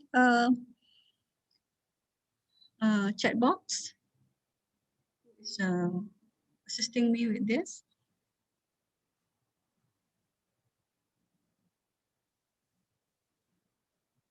Ada?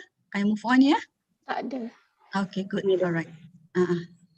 Okay, so finally you will reach a decision lah with your group communication tu. Either decision is final or interim. Interim ni temporary, ya, half-half lah macam tu maksudnya, ya. Kalau the final tu, it's final. That means that is the decision made. And if it's this one, you may have to come back, ya, revisit ke, come back for another discussion on maybe a smaller scale discussion.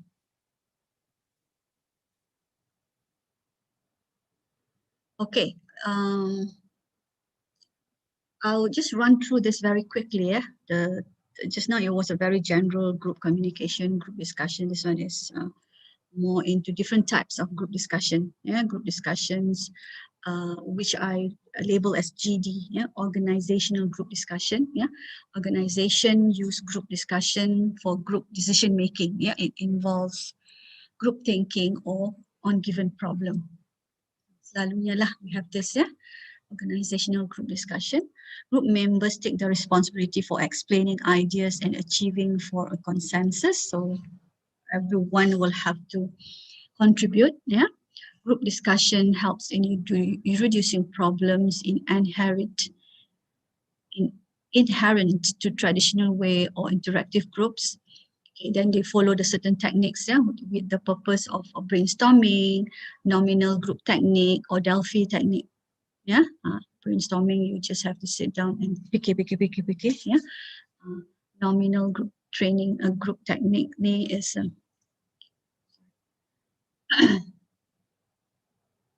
okay, this is the explanation. So better come back to the next slide.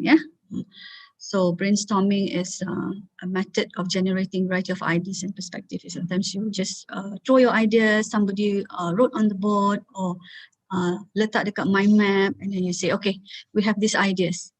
So what's your perspective on these ideas? So you have storyboarding, lotus blossom. These are all the examples. Storyboarding tu you letaklah dekat atas board, and then ataupun you buatlah mind mapping technique. So everybody come in with their own ideas, their perspective on certain issue. Okay. So what's nominal technique? It restricts discussion during decision-making process to be known as nominal group. It requires from the members before discussion to independently think. Silently writes down ideas and rank order them on the given problem. So you'll notice that when you have this nominal technique, it restricts discussion, which you have very little discussion, because you would do independent thinking. After discussion, final decision will be made based on the highest rank order.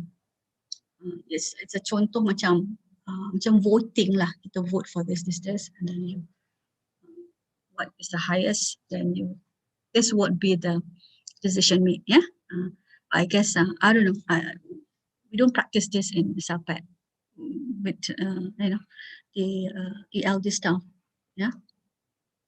Never, because I think if we have any decision, we should be sitting in as a board member or panel board member or senate member. So that is never tried this. I don't know, maybe you do have, which I'm not sure of. Okay, last one is the under the GD organizational one is the Delphi technique.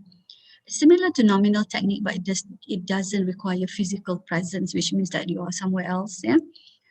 You are given a survey, and then it will be collected, transcribed, and further questionnaire will be sent for potential solutions until necessary consensus will be achieved. Do it somewhere else, not at one place. So this is called Delphi technique.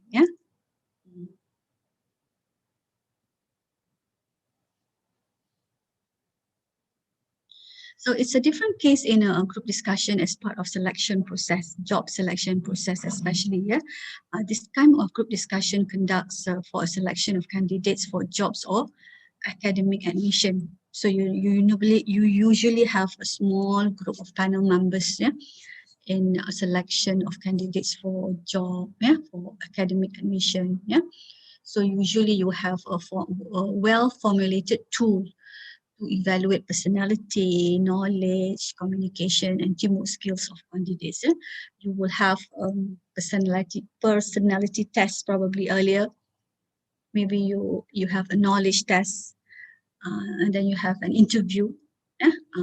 So that would be quite a process, a long process. Yeah? If I have to relate the experience that I have with CELPAT, that would be if you are to evaluate the personality, then probably we give them a test, a written test. Yeah? Sorry, no, not a written test. You ask them to fill out a form. Yeah, ask them to fill out a form. That was once. Yeah, this is true story. Yeah, a person who wanted to get a job. Yeah. So this person actually submitted a form, and then a similar form was used to ask this person to write information about correspondence address, your experiences, and so on. So when this candidate appeared for the interview, the interviewer asked, may I know why is your handwriting different than the one that you had submitted earlier? What do you think of the answer?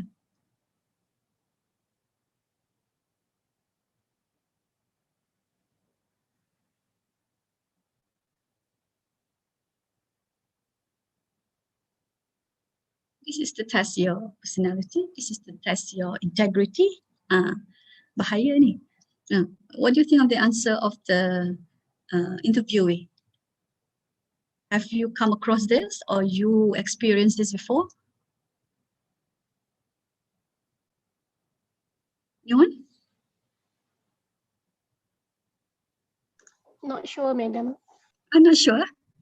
Tak pernah come across this, yeah? Yeah, it's the person was very honest. Yeah? The person was very honest. The candidate said, I asked my daughter to write my form. Yeah? My daughter is the one who wrote the form, and when I'm here, that's why you see the difference in my handwriting. Yeah, okay. So be very careful. Memanglah you rasa macam tolong tuliskan benda ni senang je, simple.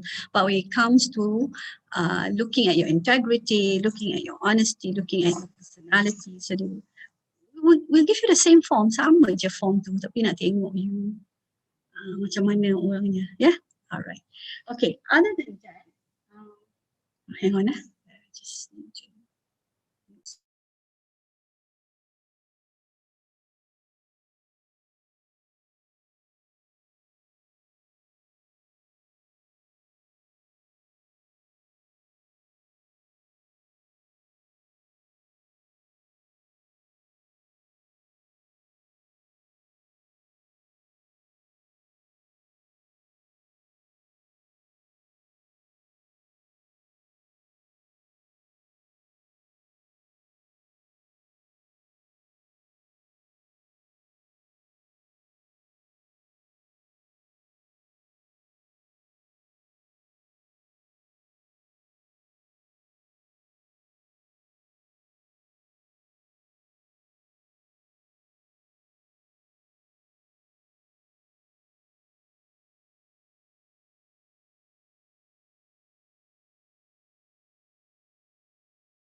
Sorry, I had to pause. Where will we? Oh, okay. We were talking about the test on personality. Yeah, knowledge test. Yeah, I don't know, with the academic staff, we usually have a test for them. Yeah, we require them to write, sit for an exam. Now we will see that if we have a certain benchmark, let's say if they do not reach the benchmark, then we will not call them for the next phase of the selection process. So that is how SALPET takes in their candidate, selection of candidates, filter for jobs for academic admission. I do not know what about at the kuliah level, and admin staff. I have experience interviewing some admin staff for part-time job. I will ask questions. Why are you not working? Why are you? Why you left? Or why did you leave your work for long period of time? So that's where the selection process takes place. Then after that, we would want to discuss that idea. Okay. So the following components can be used for evaluation and analysis purposes. This characteristic, the knowledge, the communication skills, the group behavior and leadership skills. There are some organizations, the very established organizations, sometimes when they would want to select, do a selection process, they would call the candidates for several phases to look at team spirit or to see how their soft skills are used or can be applied, or how successful the soft skills are, especially with the team spirit or the team leader, teamwork and so on. They will call them for a small focus group discussion with other candidates as well. There will be an assessment that will take place. And then we'll see the leadership skills. There are many. There's a long list of all the soft skills that need to be tested if you are to describe here that we cannot finish on time. Okay. All right. Now I will not cover much of meetings because I think you have a bigger topic for meetings later. I'll just touch on the rough idea, what meeting is all about, But before I go on, can you just give me 5 minutes, and I'll get back, Okay, if there's any question that you want to post, you can just write it down. Then I will be back, Inshallah.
Madam Amili.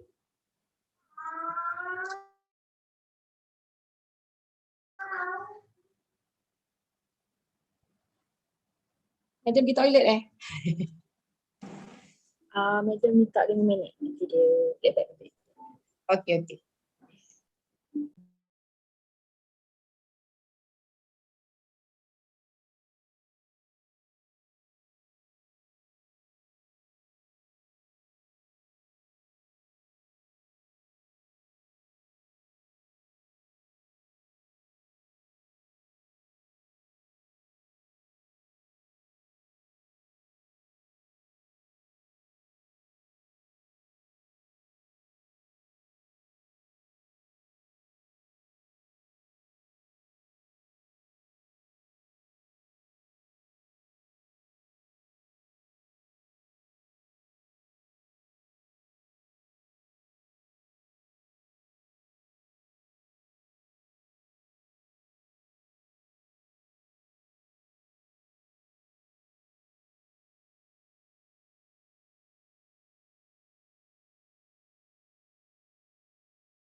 Okay, I'm back. Sorry. Any question? Are you still with me? Madam, I'm back too. Sorry. Tadi ada kerja sikit. Okay. Tak apa, it's alright. Lagi Ada, half an hour kan? Tak sampai lagi what? 25 minutes? about that. I'll try to things fast lah. Because ada petang kan. Any problem? Ada problem tadi? I had the internet connection asyik putus-putus je tadi. Dan ada satu soalan tadi, there was one question from a male staff. We couldn't hear. We couldn't get his what he shared or what he wanted to ask. That was quite interesting kalau dapat dengar kan. Okay, tak apa. We go to the informational meeting. I think these are things that you know already. Yeah, just you have to know the different types of meeting. Yeah, it's to communicate important or sensitive information, to explore new ideas and concepts, to provide feedback, to present a report. Yeah, to gain support. Yeah, so this to get information. Yeah. Decision-making meeting, yeah. I was telling them just now, Amy, I'm not trying to have a meeting topic, because a meeting topic will be dealt later, isn't it? I was just giving them a general idea of what type of meetings that they do. Sometimes they know that they have been in this kind of meeting, but probably because they're not aware. Yeah. Okay. So decision-making meeting would be to reach a group decision, to solve a problem, to reconcile a conflict, or to negotiate an agreement, and to win acceptance for a new idea or plan for a system.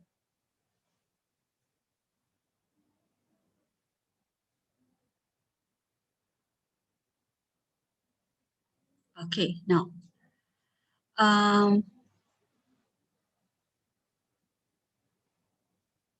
there's questions here, yeah? Questions for you to answer. Maybe you can answer, we can get immediate feedback, yeah? Preparation for meeting, yeah? Whether you need to have a meeting or meeting is not important, yeah? You make sure that, is this meeting necessary? So you need to know the objective, yeah? Okay, why,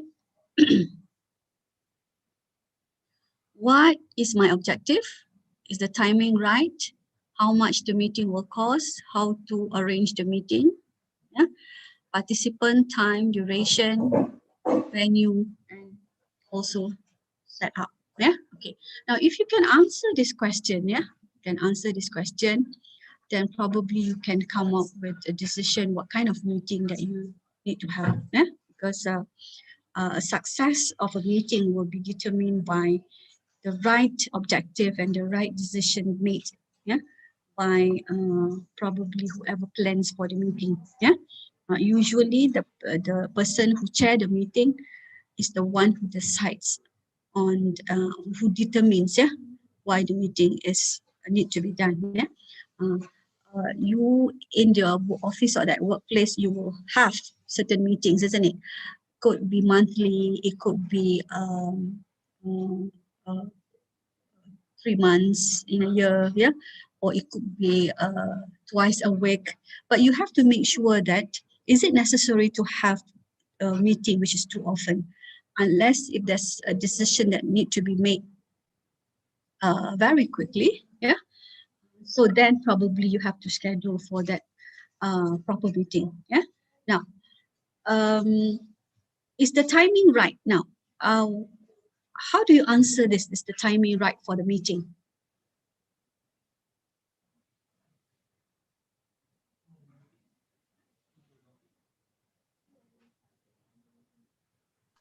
Meaning, madam?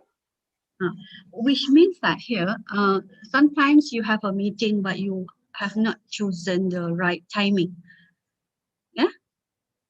So, for example, if let's say we have a decision on a date for an ibadah camp, yeah, for example, so you already have got members, yeah, we call it members, person who would organize, yeah, ibadah camp, yeah, for example.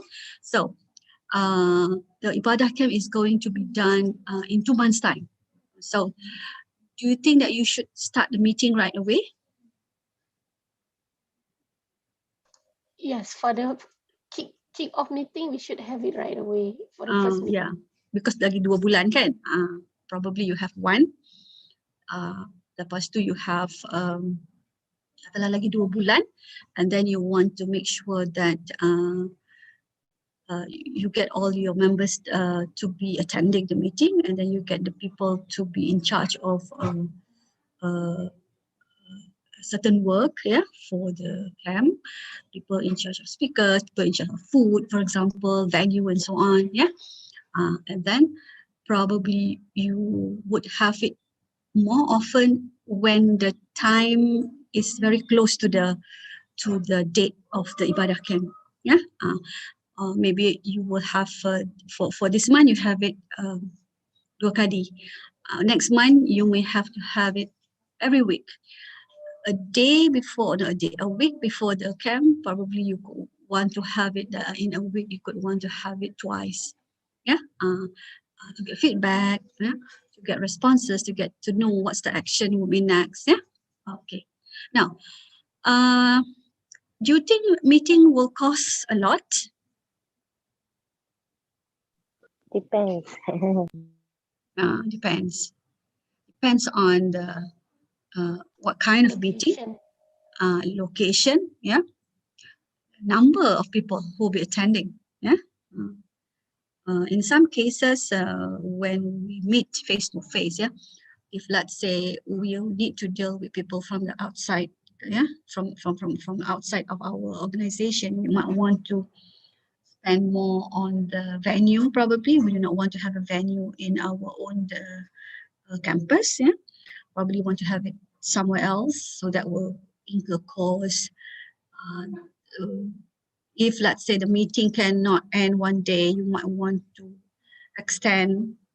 Let's say it's at a hotel room, a hotel area, then you might want to have that a booking for 2 nights, yeah, just to make things easy for you to work, because you will work day and night and then come to a decision. So that will incur cost. So it depends on the budget that you are given. If there's the budget is limited, then of course you will have to think about doing it in your own venue, yeah. Economical way. Yeah, you are all thinking about that now, yeah. Even now with the online meetings, sangat ekonomik lah, makan pun sendiri, ya. Okay. All right. A time. Yeah, tadi timing. Yeah, this is time. Duration of the meeting.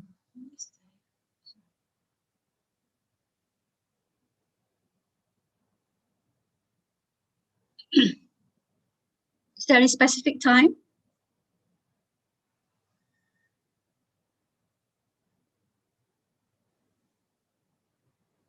Any good time? Time to suit everybody's schedule. Yeah. Okay.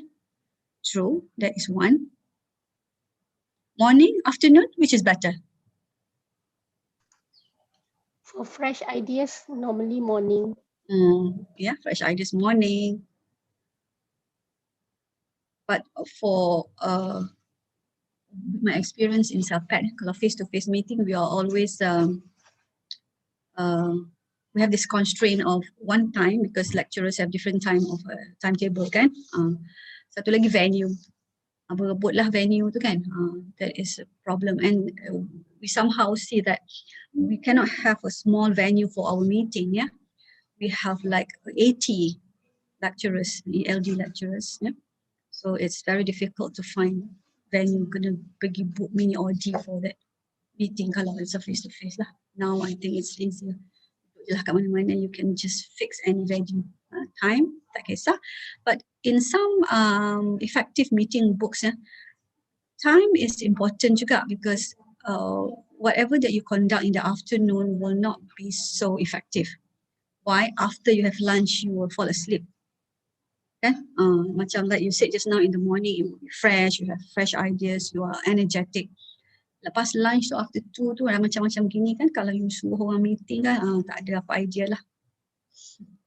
Yeah, I am also going to wrap up all this secepat mungkin, ya. Okay.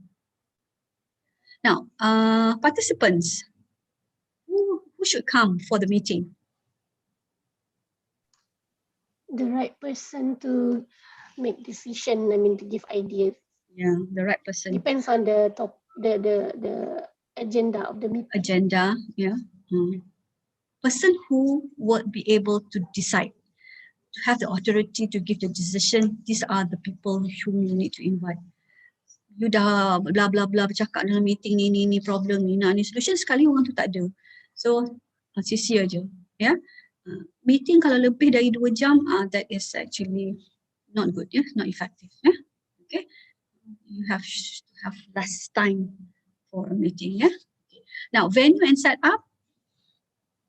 Kalau if you are not meeting online, virtual meeting macam ni, kan, if you have to go back to the office and then you have to set up a venue, what kind of experience do you see that this what do you say this venue is suitable, this venue is not suitable?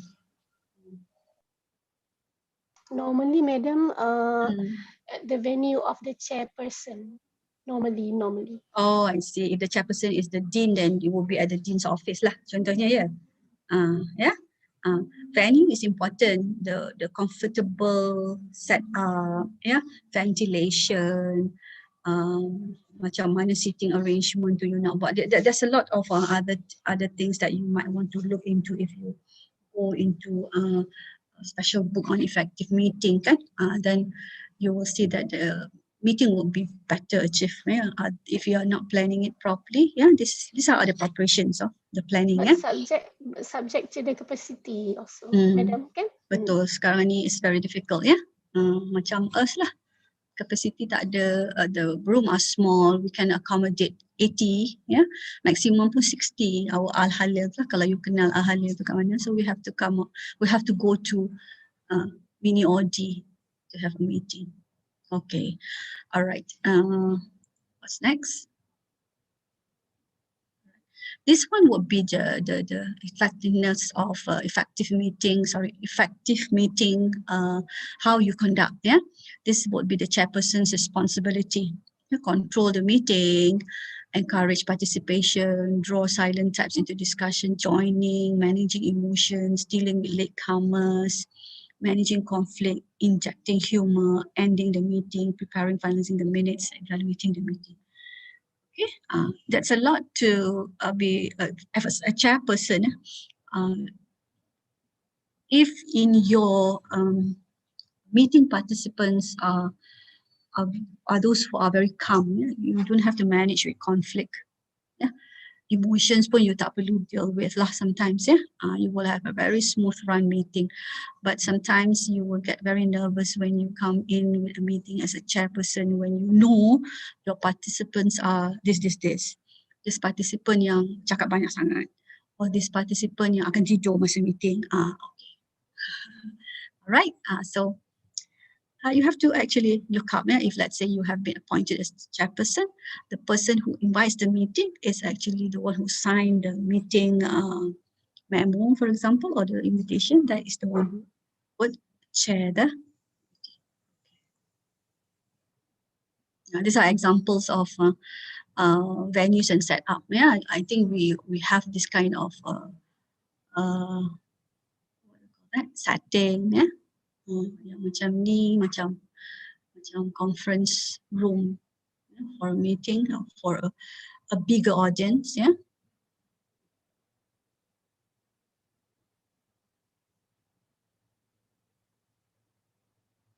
I mentioned this already, yeah. There's like this. Okay, I will just run through the minutes of meeting very quickly because I think the one that is given here is a bit too small for you to follow. This is the agenda, schedule of meeting. There are two types of minutes, formal and informal. Yeah. Now, minutes of meeting will depend on the organization, standardized organization that has their own format of minutes of meeting. Yeah. Probably it follows the same idea of format what is suggested by many books or many effective meeting references, but it will be the same. Yeah. Okay. So this is a definition of conference.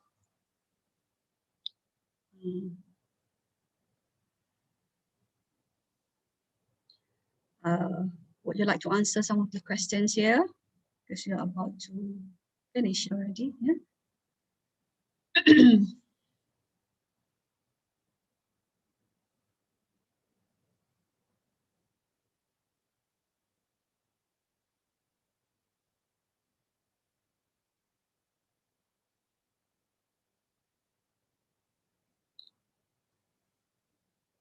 Which organizational group discussion technique doesn't require physical presence?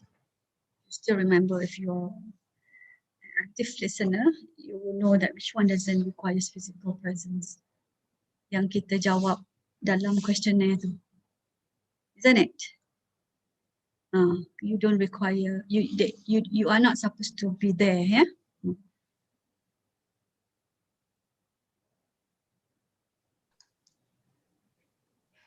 Am I right? Is there anyone talking? No, yeah? Okay. Any question from the box? Not yet. Not yet. Okay. Nothing yet. Okay, orang penat kot. Okay. How should we Saya introduce ni. ourselves during formal introduction? This one I did mention just now. Yeah, because kita ada formal, kita ada informal. How do you introduce yourself during formal introduction? Can you still recap?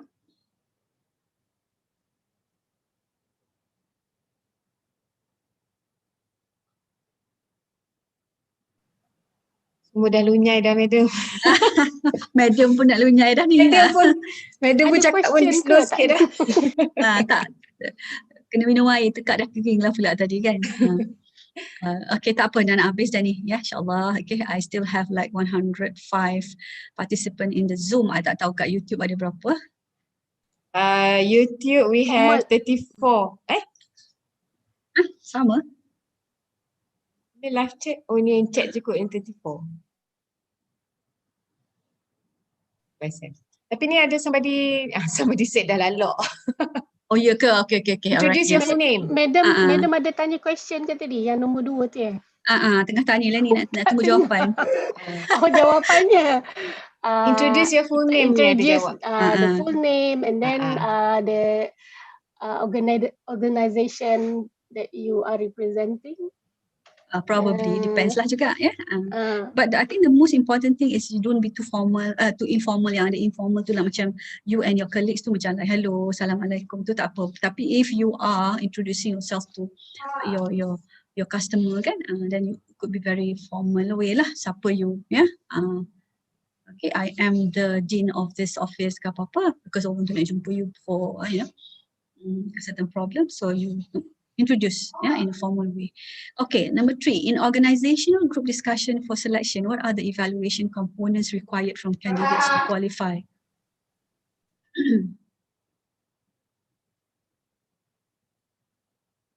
Ada tadi I gave. Nanti you go back and check the slides lah.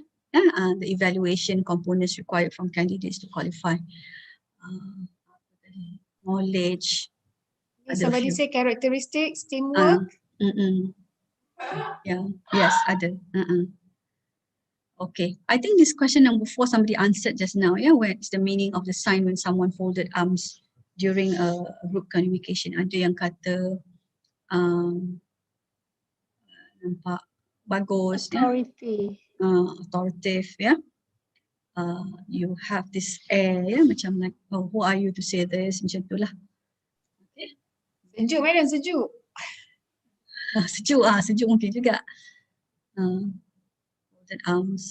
Actually banyak lagi. There are a lot of other cues, but I do not want to cover so many because I know that you know or you want to find out more, you can always search for the information. Okay, just on time. Thank you for listening. If I've not covered more, then probably you can request for other topics. I think they have already proposed. Kan, Madam Haimi, do you want to mention the topic? I think they know the topics already.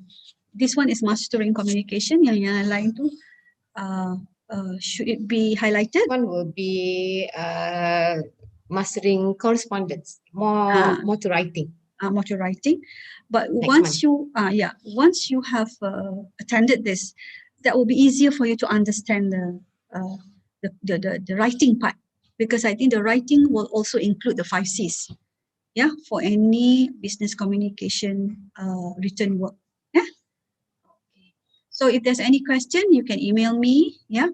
So if you need the slides, I will share the slides with the organizer, Madam Nurhaimi, right? Nurhaimi, or probably one of the organizer from MST. Okay.